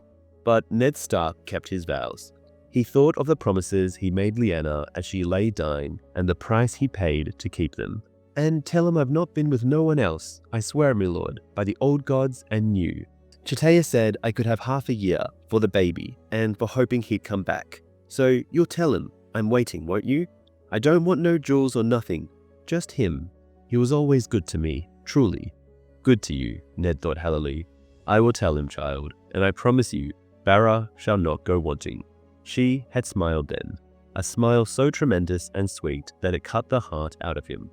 Riding through the rainy night, Ned saw Jon Snow's face in front of him, so like a younger version of his own. If the gods frown so on bastards, he thought dully, why did they fill men with such lusts? "Lord Baelish, what do you know of Robert's bastards?" "Well, he has more than you, for a start." "How many?" Littlefinger shrugged. Rivulets of moisture twirled down the back of his cloak.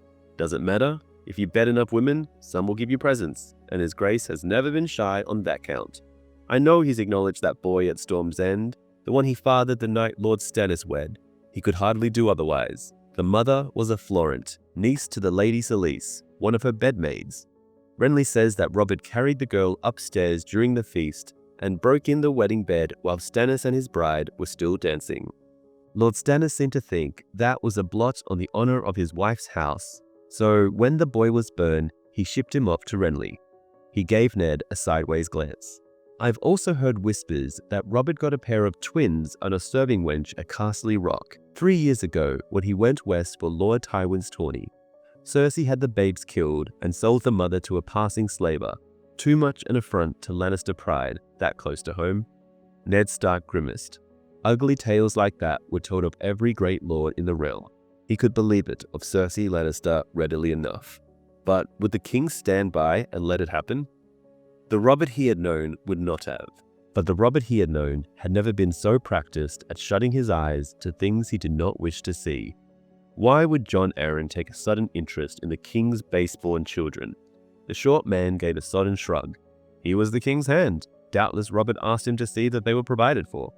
Ned was soaked through to the bone, and his soul had grown cold. It had to be more than that. Or why kill him? Littlefinger shook the rain from his hair and laughed. "Now I see. Lord Arryn learned that his grace had filled the bellies of some oars and fishwives, and for that he had to be silenced. Small wonder. Allow a man like that to live, and next he's like to blurt out that the sun rises in the east." There was no answer Ned Stark could give to that but a frown. For the first time in years, he found himself remembering Rhaegar Targaryen. He wondered if Rhaegar had frequented brothels. Somehow, he thought not. The rain was falling harder now, stinging the eyes and drumming against the ground. Rivers of black water were running down the hill when Jory called out, "My lord," his voice hoarse with alarm, and in an instant the street was full of soldiers. Ned glimpsed ringmail over leather, gauntlets and greaves, steel helms with golden lions on the crests. Their cloaks clung to their backs, sodden with rain. He had no time to count, but there were 10 at least, a line of them, on foot, blocking the street with long swords and iron-tipped spears. "Behind!" he heard Will cry, and when he turned his horse, there were more in the back of them, cutting off their retreat. Jory's sword came singing from its scabbard. "Make way or die!" "The wolves are howling," their leader said. Ned could see rain running down his face. Such a small pack, though. Littlefinger walked his horse forward, step by careful step. What is the meaning of this? This is the hand of the king. He was the hand of the king. The mud muffled the hooves of the bloody bay stallion. The lion parted before him. On a golden breastplate, the Lion of Lannister roared its defiance. Now, if truth be told, I'm not sure what he is. "Lannister, this is madness," Littlefinger said. "Let us pass. We are expected back at the castle. What do you think you're doing?" "He knows what he's doing," Ned said calmly. Jaime Lannister smiled. "Quite true. I'm looking for my brother. You remember my brother, don't you, Lord Stark? He was with us at Winterfell. Fair-haired, mismatched eyes, sharp of tongue, a short man." "I remember him well," Ned replied. "It would seem he has met some trouble on the road. My lord father is quite vexed. You would not perchance have any notion of who might have wished my brother ill, would you?" "Your brother has been taken at my command to answer for his crimes," Ned Stark said. Littlefinger groaned in dismay. "My lords." Sir Jaime ripped his longsword from its sheath and urged his stallion forward. "Show me your steel, Lord Eddard. I'll butcher you like Ares if I must, but I'd sooner you died with a blade in your hand."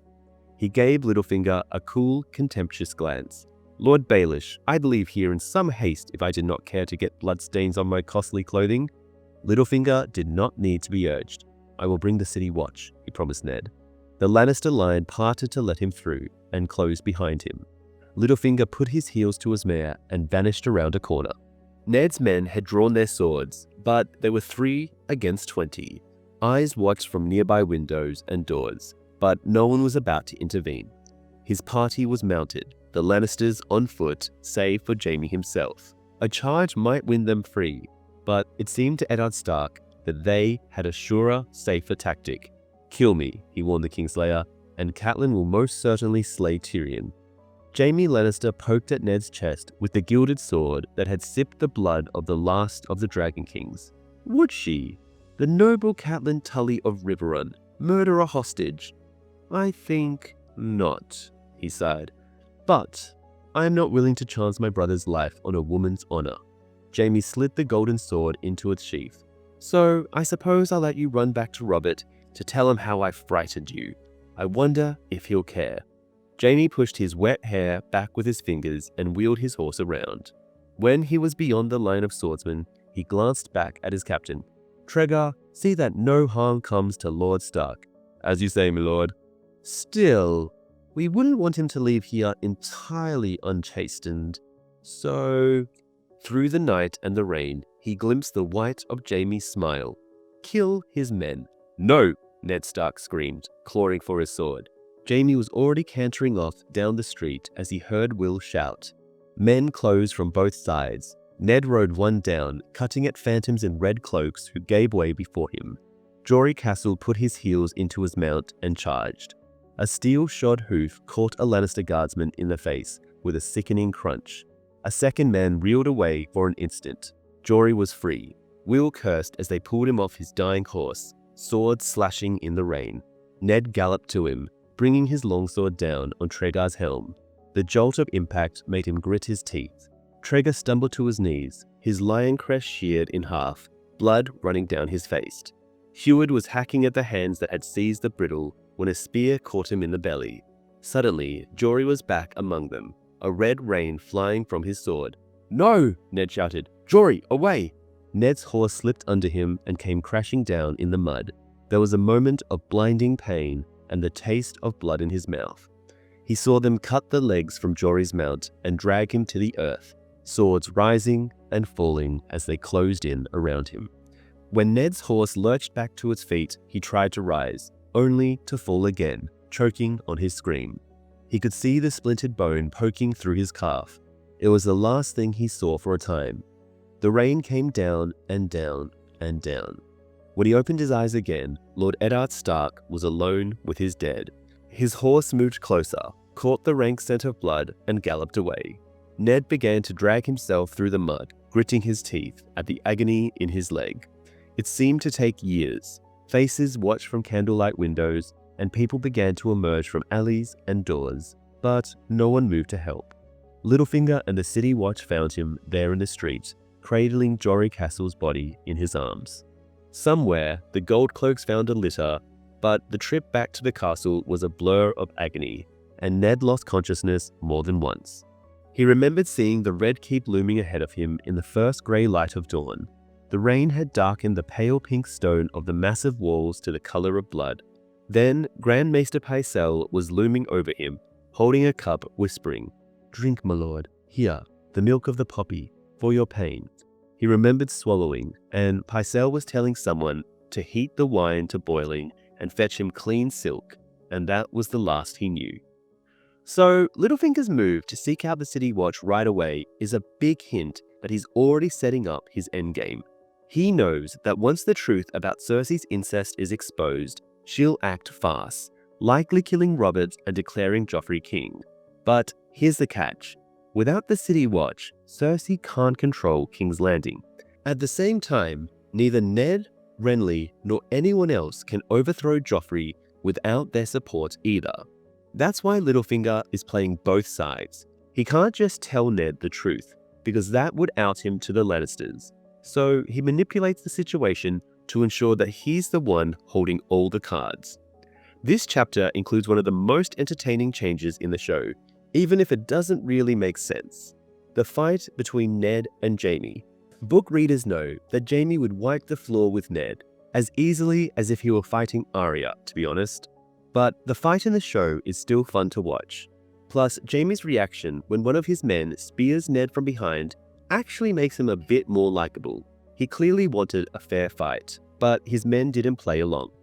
In the books, the fight plays out differently. Ned's guardsmen are on horseback, but are pulled off and killed with swords. Jory Castle briefly escapes, but comes back and is killed. Not by Jaime, but by a random Lannister guard.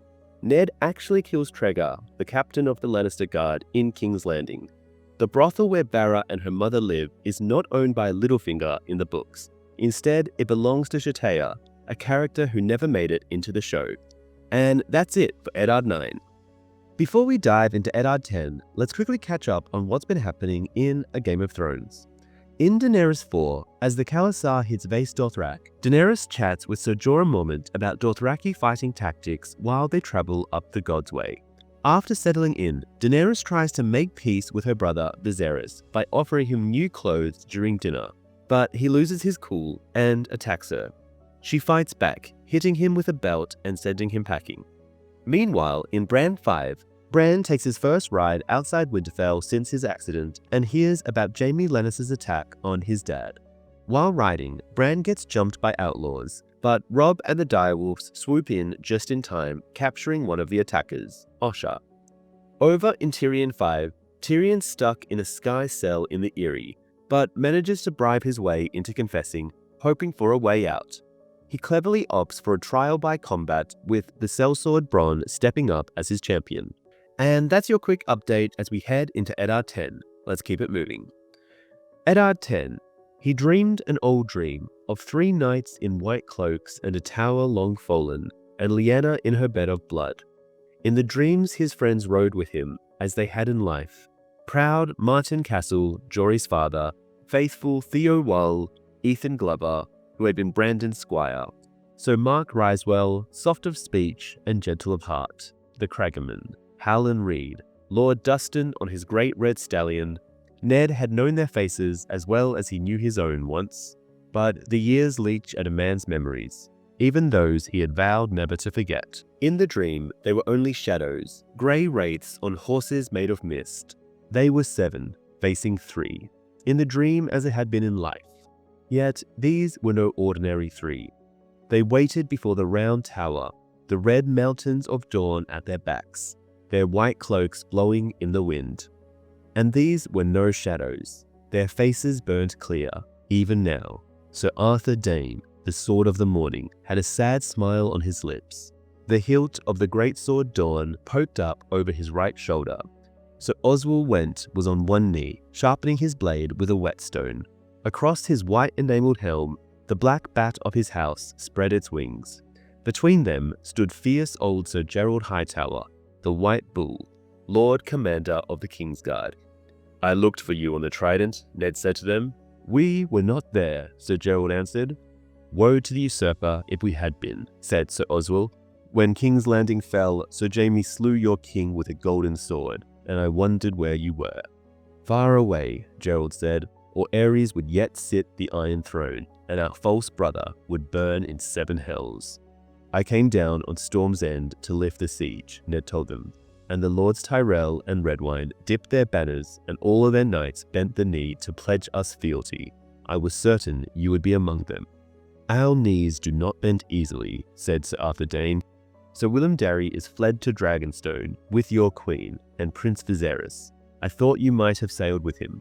"Sir Willem is a good man and true," said Sir Oswell. "But not of the Kingsguard," Sir Gerald pointed out. "The Kingsguard does not flee." "Then or now," said Sir Arthur. He donned his helm. "We swore a vow," explained Sir Gerald.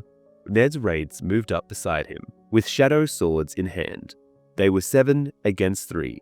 "And now it begins," said Sir Arthur Dayne. "The Sword of the Morning." He unsheathed Dawn and held it with both hands. The blade was pale as milk glass, alive with light. "No," Ned said with a sadness in his voice. "Now it ends." As they came together in a rush of steel and shadow, he could hear Lyanna screaming. "Eddard!" she called. A storm of rose petals blew across a blue-streaked sky, as blue as the eyes of death. "Lord Eddard!" Lyanna called again. "I promise," he whispered. "Fire, I promise." "Lord Eddard," a man echoed from the dark. Groaning, Eddard Stark opened his eyes. Moonlight streamed through the tall windows of the Tower of the Hand. "Lord Eddard?" A shadow stood over the bed. How long?" The sheets were tangled, his legs splintered and plastered. A dull throb of pain shot up his side. 6 days and 7 nights. The voice was Vayon Pool's. The steward held a cup to Ned's lips. "Drink, my lord." "What?" "Only water. Maester Pycelle said you would be thirsty." Ned drank. His lips were parched and cracked. The water tasted sweet as honey. "The king left orders," Vayon Pool told him when the cup was empty. "He would speak with you, my lord." "On the morrow," Ned said. "When I am stronger." He could not face Robert now. The dream had left him weak as a kitten. "My lord," Pool said. "He commanded us to send you to him the moment you opened your eyes." The steward busied himself, lighting a bedside candle. Ned cursed softly. Robert was never known for his patience. "Tell him I'm too weak to come to him. If he wishes to speak with me, I should be pleased to receive him here. I hope you wake him from a sound sleep and summon—" He was about to say Jory when he remembered. "Summon the captain of my guard." Alan stepped into the bedchamber a few moments after the steward had taken his leave. "My lord." "Pool tells me it has been 6 days, Ned said. "I must know how things stand." "The Kingslayer is fled the city," Alan told him. "The talk is he's ridden back to Castle Rock to join his father. The story of how Lady Catelyn took the imp is on every lip.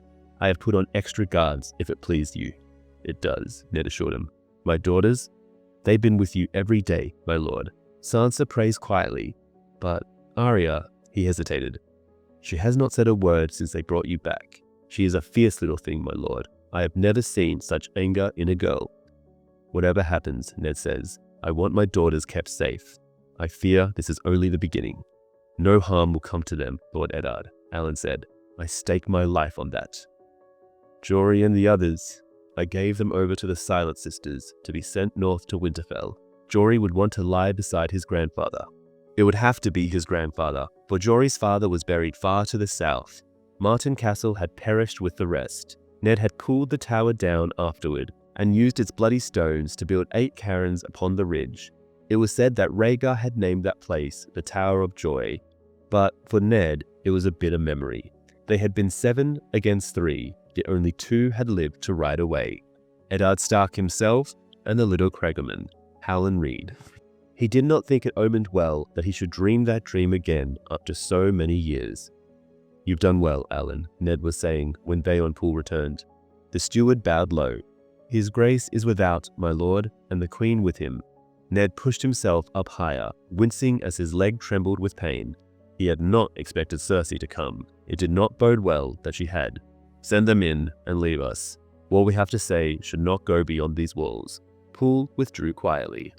Robert had taken time to dress. He wore a black velvet doublet with the crowned stag of Baratheon worked upon the breast in golden thread, and a golden mantle with a cloak of black and gold squares. A flagon of wine was in his hand, his face already flushed from drink. Cersei Lannister entered behind him, a jeweled tiara in her hair. "Your Grace," Ned said. "Your pardons I cannot rise."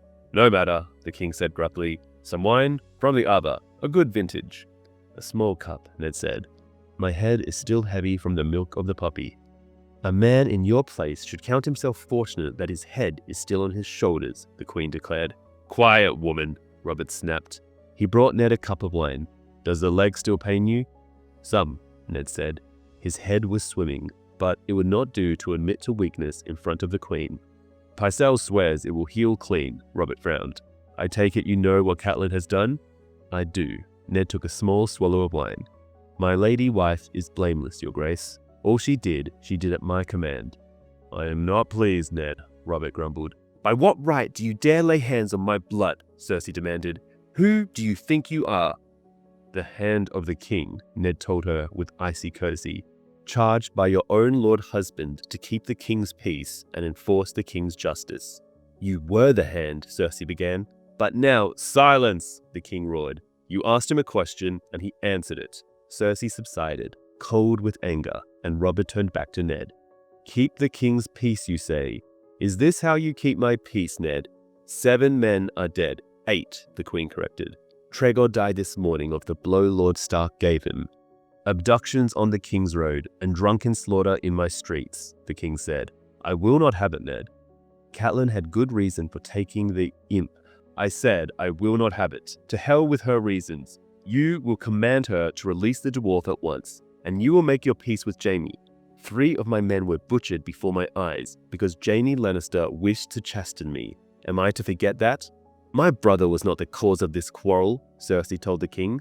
"Lord Stark was returning drunk from a brothel. His men attacked Jaime and his guards, even as his wife attacked Tyrion on the King's Road." "You know me better than that, Robert," Ned said. "Ask Lord Baelish if you doubt me. He was there." "I've talked to Littlefinger," Robert said. "He claims he rode off to bring the gold cloaks before the fighting began. But he admits you were returning from some whorehouse." "Some whorehouse? Damn your eyes, Robert. I went there to have a look at your daughter. Her mother has named her Barra. She looks like that first girl you fathered when we were boys together in the Vale." He watched the queen as he spoke. Her face was a mask, still and pale, betraying nothing. Robert flushed. "Barra," he grumbled. "Is that supposed to please me? Damn the girl. I thought she had more sense." "She cannot be more than 15, and a whore, and you thought she had sense?" Ned said, incredulous. His leg was beginning to pain him sorely. It was hard to keep his temper. "The fool child is in love with you, Robert." The king glanced at Cersei. "This is no fit subject for the queen's ears." "Her grace will have no liking for anything I have to say," Ned replied. "I am told the Kingslayer has fled the city. Give me leave to bring him back to justice." The king swirled the wine in his cup, brooding. He took a swallow. "No," he said. "I want no more of this. Jaime slew 3 of your men, and you 5 of his. Now it ends." "Is that your notion of justice?" Ned flared. "If so, I am pleased that I am no longer your hand." The queen looked to her husband. "If any man had dared speak to a Targaryen as he has spoken to you—" "Do you take me for Ares?" Robert interrupted. "I took you for a king. Jaime and Tyrion are your own brothers, by all the laws of marriage and the bonds we share. The Starks have driven off the one and seized the other. This man dishonors you with every breath he takes, and yet you stand there meekly, asking if his leg pains him and would he like some wine." Robert's face was dark with anger. "How many times must I tell you to hold your tongue, woman?" Cersei's face was a study in contempt. "What a jape the gods have made us," she said. "By all rights, you ought to be in skirts and me in mail." Purple with rage, the king lashed out, a vicious backhand blow to the side of the head. She stumbled against the table and fell hard. Yet Cersei Lannister did not cry out. Her slender fingers brushed her cheek, where the pale smooth skin was already reddening. On the morrow, the bruise would cover half her face. "I shall wear this as a badge of honor," she announced. "Wear it in silence or I'll honor you again," Robert vowed. He shouted for a guard, so Meryn Trant stepped into the room, tall and somber in his white armor. "The queen is tired. See her to her bedchamber." The knight helped Cersei to her feet and led her out without a word. Robert reached for the flagon and refilled his cup. "You see what she does to me, Ned." The king seated himself, cradling his wine cup. "My loving wife, the mother of my children." The rage was gone from him now. In his eyes, Ned saw something sad and scared. "I should not have hit her. That was not kingly." He stared down at his hands, as if he did not quite know what they were. "I was always strong. No one could stand before me. No one. How do you fight someone if you can't hit them?" Confused, the king shook his head. Rhaegar won. Damn him. I killed him, Ned. I drove the spike right through that black armor into his black heart, and he died at my feet. They made up songs about it, yet somehow he still won. He has Lyanna now, and I have her. The king drained his cup. "Your Grace," Ned Stark said, "we must talk." Robert pressed his fingertips against his temples. "I am sick unto death of talk. On the morrow, I'm going to the Kingswood to hunt. Whatever you have to say can wait until I return. If the gods are good, I shall not be here on your return. You commanded me to return to Winterfell, remember? Robert stood up, grasping one of the bedposts to steady himself. The gods are seldom good, Ned. Here, this is yours. He pulled the heavy silver handclasp from a pocket in the lining of his cloak and tossed it on the bed. Like it or not, you are my hand, damn you. I forbid you to leave. Ned picked up the silver clasp. He was being given no choice, it seemed. His leg throbbed, and he felt as helpless as a child. The Targaryen girl, the king groaned. 7 hells, don't start with her again. That's done, I'll hear no more of it. Why would you want me as your hand if you refuse to listen to my counsel? Why? Robert laughed. Why not? Someone has to rule this damnable kingdom. Put on the badge, Ned, it suits you. And if you ever throw it in my face again, I swear to you, I'll pin the damn thing on Jaime Lannister. So, we actually think all 3 Kingsguard survived the Tower of Joy fight. They took down the other 5 of Ned's companions, but spared Ned and Howland, probably because of something Howland said to convince them, or maybe it had to do with Lyanna's promise. If you really think about it, 3 of the greatest swordsmen somehow losing to 7 regular knights doesn't make much sense. It'd be like Barristan Selmy, Jaime Lannister with his right hand, and the Hound going up against Ned Stark and 6 of his friends. It wouldn't even be close. A big difference from the show is that they completely left out the Tower of Joy dreams and references until season 5. Also, the famous "Promise me, Ned" line from Lyanna is in the books, but not in the show, which is a major clue that Jon Snow is actually a Targaryen. Another change is Robert slapping Cersei. In the books, it happens because she brings up the Targaryens and how they were respected. But in the show, it's because she mocks him about how he should wear the dress and her the armor. That's it for Eddard 10. Before we dive into Eddard 11, let's quickly catch up on what's been happening in A Game of Thrones. In Catelyn 7, Catelyn hears from Riverrun that the Lannisters are rallying their forces at Castle Rock. As she and Sir Roderick show up for Tyrion's trial by combat, they run into Sir Brendan, who's resigned his post to help defend Riverrun. The trial ends with Bronn defeating Sir Vardis Egan, leading Lysa to begrudgingly release both Bronn and Tyrion outside the Bloody Gate to fend off the Vale Mountain clans themselves. Over in Jon 5, Sir Alliser passes 8 recruits, including Jon. There is a celebration, but Jon is worried about Sam's chances without their help. He convinces Maester Aemon to let Sam be his steward, a job Sam's perfect for since he can read, write, and crunch numbers. Then, in Tyrion 6, Tyrion and Bronn are trying to lay low on the high road, debating whether to light a fire.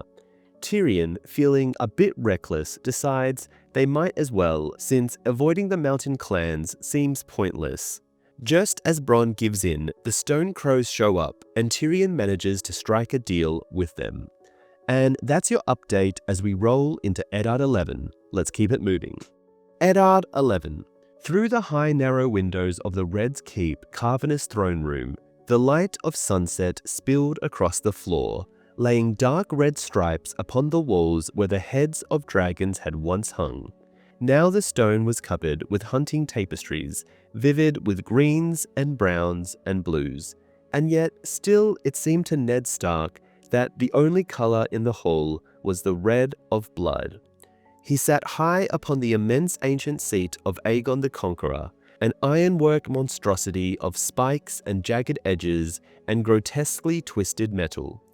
It was, as Robert had warned him, a hellishly uncomfortable chair, and never more so than now, with his shattered leg throbbing more sharply every minute.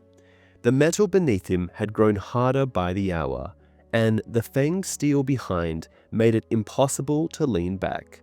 A king should never sit easy, Aegon the Conqueror had said when he commanded his armorers to forge a great seat from the swords laid down by his enemies. Damn Aegon for his arrogance, Ned thought sullenly, and damn Robert and his hunting as well. You are quite certain these were more than brigands? Varys asked softly from the council table beneath the throne. Grand Maester Pycelle stirred uneasily beside him, while Littlefinger toyed with a pen. They were the only councillors in attendance.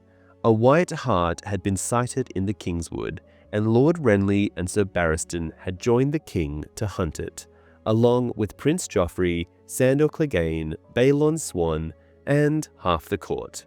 So Ned must needs sit the Iron Throne in his absence. At least he could sit. Save the council, the rest must stand respectfully or kneel. The petitioners clustered near the tall doors, the knights and high lords and ladies beneath the tapestries, the small folk in the gallery, the mailed guards in their cloaks, gold or grey, all stood. The villagers were kneeling, men, women, and children, alike tattered and bloody, their faces drawn by fear. The 3 knights who had brought them here to bear witness stood behind them. "Brigands, Lord Varys," Sir Raymond Darry's voice dripped scorn. Oh, they were brigands, beyond a doubt, Lannister brigands. Ned could feel the unease in the hall as high lords and servants alike strained to listen. He could not pretend to surprise. The West had been a tinderbox since Catelyn had seized Tyrion Lannister. Both Riverrun and Castle Rock had called their banners, and armies were massing in the pass below the Golden Tooth. It had only been a matter of time until the blood began to flow. The sole question that remained was how best to staunch the wound. Sad-eyed Sir Carol Vance, who would have been handsome but for the wine-stained birthmark that discolored his face, jested at the kneeling villagers. "This is all that remains of the holdfast of Shera, Lord Eddard. The rest are dead, along with the people of Wendish Town and the Murmur's Ford." "Rise," Ned commanded the villagers. He never trusted what a man told him from his knees. "All of you, up." In ones and twos, the holdfast of Shera struggled to its feet. One ancient needed to be helped, and a young girl in a bloody dress stayed on her knees, staring blankly at Sir Aris Oakheart, who stood by the foot of the throne in the white armor of the Kingsguard, ready to protect and defend the king, or, Ned supposed, the king's hand. "Joss," Sir Raymond Darry said to a plump balding man in a brewer's apron, "tell the hand what happened at Shera." Joss nodded. "If it please his grace." "His grace is hunting across the Blackwater," Ned said, wondering how a man could live his whole life a few days' ride from the Red Keep and still have no notion what his king looked like. Ned was clad in a white linen doublet with the direwolf of Stark on the breast. His black wool cloak was fastened at the collar by his silver hand of office. Black and white and grey, all the shades of truth. "I am Lord Eddard Stark, the king's hand. Tell me who you are and what you know of these raiders." I kept an alehouse, my lord, in Shera, by the stone bridge, the finest ale south of the neck. Everyone said so, begging your pardons, my lord. It's gone now, like all the rest, my lord. They come and drank their fill and spilled the rest before they fired my roof, and they would have spilt my blood too, if they caught me, my lord. "They burnt us out," a farmer beside him said, "come riding in the dark, up from the south, and fired the fields and the houses alike, killing them as tried to stop them. They weren't no raiders though, my lord. They had no mind to steal our stock, not these. They butchered my milk cow where she stood, and left her for the flies and the crows." "They rode down my prentice boy," said a squat man with a smith's muscles and a bandage across his head. He had put on his finest clothes to come to court, but his breeches were patched, his cloak travel-stained and dusty.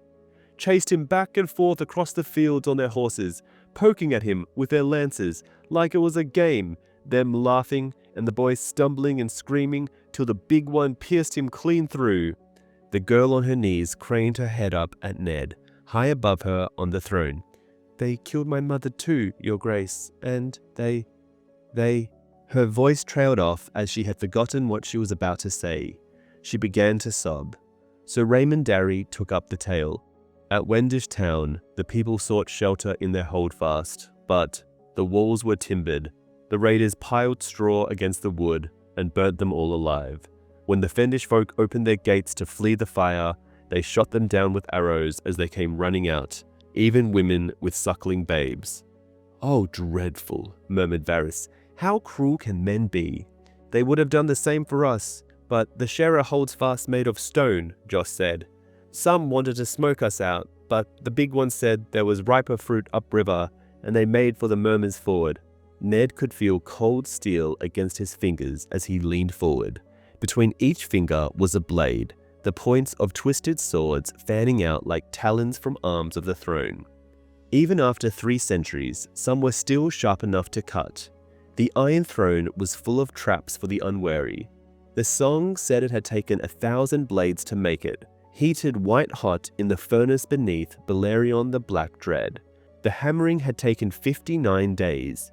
The end of it was this hunched black beast made of razor edges and barbs and ribbons of sharp metal. A chair that could kill a man and had, if the stories could be believed. What Eddard Stark was doing sitting there, he would never comprehend. Yet, there he sat, and these people looked to him for justice. "What proof do you have that these were Lannisters?" he asked, trying to keep his fury under control. "Did they wear crimson cloaks or fly a lion banner?" "Even Lannisters are not so blind stupid as that," so Mark Piper snapped. He was a swaggering bantam rooster of a youth, too young and too hot-blooded for Ned's taste, though a fast friend of Catelyn's brother, Edmure Tully. "Every man among them was mounted and mailed, my lord," Sir Carl answered calmly. "They were armed with steel-tipped lances and longswords, with battle-axes for the butchering." He gestured toward one of the ragged survivors. "You, yes, you, no one's going to hurt you. Tell the hand what you told me." The old man bobbed his head. "Concerning their horses," he said. "It were war horses they rode. Many a year I worked in old Sir Willem's stables, so I know the difference. Not a one of these ever pulled a plough. Gods bear witness if I'm wrong." "Well-mounted brigands," observed Littlefinger. "Perhaps they stole the horses from the last place they raided." "How many men were there in this raiding party?" Ned asked. 100 at the least, Joss answered, in the same instant as the bandaged smith said 50, and the grandmother behind him, "Hundreds and hundreds, my lord. An army they were." "You are more right than you know, good woman," Lord Eddard told her. "You say they flew no banners. What of the armor they wore? Did any of you note ornaments or decorations, devices on shields or helm?" The brewer Joss shook his head. "It grieves me, my lord, but no. The armor they showed us was plain. Only, the one who led them, he was armored like the rest, but there was no mistaking him all the same. It was the size of him, my lord. Those that say the giants are all dead, never saw this one, I swear. Big as an ox he was, and a voice like stone breaking. 'The mountain,' Sir Mark said loudly. 'Can any man doubt it? This was Gregor Clegane's work.'" Ned heard muttering from beneath the windows and the far end of the hall, even in the galley. Nervous whispers were exchanged. High lords and small folk alike knew what it could mean if Sir Mark was proved right. So Gregor Clegane stood bannerman to Lord Tywin Lannister. He studied the frightened faces of the villagers. Small wonder they had been so fearful. They had thought they were being dragged here to name Lord Tywin a red-handed butcher before a king who was his son by marriage. He wondered if the knights had given them a choice. Grand Maester Pycelle rose ponderously from the council table, his chain of office clinking. "Sir Mark, with respect, you cannot know that this outlaw was Sir Gregor. There are many large men in the realm." "As large as the mountain that rides," Sir Carl said. "I have never met one." "Nor has any man here," Sir Raymond added hotly. "Even his brother is a pup beside him. My lords, open your eyes. Do you need to see his seal on the corpses? It was Gregor." "Why should Sir Gregor turn brigand?" Pycelle asked. "By the grace of his liege lord, he holds a stout keep and lands of his own. The man is an anointed knight." "A false knight," Sir Mark said. "Lord Tywin's mad dog." "My lord hand," Pycelle declared in a stiff voice, "I urge you to remind this good knight that Lord Tywin Lannister is the father of our own gracious queen." "Thank you, Grand Maester Pycelle," Ned said. "I fear we might have forgotten that if you had not pointed it out." From his vantage point atop the throne, he could see men slipping out the door at the far end of the hall. Hares going to the ground, he supposed, or rats off to nibble the queen's cheese. He caught a glimpse of Septa Mordain in the gallery, with his daughter Sansa beside her. Ned felt a flash of anger. This was no place for a girl. But the scepter could not have known that today's court would be anything but the usual tedious business of hearing petitions, settling disputes between rival holdfasts, and adjudicating the placement of boundary stones. At the council table below, Peter Baelish lost interest in his quill and leaned forward. "So Mark, so Karl, so Raymond, perhaps I might ask you a question. These holdfasts were under your protection. Where were you when all this slaughtering and burning was going on?" So Karl Vance answered, "I was attending my Lord Father in the pass below the Golden Tooth, as was Sir Mark. When the word of these outrages reached Sir Edmure Tully, he sent word that we should take a small force of men to find what survivors we could and bring them to the king." So Raymond Darry spoke up. "Sir Edmure had summoned me to Riverrun with all my strength. I was camped across the river from his walls, awaiting his commands, when the word reached me. By the time I could return to my own lands, Clegane and his vermin were back across the Red Fork, riding for Lannister Hills." Littlefinger stroked the point of his beard thoughtfully. "And if they come again, sir?" "If they come again, we'll use their blood to water the fields they burnt," Sir Mark Piper declared hotly. "Sir Edmure has sent men to every village and holdfast within a day's ride of the border," Sir Karl explained. "The next raider will not have such an easy time of it." And that may be precisely what Lord Tywin wants, Ned thought to himself, to bleed off strength from Riverrun, goad the boy into scattering his swords. His wife's brother was young and more gallant than wise. He would try to hold every inch of his soil to defend every man, woman, and child who named him lord, and Tywin Lannister was shrewd enough to know that. "If your fields and holdfasts are safe from harm," Lord Peter was saying, "what then do you ask of the throne?" "The Lords of the Trident keep the king's peace," Sir Raymond Darry said. "The Lannisters have broken it. We ask leave to answer them, steel for steel. We ask justice for the small folk of Shera and Wendish Town and the Murmurs Ford." "Edmure agrees. We must pay Gregor Clegane back his bloody coin," Sir Mark declared. "But old Lord Holster commands us to come here and beg the king's leave before we strike." Thank the gods for old Lord Holster then. Tywin Lannister was as much fox as lion. If indeed he sent Sir Gregor to burn and pillage, and Ned did not doubt that he had, he'd taken care to see that he rode under cover of night, without banners, in the guise of a common brigand. Should Riverrun strike back, Cersei and her father would insist that it would be the Tullys who broke the king's peace, not the Lannisters. The gods only knew what Robert would believe. Grand Maester Pycelle was on his feet again. "My Lord Hand, if these good folk believe that Sir Gregor has forsaken his holy vows for plunder and let them go to his liege lord and make their complaint. These crimes are no concern of the throne. Let them seek Lord Tywin's justice." "It is all the king's justice," Ned told him. "North, south, east, or west. All we do in Robert's name." "The king's justice," Grand Maester Pycelle said. "So it is. And so we should defer this matter until the king is hunting across the river and may not return for days," Lord Eddard said. "Robert bid me to sit here in his place, to listen with his ears, and to speak with his voice. I mean to do just that, though I agree that he must be told." He saw a familiar face beneath the tapestries. Sir Robar Royce stepped forward and bowed. "My lord." "Your father is hunting with the king," Ned said. "Will you bring them word of what was said and done here today?" "At once, my lord." "Do we have your leave to take our vengeance against Sir Gregor then?" Mark Piper asked the throne. "Vengeance," Ned said. "I thought we were speaking of justice. Burning Clegane's fields and slaughtering his people will not restore the king's peace, only your injured pride." He glanced away before the young knight could voice his outraged protest, and addressed the villagers. "People of Shera, I cannot give you back your homes or your crops, nor can I restore your dead to life. But perhaps I can give you some small measure of justice in the name of our king, Robert." Every eye in the hall was fixed on him, waiting. Slowly Ned struggled to his feet, pushing himself up from the throne with the strength of his arms, his shattered legs screaming inside its cast. He did his best to ignore the pain. It was no moment to let them see his weakness. The first men believed that the judge who called for death should wield the sword, and in the north we hold to that still. I mislike sending another to do my killing. Yet it seems I have no choice." He gestured at his broken leg. "Lord Eddard!" The shout came from the west side of the hall as a handsome stripling of a boy strode forth boldly. Out of his armor, Sir Loras Tyrell looked even younger than his 16 years. He wore pale blue silk, his belt a linked chain of golden roses, the sigil of his house. "I beg you the honor of acting in your place. Give this task to me, my lord, and I swear I shall not fail you." Littlefinger chuckled.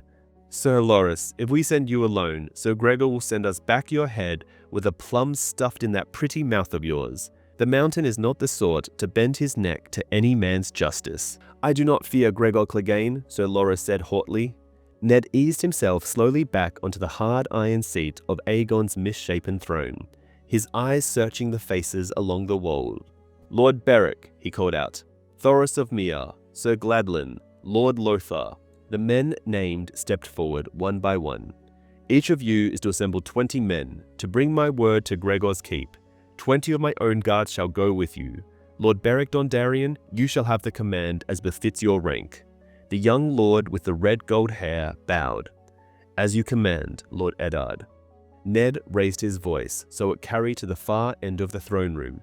"In the name of Robert of the House Baratheon, the first of his name, King of the Andals and the Rhoynar, and the First Men, Lord of the Seven Kingdoms and Protector of the Realm, by the word of Eddard of the House Stark, his hand, I charge you to ride to the Westlands with all haste, to cross the red fork of the Trident under the King's flag, and there bring the King's justice to the false knight Gregor Clegane and to all those who shared in his crimes.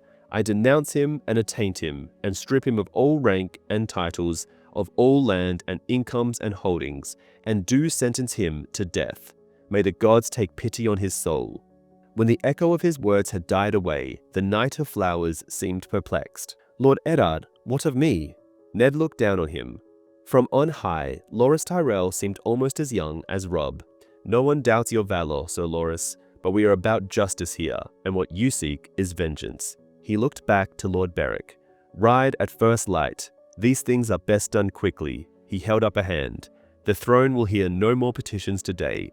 Alan and Portha climbed the steep iron steps to help him back down.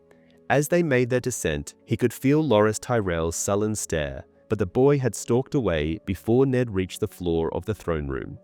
At the base of the Iron Throne, Varys was gathering papers from the council table. Littlefinger and Grand Maester Pycelle had already taken their leave. "You are a bolder man than I, my lord," the eunuch said softly. "How so, Lord Varys?" Ned asked brusquely. His leg was throbbing, and he was in no mood for word games. "Had it been me up there, I should have sent Sir Loras. He so wanted to go, and a man who has the Lannisters for his enemies would do well to make the Tyrells his friends." "Sir Loras is young," said Ned. "I dare say he will outgrow the disappointment." "And Sir Ilyn?" The eunuch stroked a plump powdered cheek.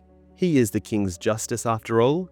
Sending other men to do his office, some might construe that as a grave insult." No slight was intended. In truth, Ned did not trust the mute knight, though perhaps that was only because he misliked executioners.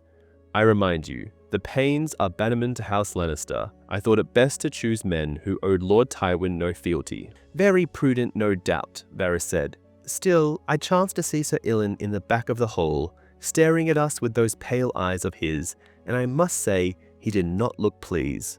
Though, to be sure, it is hard to tell with our silent knight. I hope he outgrows his disappointment as well. He does so love his work."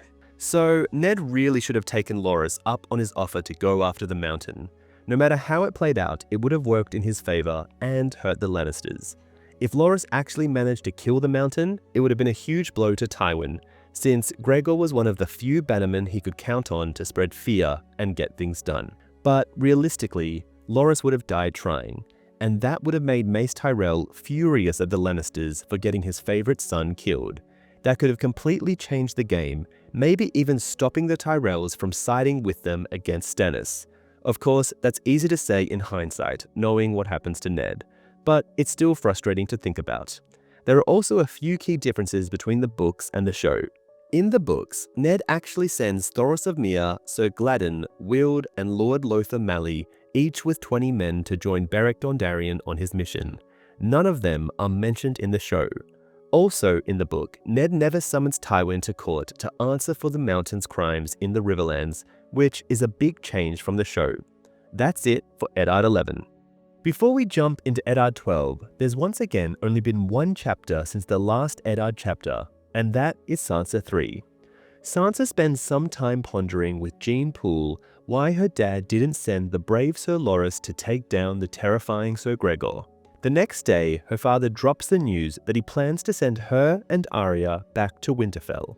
Sansa protests, adamant she can't leave because she's destined to marry Prince Joffrey, who is nothing like his father and will give her children with golden hair. This declaration serves as an epiphany for her father, revealing a deeper layer of the political intrigue at play. And that's all you need to know as we head into Eddard 12. Let's keep it moving. Eddard 12. Pain is a gift from the gods, Lord Eddard, Grand Maester Pycelle told him. It means the bone is knitting, the flesh healing itself. Be thankful. I will be thankful when my leg stops throbbing. Pycelle set a stoppered flask on the table by the bed. The milk of the poppy, for when the pain grows too onerous. I sleep too much already. Sleep is the great healer. I had hoped that was you. Pycelle smiled wanly. It is good to see you in such a fierce humor, my lord. He leaned close and lowered his voice. There was a raven this morning. A letter for the queen from her lord father. I thought you had best know. Dark wings, dark words, Ned said grimly. What of it? Lord Tywin is greatly wroth about the men you sent after Sir Gregor Clegane, the maester confided. I feared he would be. You will recall I said as much in council. Let him be wroth, Ned said. Every time his leg throbbed, he remembered Jaime Lannister's smile and Jory dead in his arms. Let him write all the letters to the Queen he likes. Lord Beric rides beneath the King's own banner. If Lord Tywin attempts to interfere with the King's justice, he will have Robert to answer to. The only thing his grace enjoys more than hunting is making war on lords who defy him. Pycelle pulled back, his maester's chain jangling. As you say, I shall visit again on the morrow. The old man hurriedly gathered up his things and took his leave. Ned had little doubt that he was bound straight for the royal apartments to whisper at the Queen. I thought you had best know indeed, as if Cersei had not instructed him to pass along her father's threats. He hoped his response rattled those perfect teeth of hers. Ned was not near as confident of Robert as he pretended, but there was no reason Cersei need know that. When Pycelle was gone, Ned called for a cup of honeyed wine. That clouded the mind as well, yet not as badly. He needed to be able to think. 1,000 times he asked himself what Jon Arryn might have done had he lived long enough to act on what he'd learned. Or perhaps he had acted and died for it. It was queer how sometimes a child's innocent eyes can see things that grown men are blind to. Someday, when Sansa was grown, he would have to tell her how she had made it all come clear for him. He's not the least bit like that old drunken king, she had declared, angry and unknowing, and the simple truth of it had twisted inside him, cold as death. This was the sword that killed Jon Arryn, Ned thought then, and it will kill Robert as well. A slower death, but full as certain. Shattered legs may heal in time, but some betrayals fester and poison the soul. Littlefinger came calling an hour after the Grand Maester had left, clad in a plum-coloured doublet with a mockingbird embroidered on the breast in black thread, and a stripped cloak of black and white. I cannot visit long, my lord, he announced. Lady Tanda expects me to lunch with her. No doubt she will roast me a fatted calf. If it's near as fatted as her daughter, I'm like to rupture and die. And how is your leg? Inflamed and painful, with an itch that is driving me mad. Littlefinger lifted an eyebrow. In future, try not to let any horses fall on it. I would urge you to heal quickly. The realm grows restive. Varys has heard ominous whispers from the west. Free riders and sellswords have been flocking to Castle Rock, and not for the thin pleasure of Lord Tywin's conversation. Is there word of the king? Ned demanded. Just how long does Robert intend to hunt?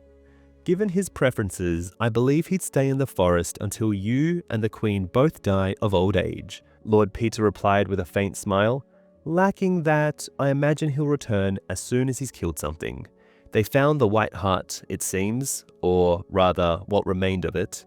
Some wolves found it first, and left his grace scarcely more than a hoof and a horn. Robert was in a fury, until he heard talk of some monstrous boar deeper in the forest. Then nothing would do, but he must have it. Prince Joffrey returned this morning, with the Royces, Sir Balon Swan, and some 20 others of the party. The rest are still with the king. The Hound? Ned asked, frowning. Of all the Lannister party, Sandor Clegane was the one who concerned him the most, now that Sir Jaime had fled the city to join his father. Oh, returned with Joffrey and went straight to the Queen, Littlefinger smiled. I would have given 100 silver stags to have been a roach in the rushes when he learned that Lord Beric was off to behead his brother. Even a blind man could see the Hound loathed his brother. Ah, but Gregor was his to loathe, not yours to kill.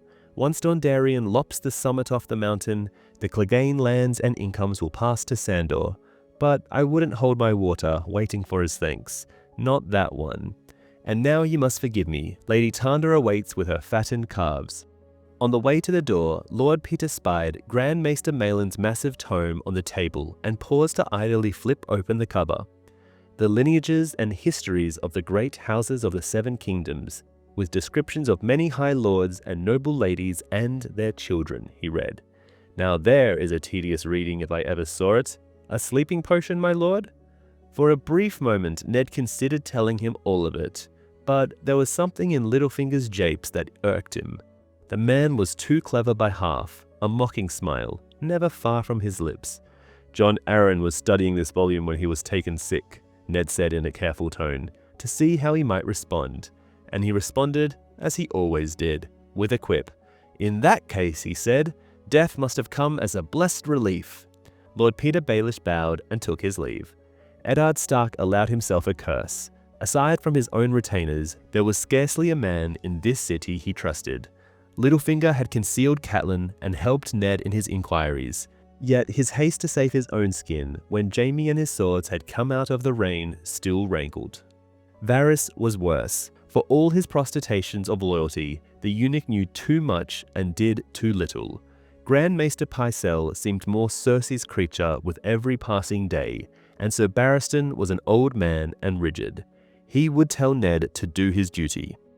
Time was perilously short. The king would return from his hunt soon, and honor would require Ned to go to him with all he had learned. Valon Poole had arranged for Sansa and Arya to sail on the Wind Witch out of Braavos 3 days hence. They would be back at Winterfell before the harvest. Ned could no longer use his concern for their safety to excuse his delay. Yet last night he had dreamt of Rhaegar's children. Lord Tywin had laid the bodies beneath the Iron Throne, wrapped in the crimson cloaks of his house guard. That was clever of him. The blood did not show so badly against the red cloth. The little princess had been barefoot, still dressed in her bedgown, and the boy. Ned could not let that happen again. The realm could not withstand a second Mad King, another dance of blood and vengeance. He must find some way to save the children. Robert could be merciful, so Barristan was scarcely the only man he had pardoned. Grand Maester Pycelle, Varys the Spider, Lord Balon Greyjoy, each had been counted an enemy to Robert once, and each had been welcomed into friendship and allowed to retain honors and office for a pledge of fealty. So long as a man was brave and honest, Robert would treat him with all the honor and respect due to a valiant enemy. This was something else. Poison in the dark, a knife thrust to the soul. This he could never forgive, no more than he had forgiven Rhaegar. He will kill them all, Ned realized, and yet he knew he could not keep silent. He had a duty to Robert, to the realm, to the shade of Jon Arryn, and to Bran, who surely must have stumbled on some part of the truth. Why else would they have tried to slay him? Late that afternoon, he summoned Tomard, the portly guardsman with the ginger-colored whiskers, his children called Fat Tom. With Jory dead and Alan gone, Fat Tom had command of his household guard. The thought filled Ned with vague disquiet. Tomard was a solid man, affable, loyal, tireless, capable in a limited way, but he was near 50, and even in his youth he had never been energetic.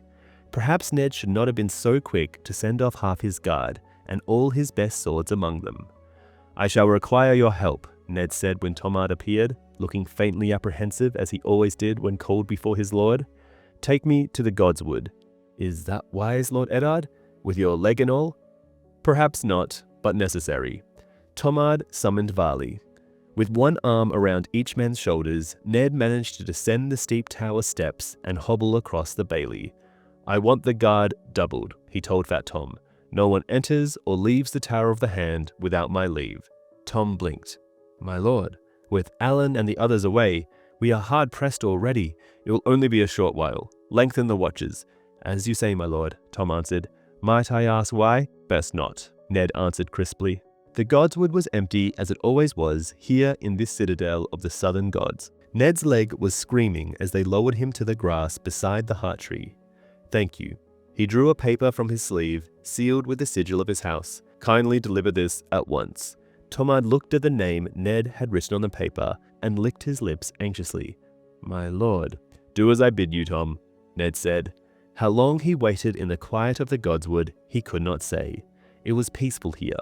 The thick walls shut out this clamor of the castle, and he could hear birds singing, the murmur of crickets, leaves rustling in a gentle wind. The heart tree was an oak, brown and faceless, yet Ned Stark still felt the presence of his gods.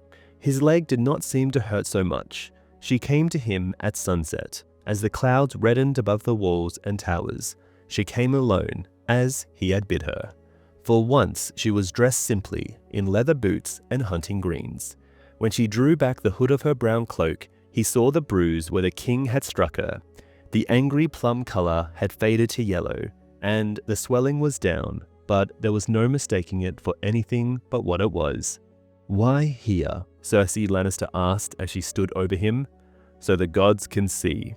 She sat beside him on the grass. Her every move was graceful. Her curling blonde hair moved in the wind, and her eyes were green as the leaves of summer. It had been a long time since Ned Stark had seen her beauty, but he saw it now. "I know the truth Jon Arryn died for," he told her. "Do you?" The Queen watched his face, wary as a cat. "Is that why you called me here, Lord Stark? To pose me riddles? Or is it your intent to seize me, as your wife seized my brother?" "If you truly believe that, you would never have come." Ned touched her cheek gently. "Has he done this before?" "Once or twice." She shielded away from his hand.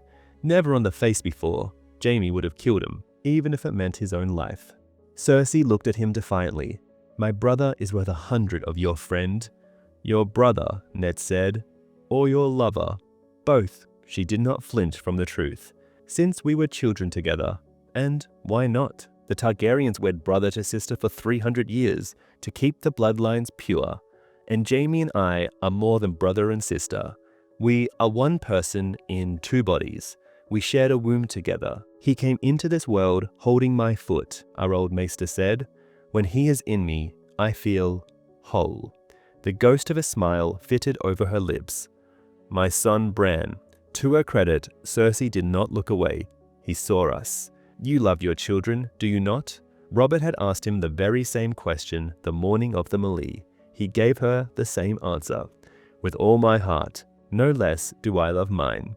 Ned thought, if it came to that, the life of some child I did not know, against Robb and Sansa and Arya and Bran and Rickon, what would I do?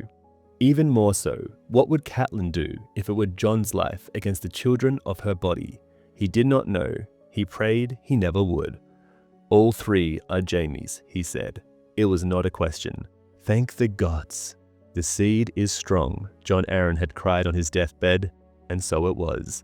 All those bastards, all with hair as black as night. Grand Maester Malin recorded the last mating between stag and lion some 90 years ago, when Tyr Lannister wed Gowen Baratheon, third son of the reigning lord. Their only issue, an unnamed boy described in Maelon's tomb as a large and lusty lad, born with a full head of black hair, died in infancy. 30 years before that, a male Lannister had taken a Baratheon maid to wife. She had given him 3 daughters and a son, each black-haired. No matter how far back Ned searched in the brittle yellowed pages, always he found the gold yielding before the coal. 12 years, Ned said. How is it that you have had no children by the king? She lifted her head, defiant. Your Robert got me with child once, she said, her voice thick with contempt. My brother found a woman to cleanse me. He never knew. If truth be told, I can scarcely bear for him to touch me, and I have not let him inside me for years. I know other ways to pleasure him, when he leaves his oars long enough to stagger up to my bedchamber. Whatever we do, the king is usually so drunk that he's forgotten it all by the next morning.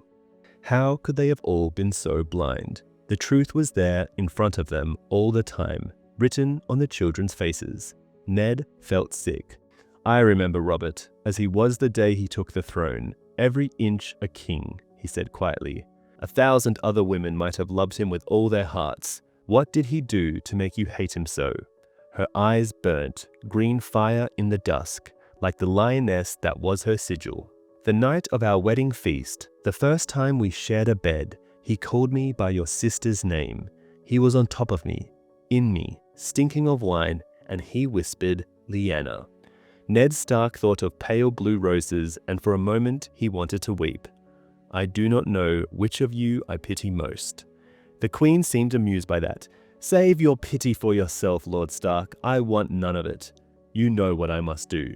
Must? She put her hand on his good leg, just above the knee.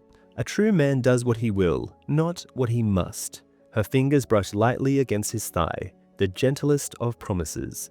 The realm needs a strong hand. Joff will not come of age for years. No one wants war again, least of all me.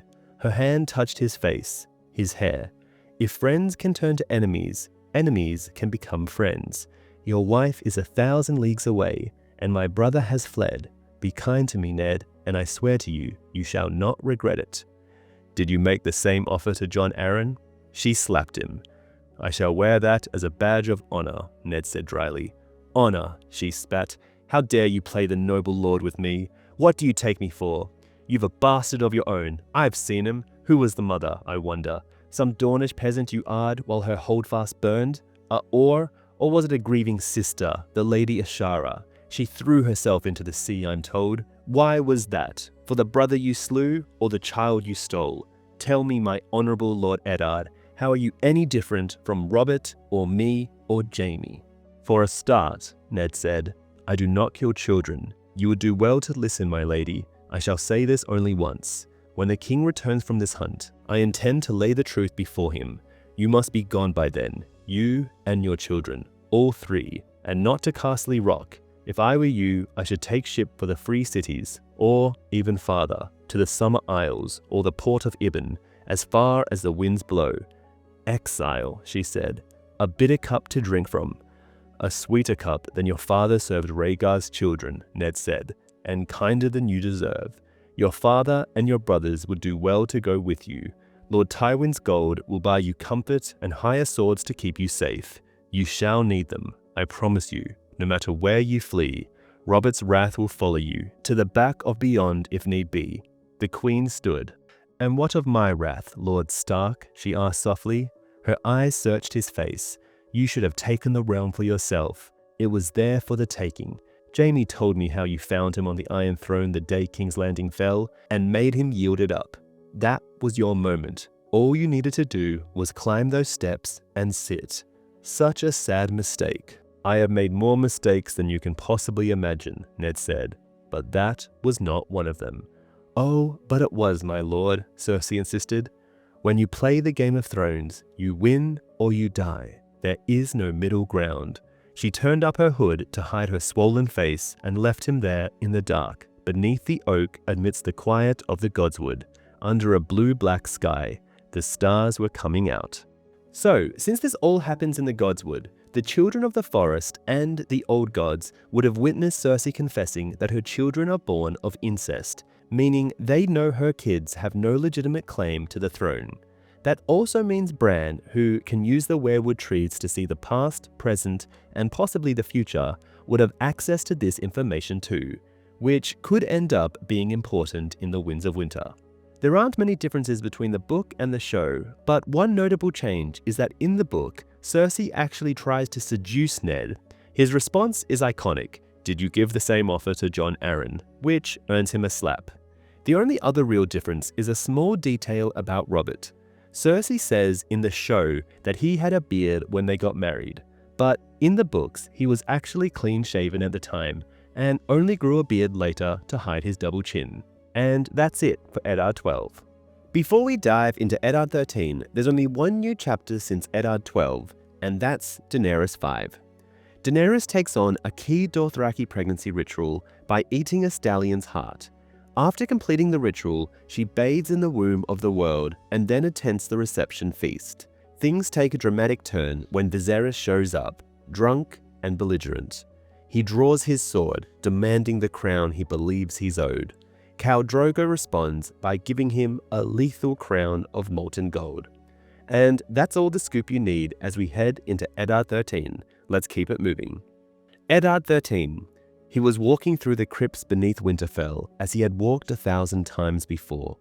The kings of winter watched him pass with eyes of ice, and the direwolves at their feet turned their great stone heads and snarled.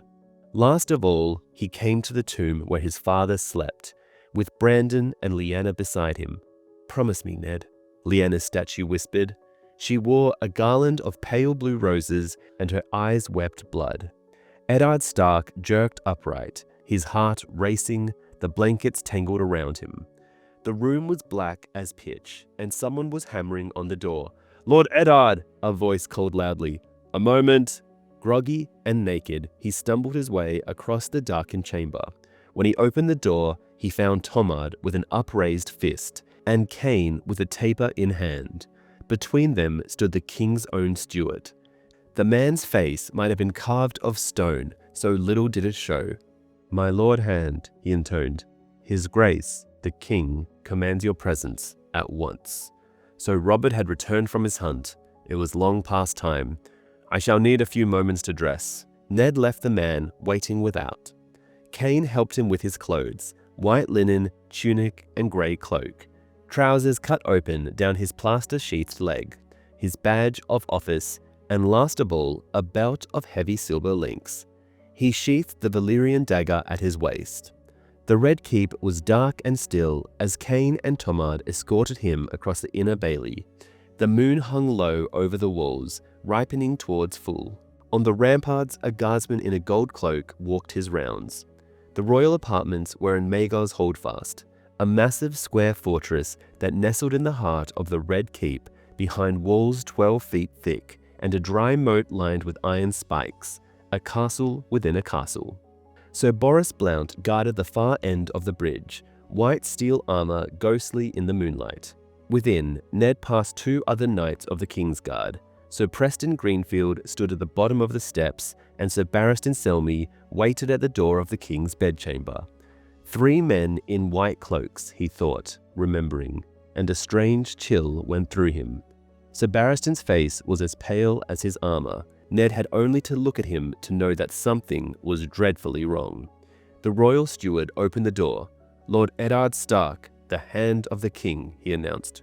"Bring him here," Robert's voice called, strangely thick. Fires blazed in the twin hearths at either end of the bedchamber, filling the room with a sullen red glare. The heat within was suffocating. Robert lay across the canopied bed. At the bedside hovered Grand Maester Pycelle, while Lord Renly paced restlessly before the shattered windows. Servants moved back and forth, feeding logs to the fire and boiling wine. Cersei Lannister sat on the edge of the bed beside her husband.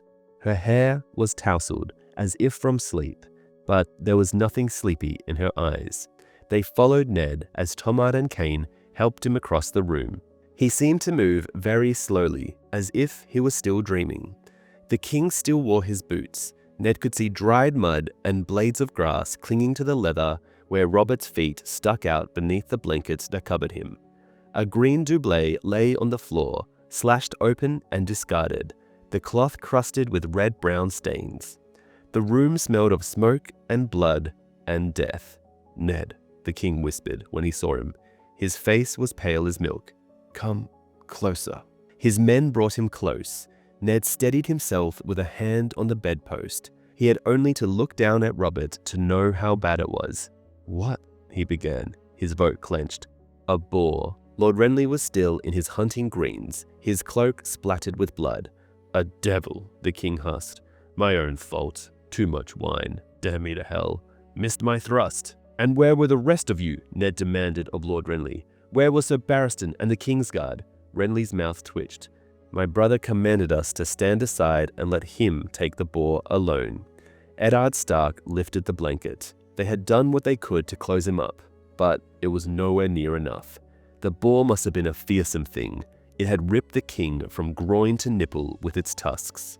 The wine-soaked bandages that Grand Maester Pycelle had applied were already black with blood, and the smell of the wound was hideous. Ned's stomach turned. He let the blanket fall.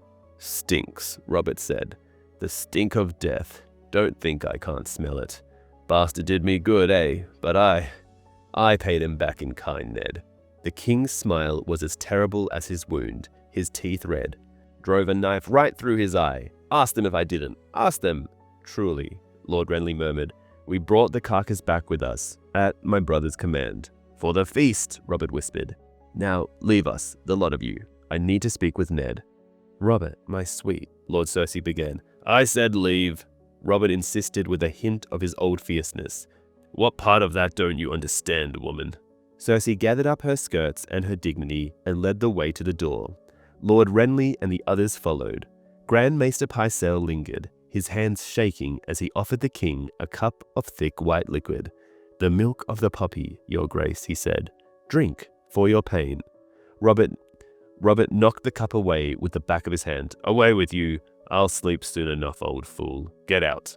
Grand Maester Pycelle gave Ned a stricken look as he shuffled from the room. "Damn you, Robert," Ned said when they were alone. His leg was throbbing so badly he was almost blind with pain. Or perhaps it was grief that fogged his eyes. He lowered himself to the bed beside his friend. "Why do you always have to be so headstrong?" F you, Ned," the king said hoarsely. "I killed the bastard, didn't I?" A lock of matted black hair fell across his eyes as he glared up at Ned. "Ought to do the same for you. Can't leave a man to hunt in peace. So Robar found me. Gregor's head. Ugly thought. Never told the hound. Let Cersei surprise him." His laugh turned into a grunt as a spasm of pain hit him. "God have mercy," he muttered, swallowing his agony. "The girl, Daenerys. Only a child. You were right. That's why. The girl. The gods sent the boar. Sent to punish me." The king coughed, bringing up blood. "Wrong. It was wrong. Only a girl. Varys, Littlefinger, even my brother. Worthless. No one to tell me. No one but you, Ned. Only you." He lifted his hand, the gesture pained and feeble. "Paper and ink. There, on the table. Write what I tell you." Ned smoothed the paper out across his knee and took up the quill. "At your command, your grace. This is the will and word of Robert of House Baratheon, the first of his name, King of the Andals, and all the rest put in the damn titles. You know how it goes. I do hereby command Eddard of House Stark, Lord of Winterfell and Hand of the King, to serve as Lord Regent and Protector of the Realm upon my death, to rule in my stead, until my son Joffrey does come of age." "Robert, Joffrey is not your son," he wanted to say, but the words would not come. The agony was written too plainly across Robert's face. He could not hurt him more. So Ned bent his head and wrote, but where the king had said "my son Joffrey," he scrolled "my heir" instead. The deceit made him feel soiled. The lies we tell for love, he thought. May the gods forgive me. What else would you have me say? Say whatever you need to. Protect and defend, gods old and new. You have the words. Right, I'll sign it. You give it to the council when I'm dead. "Robert," Ned said in a voice thick with grief, "you must not do this. Don't die on me. The realm needs you." Robert took his hand, fingers squeezing hard. "You are such a bad liar, Ned Stark," he said through his pain. The realm knows what a wretched king I've been. Bad as Ares, the gods spare me." "No," Ned told his dying friend. "Not as bad as Ares, your grace. Not near as bad as Ares." Robert managed a weak red smile. "At the least, they will say, this last thing. This I did right. You won't fail me. You'll rule now. You'll hate it. Worse than I did, but you'll do well. Are you done with the scribbling? Yes, Your Grace. Ned offered Robert the paper. The king scrolled his signature blindly, leaving a smear of blood across the letter. The seal should be witnessed. Serve the boar at my funeral feast, Robert rasped. Apple in its mouth, skin seared crisp. Eat the bastard. Don't care if you choke on him. Promise me, Ned. I promise. Promise me, Ned, Lyanna's voice echoed. The girl, the king said. Daenerys, let her live, if you can. If it, not too late. Talk to them, Varys, Littlefinger. Don't let them kill her. And help my son, Ned. Make him be better than me, he winced. Gods have mercy. They will, my friend, Ned said. They will. The king closed his eyes and seemed to relax. Killed by a pig, he muttered. Ought to laugh, but it hurts too much. Ned was not laughing. Shall I call them back? Robert gave a weak nod. As you will. Gods, why is it so cold in here? The servants rushed back in and hurried to feed the fires. The queen had gone. That was some small relief, at least. If she had any sense, Cersei would take her children and fly before the break of day, Ned thought. She had lingered too long already. King Robert did not seem to miss her. He bid his brother Renly and Grand Maester Pycelle to stand in witness as he pressed his seal into the hot yellow wax that Ned had dripped upon his letter. Now, give me something for the pain and let me die. Hurriedly, Grand Maester Pycelle mixed him another draught of the milk of the poppy. This time, the king drank deeply. His black beard was beaded with thick white droplets when he threw the empty cup aside. Will I dream? Ned gave him his answer. You will, my lord. Good, he said, smiling. I will give Lyanna your love, Ned. Take care of my children for me. The words twisted in Ned's belly like a knife. For a moment, he was at a loss. He could not bring himself to lie. Then he remembered the bastards. Little Barra at her mother's breast, Maya in the Vale, Gendry at his forge, and all the others. I shall guard your children as if they were my own, he said slowly. Robert nodded and closed his eyes. Ned watched his old friend sag softly into the pillows as the milk of the poppy washed the pain from his face. Sleep took him. Heavy chains jangled softly as Grand Maester Pycelle came up to Ned.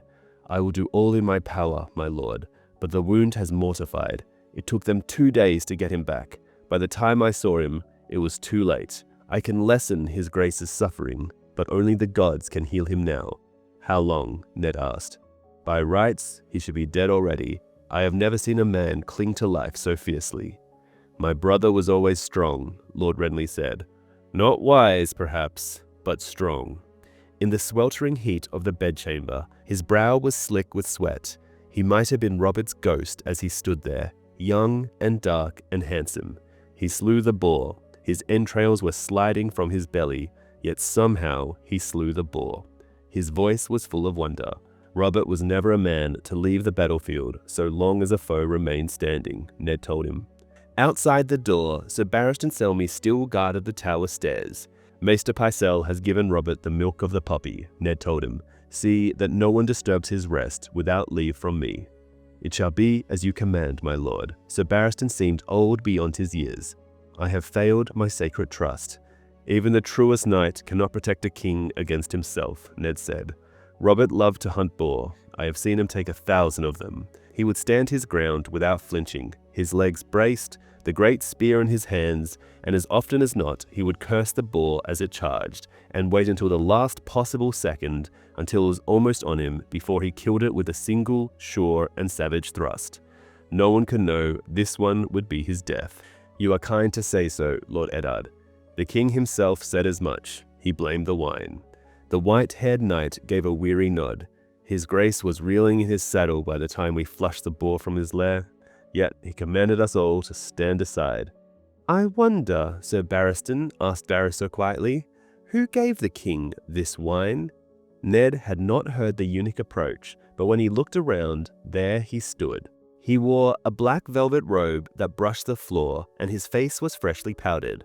The wine was from the king's own skin, Sir Barristan said. Only one skin? Hunting is such thirsty work. I did not keep count. More than one, for a certainty. His squire would fetch him a fresh skin whenever he required it. "Such a dutiful boy," said Varys, to make certain his grace did not lack for refreshment. Ned had a bitter taste in his mouth. He recalled the two fair-haired boys Robert had sent chasing after a breastplate stretcher. The king had told everyone the tale that night at the feast, laughing until he shook. "Which squire?" "The elder," said Sir Barristan, "Lancel." "I know the lad well," said Varys. "A stalwart boy, Sir Kevin Lannister's son, nephew to Lord Tywin and cousin to the Queen. I hope the dear sweet lad does not blame himself. Children are so vulnerable in their innocence of their youth. How well do I remember." Certainly Varys had once been young. Ned doubted that he had ever been innocent. "You mentioned children. Robert had a change of heart concerning Daenerys Targaryen. Whatever arrangements you made, I want unmade at once." "Alas," said Varys, "at once may be too late. I fear those birds have flown. But I shall do what I can, my lord. With your leave." He bowed and vanished down the steps, his soft-soiled slippers whispering against the stone as he made his descent. Cain and Tomard were helping Ned across the bridge when Lord Renly emerged from Maegor's holdfast. "Lord Eddard," he called after Ned, "a moment, if you would be so kind." Ned stopped. "As you wish." Renly walked to his side. "Send your men away." They met in the center of the bridge, the dry moat beneath them. Moonlight silvered the cruel edges of the spikes that lined its bed. Ned gestured. Tomard and Cain bowed their heads and backed away respectfully. Lord Renly glanced warily at Sir Boris on the far end of the span, at Sir Preston in the doorway behind them. "That letter," he leaned close. "Was it the Regency? Has my brother named you protector?" He did not wait for a reply. "My lord, I have 30 men in my personal guard, and other friends besides, knights and lords. Give me an hour and I can put 100 swords in your hand." "And what should I do with 100 swords, my lord?" "Strike, now, while the castle sleeps." Renly looked back at Sir Boris again and dropped his voice to an urgent whisper. "We must get Joffrey away from his mother and take him in hand. Protector or no, the man who holds the king holds the kingdom. We should seize Marcella and Tommen as well. Once we have her children, Cersei will not dare oppose us. The council will confirm you as Lord Protector and make Joffrey your ward." Ned regarded him coldly. "Robert is not dead yet. The gods may spare him. If not, I shall convene the council to hear his final words and consider the matter of the succession. But I will not dishonor his last hours on earth by sheathing blood in his halls and dragging frightened children from their beds." Lord Renly took a step back, taut as a bowstring. "Every moment you delay gives Cersei another moment to prepare. By the time Robert dies, it may be too late. For both of us. Then we should pray that Robert does not die." "Small chance of that," said Renly. "Sometimes the gods are merciful. The Lannisters are not." Lord Renly turned away and went back across the moat, to the tower where his brother lay dying. By the time Ned returned to his chambers, he felt weary and heartsick. Yet there was no question of his going back to sleep. Not now. When you play the Game of Thrones, you win or you die, Cersei Lannister had told him in the Godswood. He found himself wondering if he had done the right thing by refusing Lord Renly's offer. He had no taste for these intrigues, and there was no honor in threatening children. And yet, if Cersei elected to fight rather than flee, he might well have need of Renly's 100 swords, and more besides. "I want Littlefinger," he told Cain. "If he's not in his chambers, take as many men as you need and search every wine sink and alehouse in King's Landing until you find him. Bring him to me before break of day." Cain bowed and took his leave, and Ned turned to Tomard. "The Wind Witch sails on the evening tide. Have you chosen the escort?" 10 men, with Porthia in command. 20, and you will command," Ned said. Porthia was a brave man, but headstrong. He wanted someone more solid and sensible to keep watch over his daughters. "As you wish, my lord," Tom said. "Can't say I'll be sad to see the back of this place. I miss the wife. You will pass near Dragonstone when you turn north. I need you to deliver a letter for me." Tom looked apprehensive. "To Dragonstone, my lord?" The island fortress of House Targaryen had a sinister repute. "Tell Captain Koss to hoist my banner as soon as he comes in sight of the island. They may be wary of unexpected visitors. If he is reluctant, offer him whatever it takes. I will give you a letter to place into the hand of Lord Stannis Baratheon. No one else. Not his steward, nor the captain of his guard, nor his lady wife, but only Lord Stannis himself." "As you command, my lord." When Tomard had left him, Lord Eddard Stark sat staring at the flame of the candle that burnt beside him on the table. For a moment his grief overwhelmed him. He wanted nothing so much as to seek out the godswood, to kneel before the heart tree and pray for the life of Robert Baratheon, who had been more than a brother to him. Men would whisper afterward that Eddard Stark had betrayed his king's friendship and disinherited his sons. He could only hope that the gods would know better, and that Robert would learn the truth of it in the land beyond the grave. Ned took out the king's last letter, a roll of crisp white parchment sealed with golden wax, a few short words and a smear of blood. How small the difference between victory and defeat, between life and death. He drew out a fresh sheet of paper and dipped his quill in the inkpot. "To His Grace, Stannis of the House Baratheon," he wrote. "By the time you receive this letter, your brother Robert, our king, these past 15 years, will be dead. He was savaged by a boar whilst hunting in the godswood." The letter seemed to writhe and twist on the paper as his hand trailed to a stop. Lord Tywin and Sir Jaime were not men to suffer disgrace meekly. They would fight rather than flee.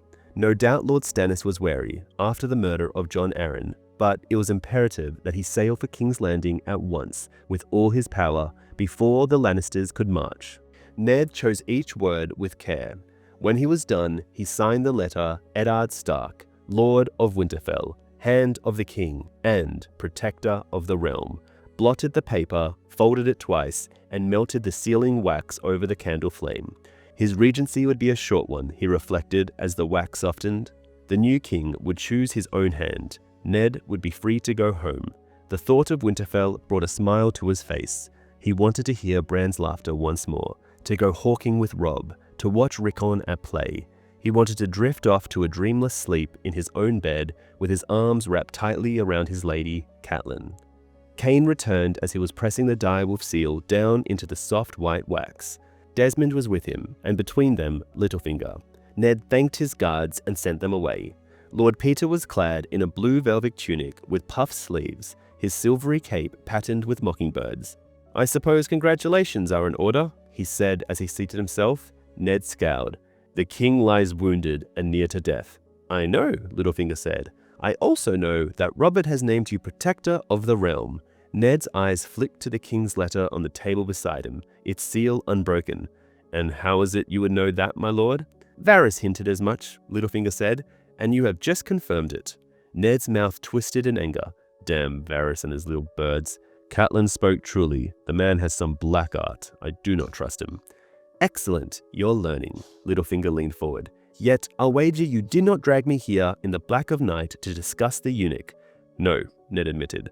"I know the secret Jon Arryn was murdered to protect. Robert will leave no true-born son behind him. Joffrey and Tommen are Jaime Lannister's bastards, born of his incestuous union with the Queen." Littlefinger lifted an eyebrow. "Shocking," he said in a tone that suggested he was not shocked at all. "The girl is well, no doubt. So when the king dies, the throne by rights passes to Lord Stannis, the elder of Robert's two brothers." Lord Peter stroked his pointed beard as he considered the matter. "So it would seem. Unless, my lord, there is no seeming to this. Stannis is the heir. Nothing can change that." "Stannis cannot take the throne without your help. If you're wise, you'll make certain Joffrey succeeds." Ned gave him a stony stare. "Have you no shred of honor?" "Oh, a shred, surely," Littlefinger replied neglectingly. "Hear me out. Stannis is no friend of yours, nor of mine. Even his brothers can scarcely stomach him. The man is iron, hard, and unyielding. He'll give us a new hand and a new council, for a certainty. No doubt he'll thank you for handing him the crown, but he won't love you for it, and his assent will mean war. Stannis cannot rest easy on the throne until Cersei and her bastards are dead. Do you think Lord Tywin will sit idly while his daughter's head is measured for a spike? Castle Rock will rise, and not alone. Robert found it in him to pardon men who served King Aerys, so long as they did him fealty. Stannis is less forgiving. He will not have forgotten the siege of Storm's End, and the lords Tyrell and Redwyn dare not. Every man who fought beneath the dragon banner or rose with Balon Greyjoy will have good cause to fear. Seat Stannis on the Iron Throne, and I promise you, the realm will bleed. Now, look at the other side of the coin. Joffrey is but 12, and Robert gave you the regency, my lord. You are the hand of the king and protector of the realm. The power is yours, Lord Stark. All you need do is reach out and take it. Make your peace with the Lannisters. Release the imp. Wed Joffrey to your Sansa. Wed your younger girl to Prince Tommen and your heir to Marcella. It will be 4 years before Joffrey comes of age. By then, he will look to you as a second father. And if not, well, 4 years is a good long while, my lord. Long enough to dispose of Lord Stannis. Then, should Joffrey prove troublesome, we can reveal his little secret and put Lord Renly on the throne. We, Ned repeated. Littlefinger gave a shrug. You'll need someone to share your burdens. I assure you, my price would be modest. Your price, Ned's voice was ice. Lord Baelish, what you suggest is treason. Only if we lose. You forget, Ned told him. You forget Jon Arryn, you forget Jory Castle, and you forget this. He drew the dagger and laid it on the table between them. A length of dragonbone and Valyrian steel as sharp as the difference between right and wrong, between true and false, between life and death. They sent a man to cut my son's throat, Lord Baelish. Littlefinger sighed. I fear I did forget, my lord. Pray forgive me. For a moment I did not remember that I was talking to a Stark. His mouth quirked. So, it will be Stannis and war. It is not a choice. Stannis is the heir. Far be it from me to dispute the Lord Protector. What would you have of me then? Not my wisdom for a certainty.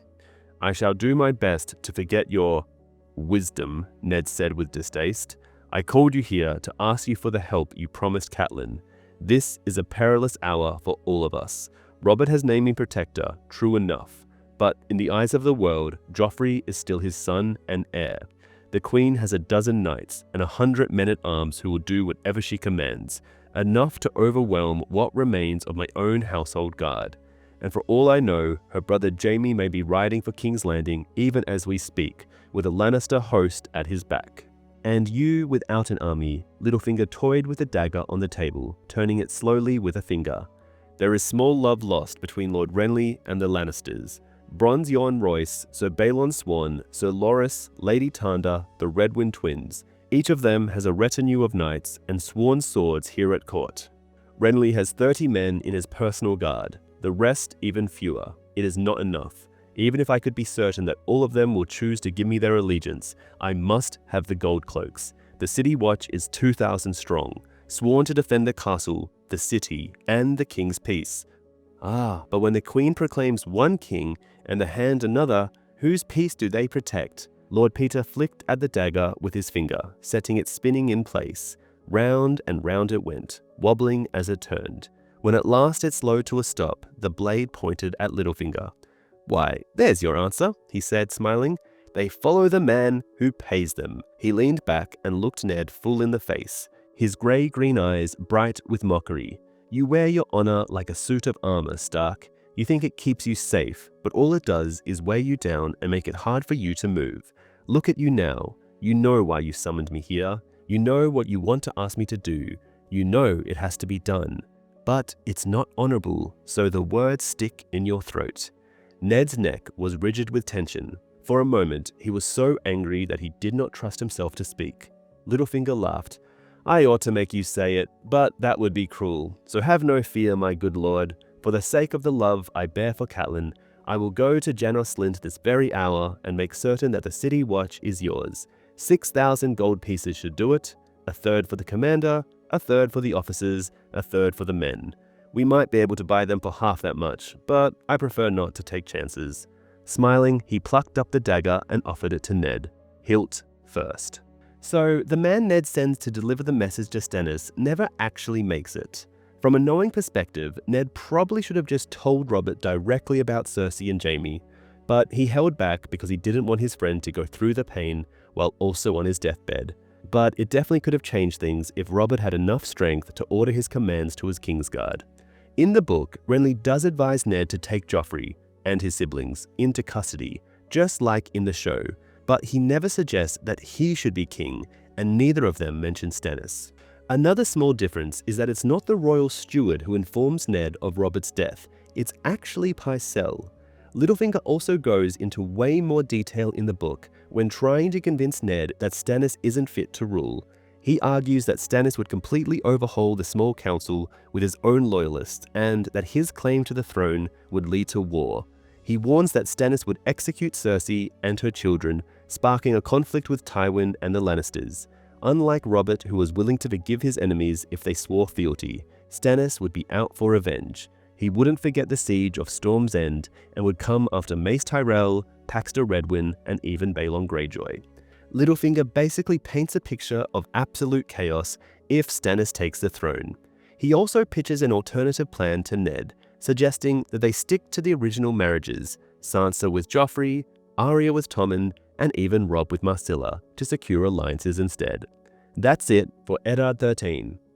Before we dive into Eddard 14, let's quickly recap what went down in the only other chapter that happened since the last Eddard chapter, and that is Jon 6.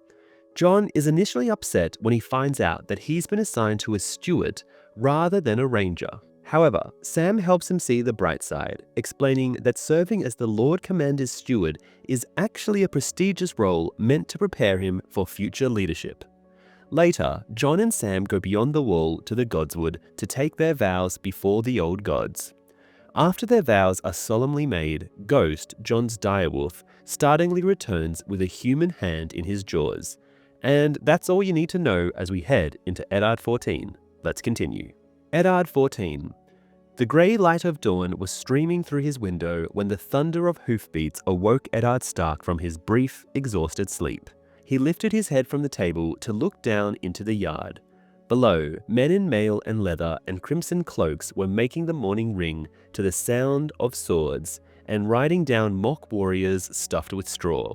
Ned watched Sandor Clegane gallop across the hard-packed ground to drive an iron-tipped lance through a dummy's head. Canvas ripped and straw exploded as Lannister guardsmen joked and cursed.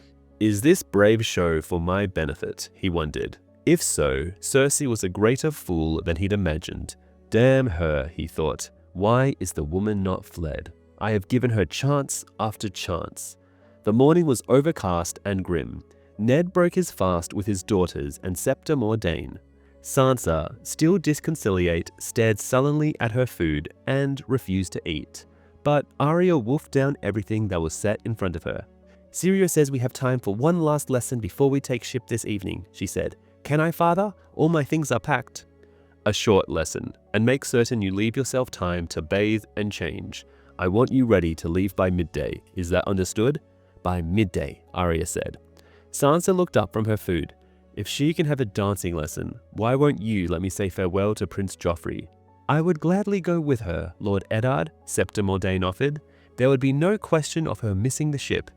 It would not be wise for you to go to Joffrey right now, Sansa. I'm sorry. Sansa's eyes filled with tears. But why? Sansa, your father knows best, Septa Mordane said. You are not to question his decisions. It's not fair. Sansa pushed back from her table, knocked over her chair, and ran weeping from the solar. Septa Mordane rose, but Ned gestured her back to a seat. Let her go, Septa. I will try to make her understand when we are all safely back in Winterfell. The Septa bowed her head and sat down to finish her breakfast. It was an hour later when Grand Maester Pycelle came to Eddard Stark in his solar. His shoulders slumped as if the weight of the great maester's chain around his neck had become too great to bear.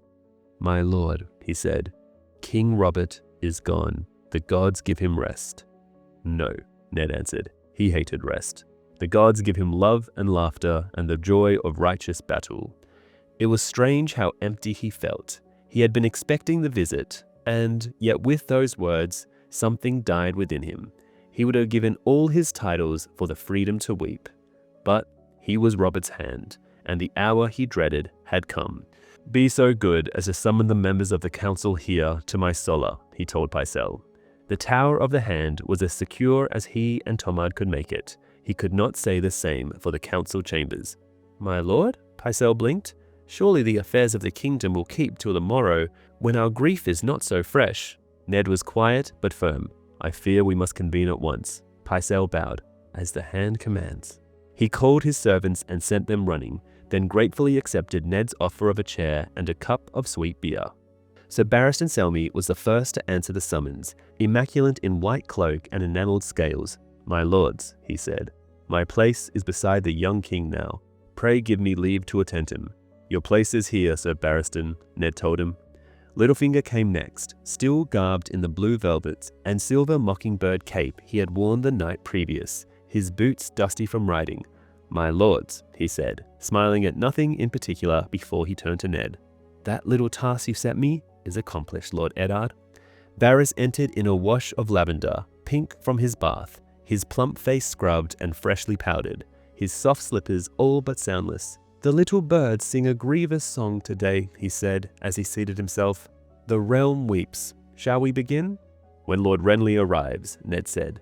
Varys gave him a sorrowful look. "I fear Lord Renly has left the city." "Left the city?" Ned had counted on Renly's support. "He took his leave through a postern gate an hour before dawn, accompanied by Sir Loras Tyrell and some 50 retainers," Varys told them. "When last seen, they were galloping south in some haste, no doubt bound for Storm's End or Highgarden."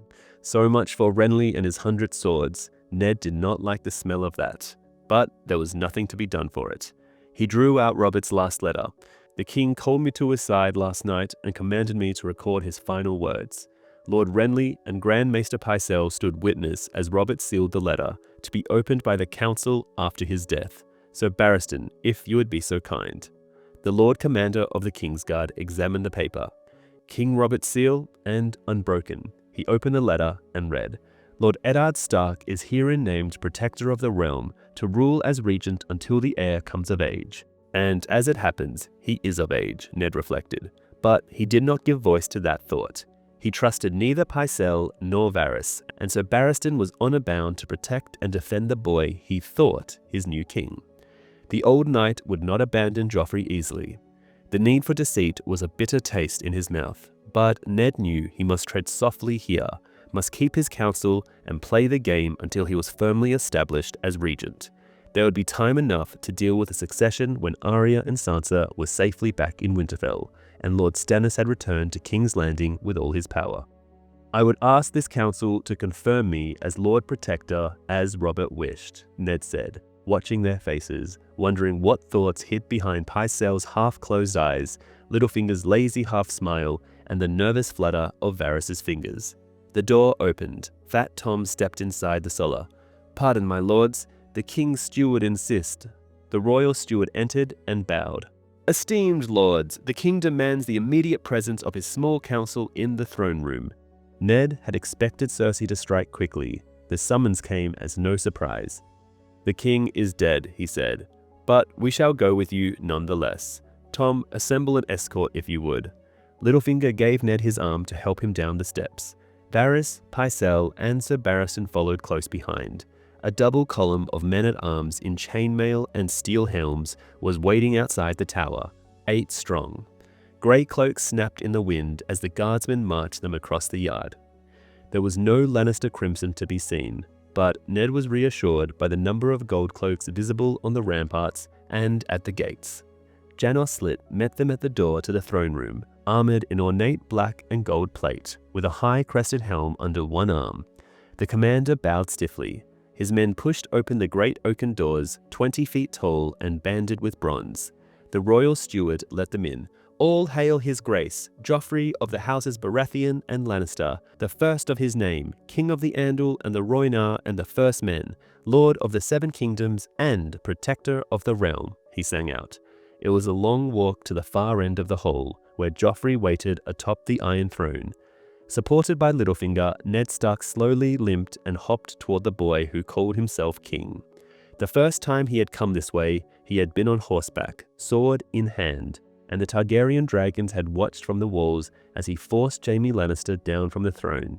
He wondered if Joffrey would step down quite so easily.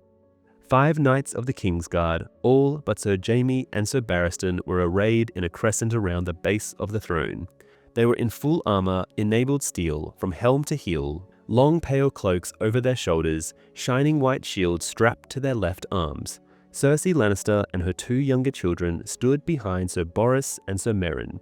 The queen wore a gown of sea green silk, trimmed with Myrish lace as pale as foam. On her finger was a golden ring with an emerald the size of a pigeon's egg. On her head, a matching tiara. Above them, Prince Joffrey sat amidst the barbs and spikes in a cloth of gold doublet and a red satin cape. Sandor Clegane was stationed at the foot of the throne's steep, narrow stair. He wore mail and suit grey plate and his snarling dog's head helm.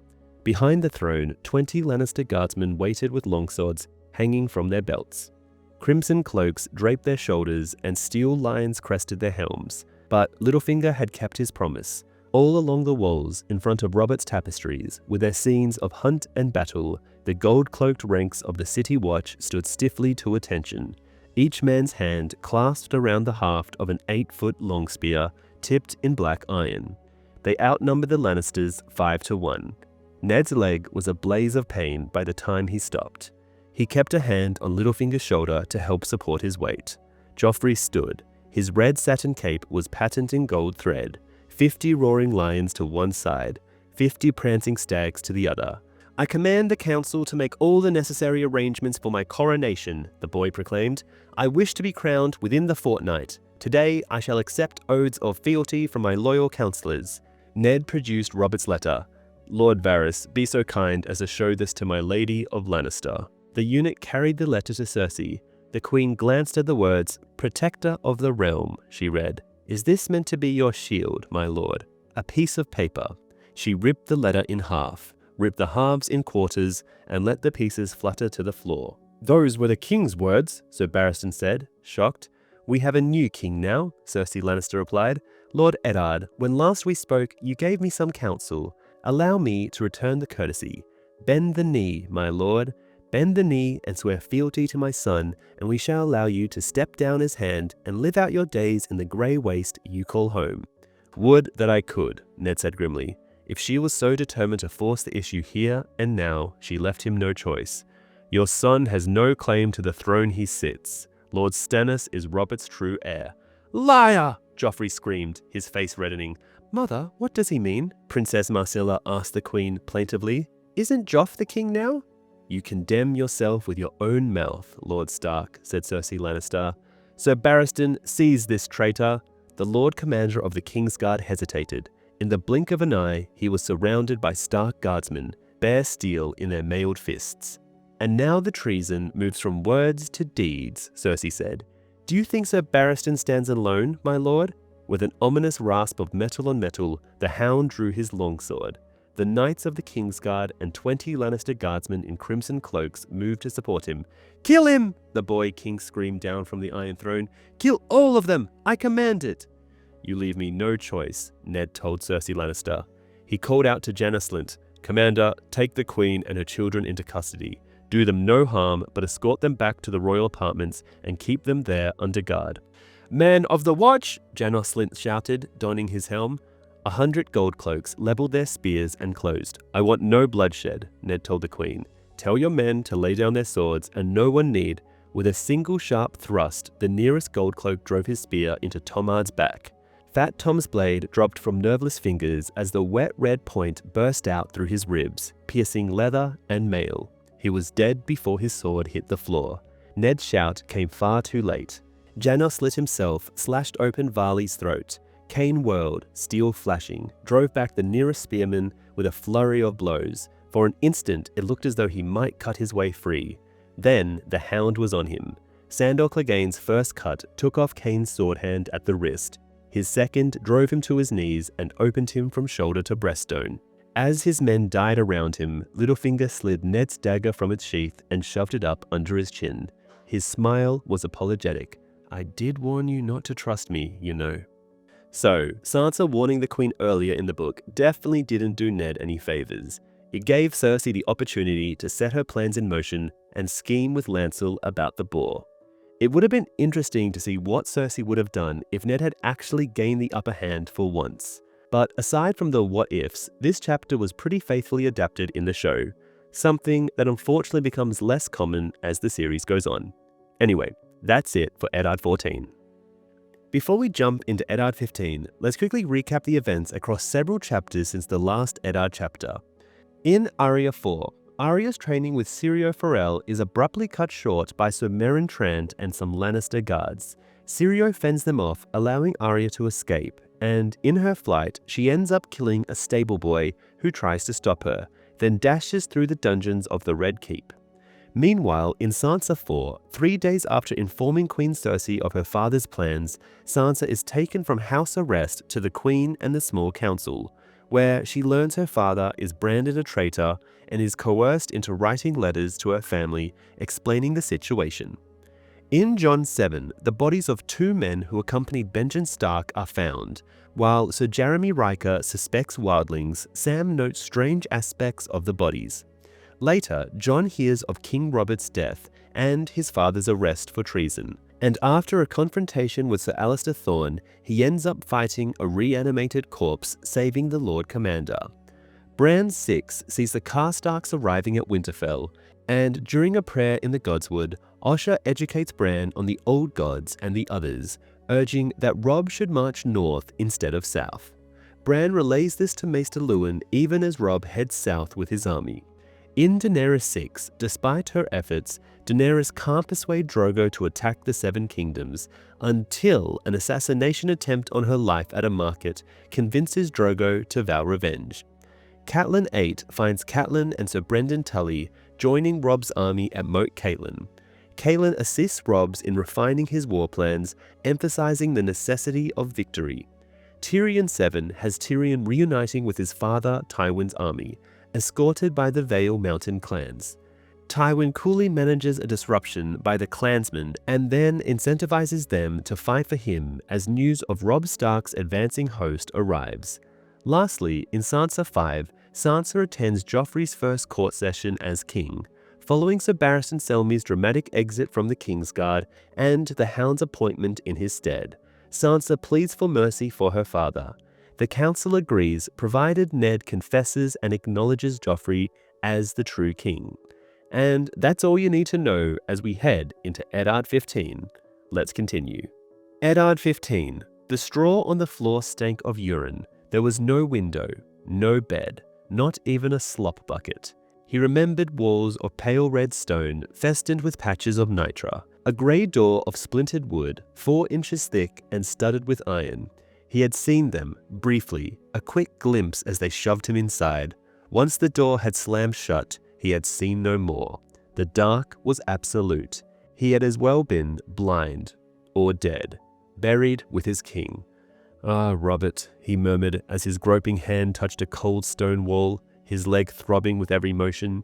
He remembered the jest the king had shared in the crypts of Winterfell, as the kings of winter looked on with cold stone eyes. "The king eats," Robert had said, "and the hand takes the shit."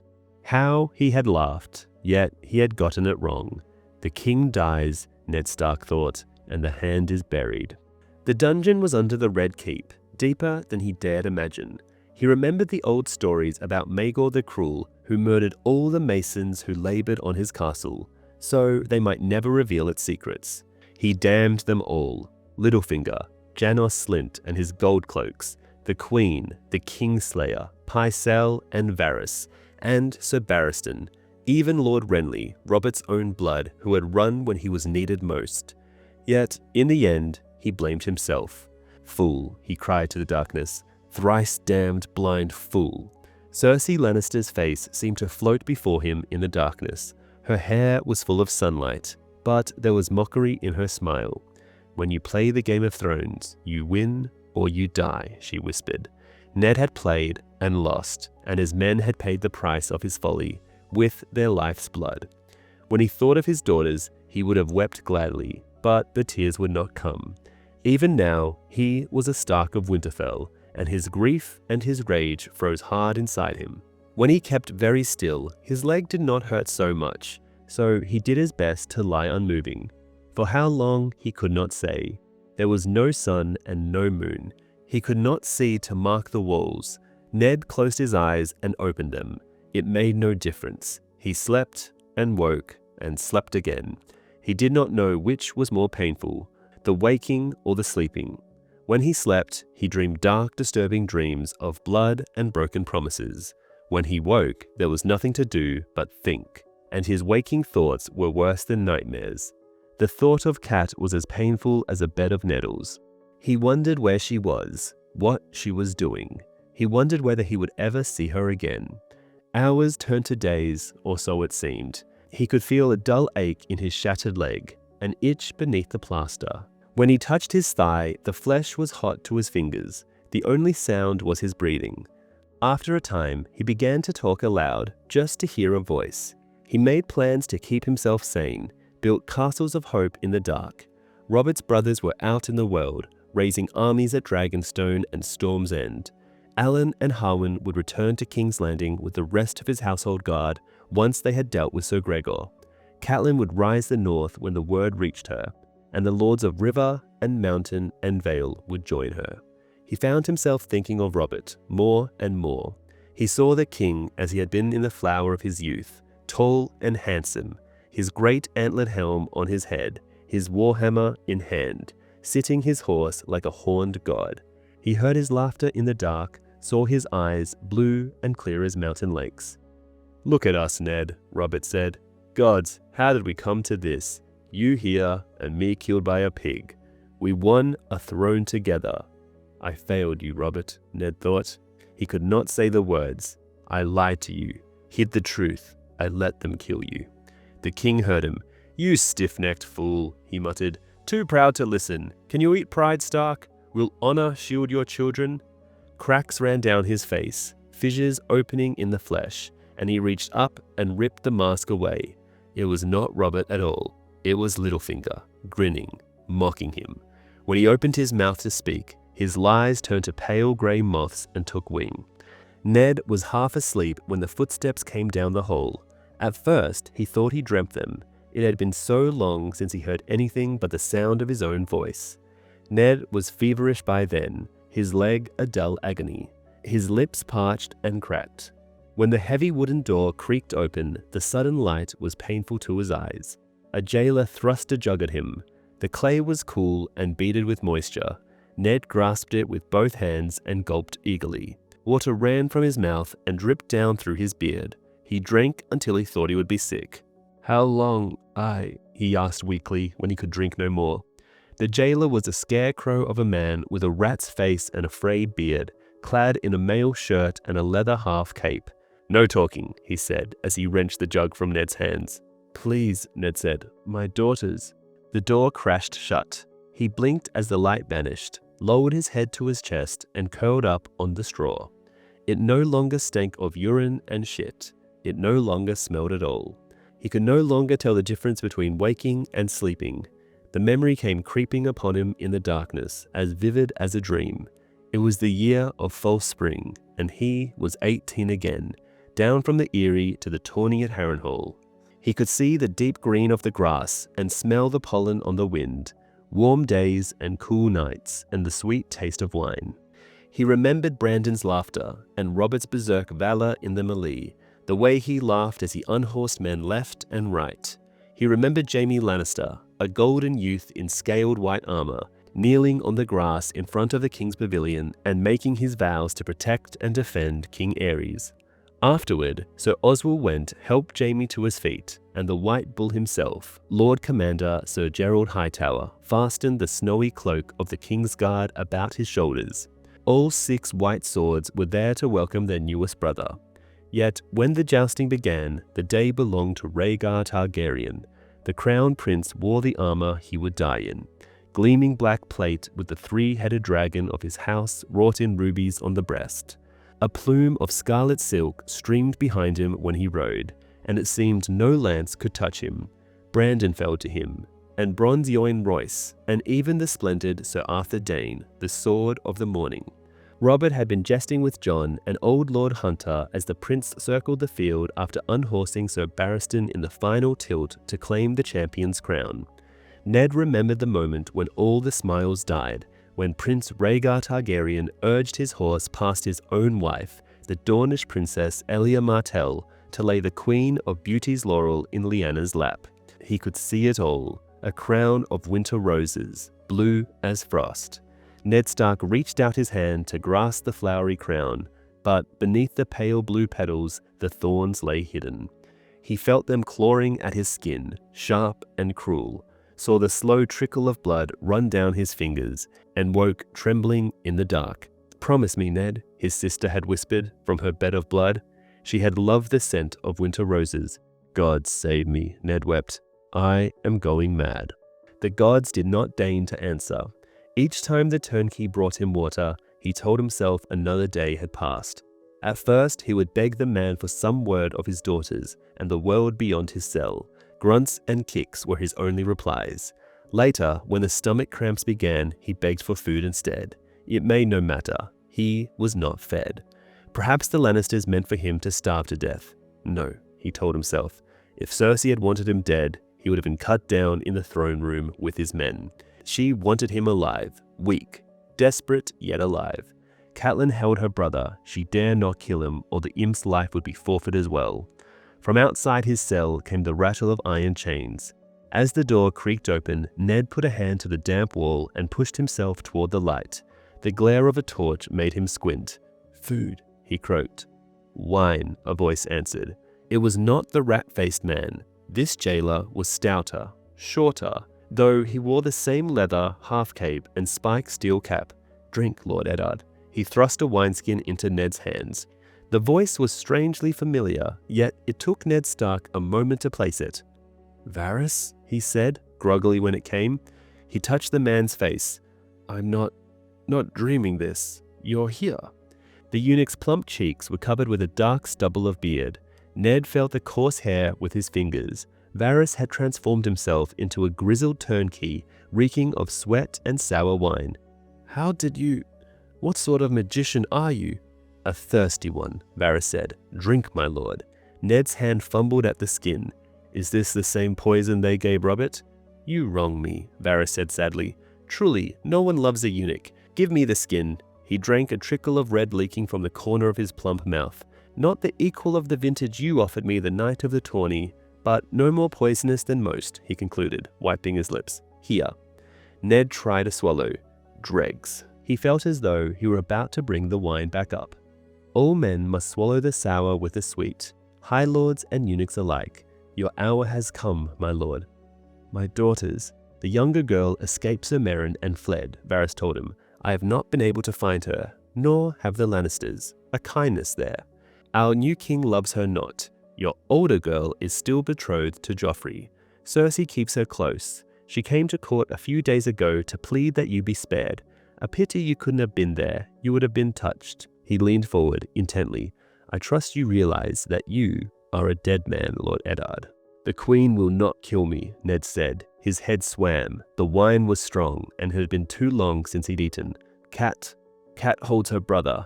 The wrong brother, Varys sighs. Anne lost to her, in any case. She let the imp slip through her fingers. I expect he is dead by now, somewhere in the mountains of the moon. If that is true, slit my throat and have done with it. He was dizzy from the wine, tired and heartsick. Your blood is the last thing I desire, Ned frowned. When they slaughtered my guard, you stood beside the queen and watched and said not a word. And would again. I seem to recall that I was unarmed, unarmored, and surrounded by Lannister swords. The eunuch looked at him curiously, tilting his head. When I was a young boy, before I was cut, I traveled with a troop of murmurs through the free cities. They taught me that each man has a role to play in life, as well as murmury. So it is at court. The king's justice must be fearsome, the master of coin must be frugal, the lord commander of the king's guard must be valiant, and the master of whisperers must be sly and obsequious and without scruple. A courageous informer would be as useless as a cowardly knight. He took the wineskin back and drank. Ned studied the eunuch's face, searching for truth beneath the murmur's scars and false stubble. He tried some more wine. This time it went down easier. Can you free me from this pit? I could, but will I? No.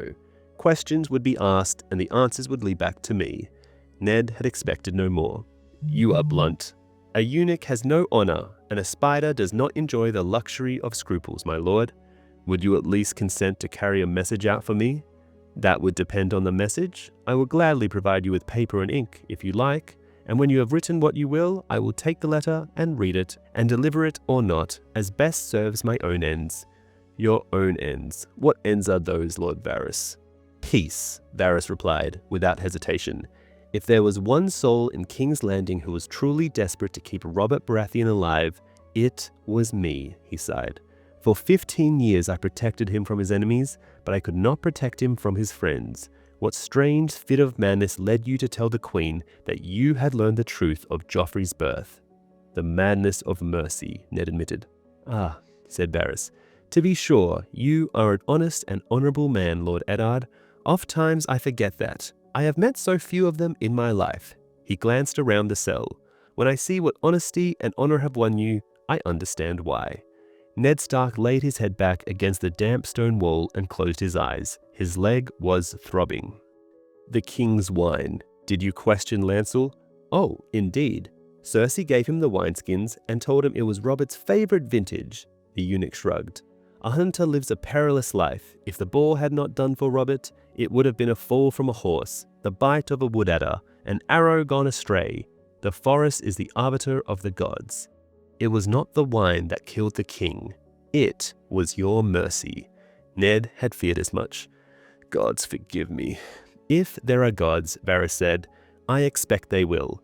The queen would not have waited long in any case.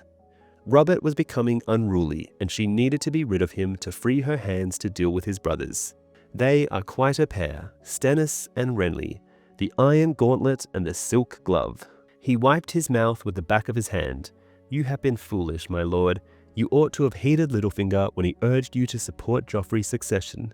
How could you know of that? Varys smiled. I know. That's all that need concern you. I also know that on the morrow the Queen will pay you a visit. Slowly, Ned raised his eyes. Why? Cersei is frightened of you, my lord, but she has other enemies she fears even more. Her beloved Jaime is fighting the River Lords even now. Lysa Arryn sits in the Eyrie, ringed in stone and steel, and there is no love lost between her and the Queen. In Dorne, the Martells still brood on the murder of Princess Elia and her babes, and now your son marches down the neck with a northern host at his back. Robb is only a boy, Ned said aghast.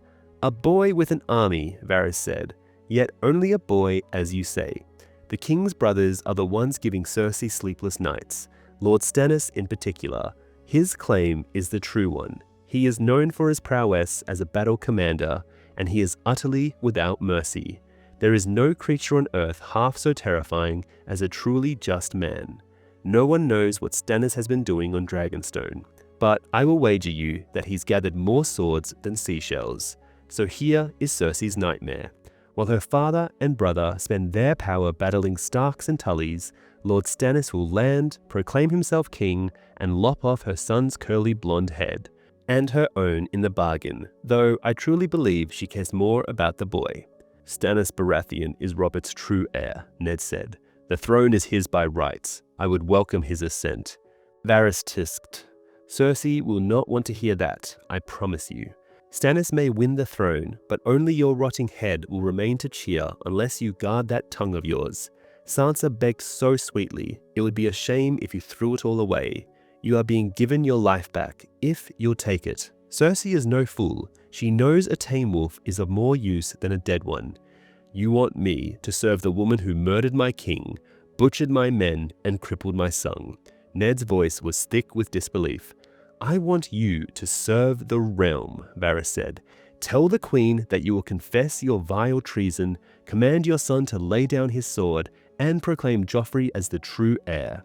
Offer to denounce Stannis and Renly as faithless usurpers. Our green-eyed lioness knows you're a man of honor. If you give her the peace she needs and the time to deal with Stannis, and pledge to carry her secret to your grave, I believe she will allow you to take the black and live out the rest of your days on the wall, with your brother and that base-born son of yours. The thought of Jon filled Ned with a sense of shame and a sorrow too deep for words. If only he could see the boy again, sit and talk with him. Pain shot through his broken leg, beneath the filthy grey plaster of his cast. He winced, his fingers opening and closing helplessly. Is this your own scheme? He gasped out at Varys. Or are you in league with Littlefinger? That seemed to amuse the eunuch. I would sooner wed the black goat of Koa. Littlefinger is the second most devious man in the Seven Kingdoms. Oh, I feed him choice whispers, sufficient so that he thinks I am his, just as I allow Cersei to believe I am hers. and just as you let me believe that you are mine. Tell me, Lord Varys, who do you truly serve?" Varys smiled thinly. "Why, the realm, my good lord. However could you doubt that? I swear it by my lost manhood. I serve the realm, and the realm needs peace." He finished the last swallow of wine and tossed the empty skin aside. "So, what is your answer, Lord Eddard? Give me your word that you'll tell the queen what she wants to hear when she comes calling." "If I did, my word would be as hollow as an empty suit of armor. My life is not so precious to me as that." "Pity," the eunuch stood. "And your daughter's life, my lord? How precious is that?" A chill pierced Ned's heart. "My daughter. Surely you did not think I'd forgotten about your sweet innocent, my lord? The queen most certainly has not." "No," Ned pleaded, his voice cracking. "Varys, gods have mercy. Do as you like with me, but leave my daughter out of your schemes. Sansa's no more than a child. Rhaenys was a child too. Prince Rhaegar's daughter, a precious little thing, younger than your girls. She had a small black kitten she called Balerion. Did you know? I always wondered what happened to him. Rhaenys liked to pretend he was the true Balerion, the Black Dread of old. But I imagine the Lannisters taught her the difference between a kitten and a dragon quick enough, the day they broke down her door."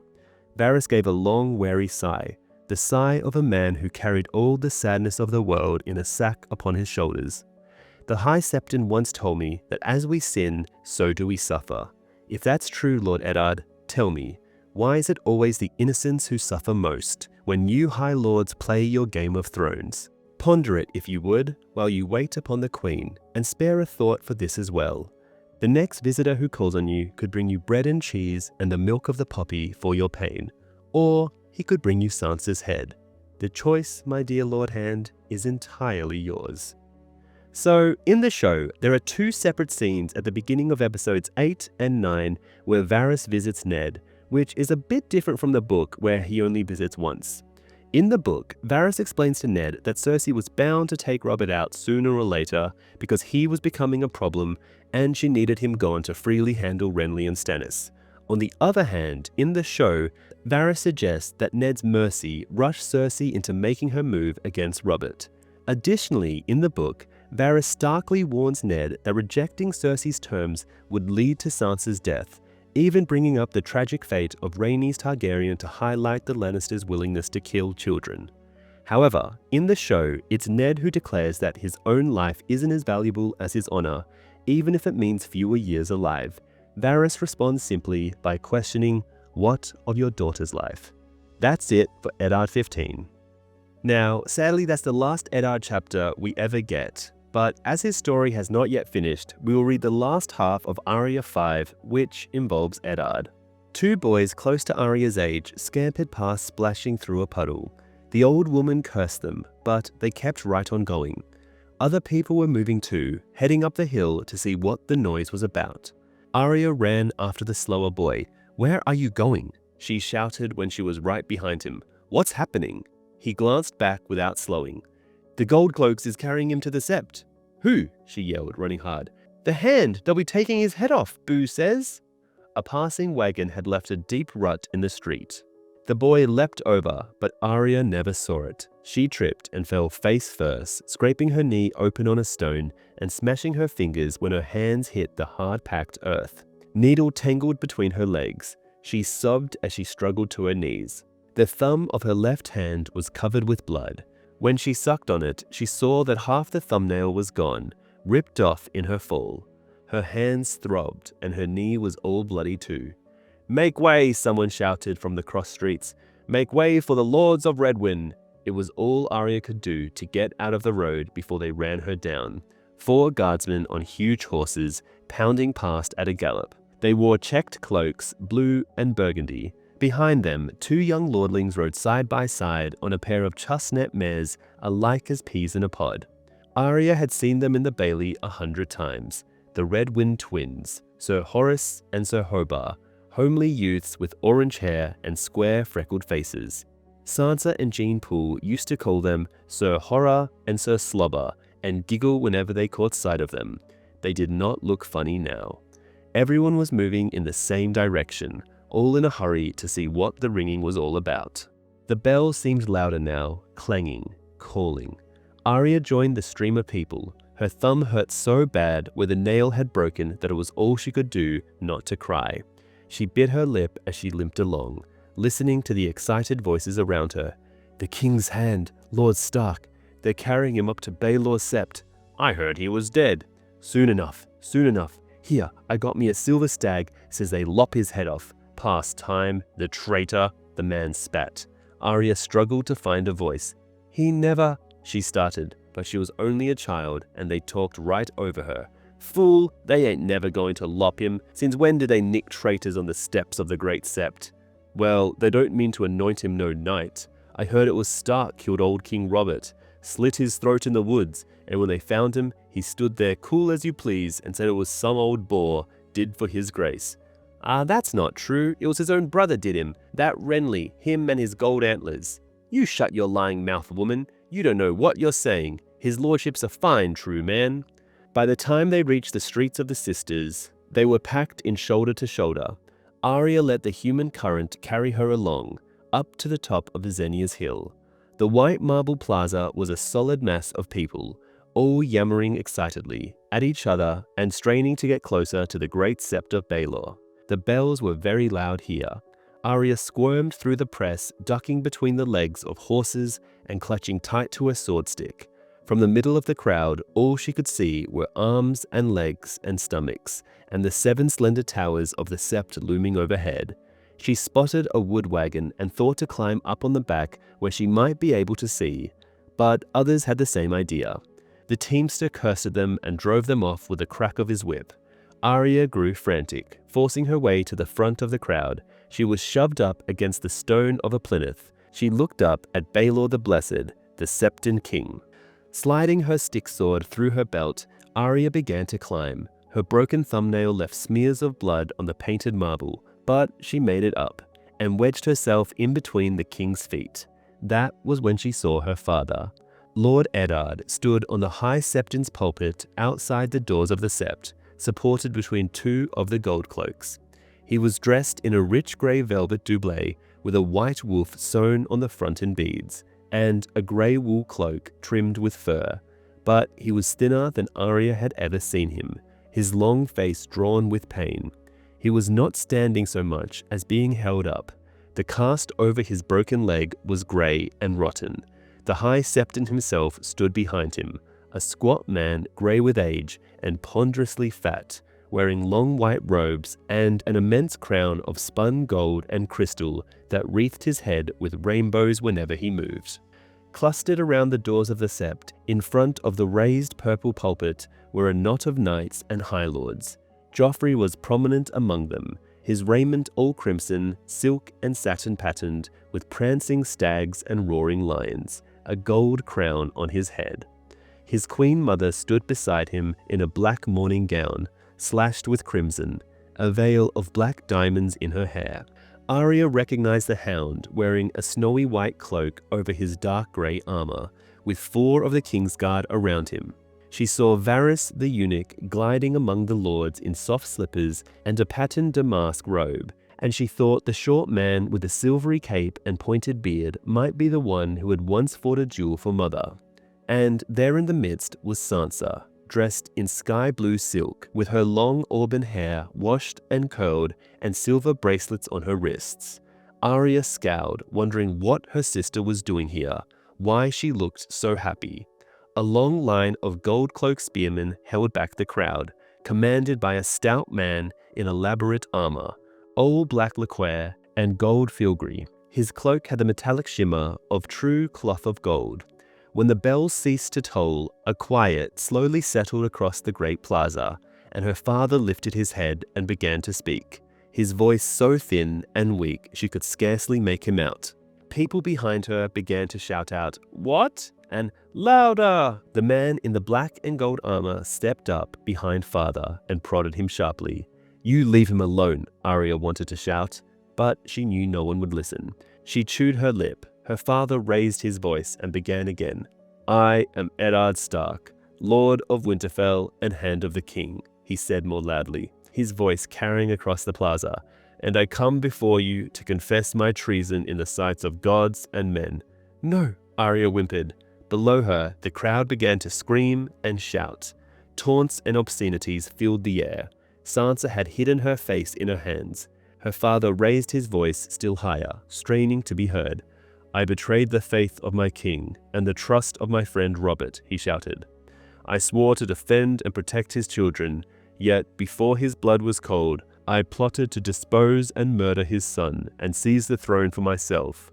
Let the High Septon and Baelor the Beloved and the Seven bear witness to the truth of what I say. Joffrey Baratheon is the one true heir to the Iron Throne, and by the grace of all the gods, Lord of the Seven Kingdoms and protector of the realm." A stone came sailing out of the crowd.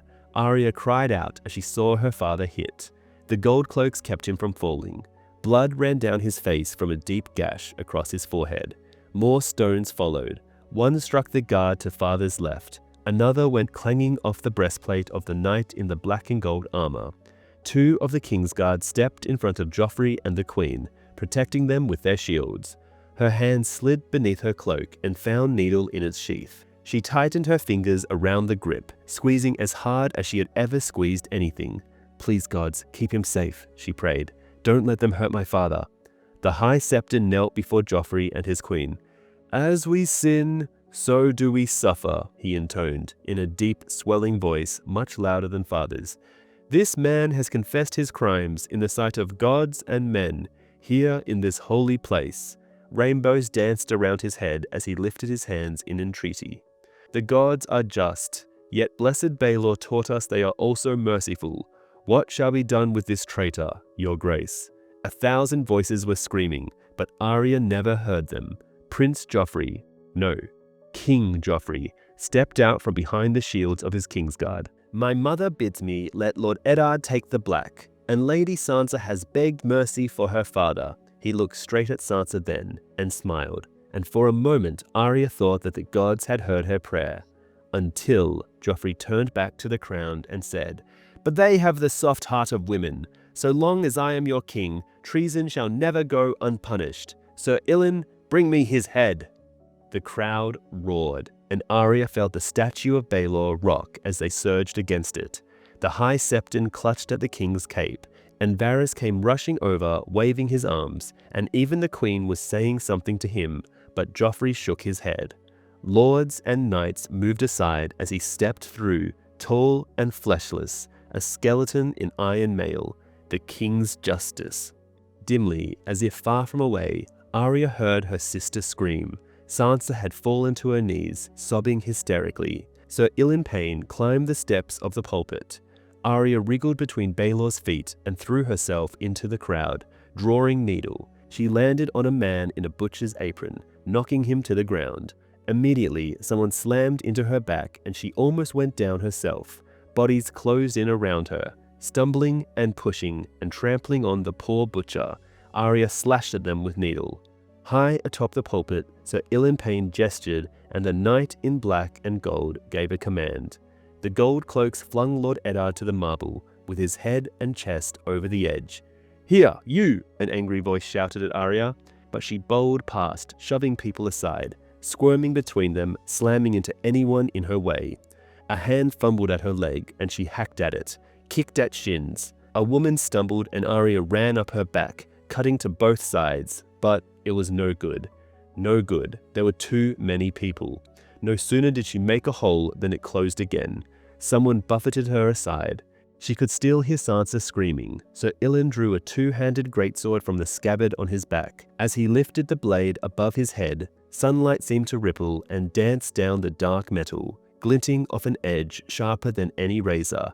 "Ice," she thought. "He has ice!" Her tears streamed down her face, blinding her. And then a hand shot out of the press and closed around her arm like a wolf trap, so hard that needle went flying from her hand. Arya was wrenched off her feet. She would have fallen if he hadn't held her up, as easy as if she were a doll. A face pressed close to hers, long black hair and tangled beard and rotten teeth. "Don't look," a thick voice snarled at her. I, Arya sobbed. The old man shook her so hard, her teeth rattled. "Shut your mouth and close your eyes, boy." Dimly, as if from afar away, she heard a noise. A soft, sighing sound, as if a million people had let out their breath at once. That is the sad ending of Eddard Stark. Thank you for watching this video, and if you enjoyed this type of content and want to see more, then comment below which character you would like to see next. Subscribe for more. And when you get the chance, check out our Game of Thrones inspired Choose Your Own Adventure game here on YouTube by clicking the video link on the screen right now.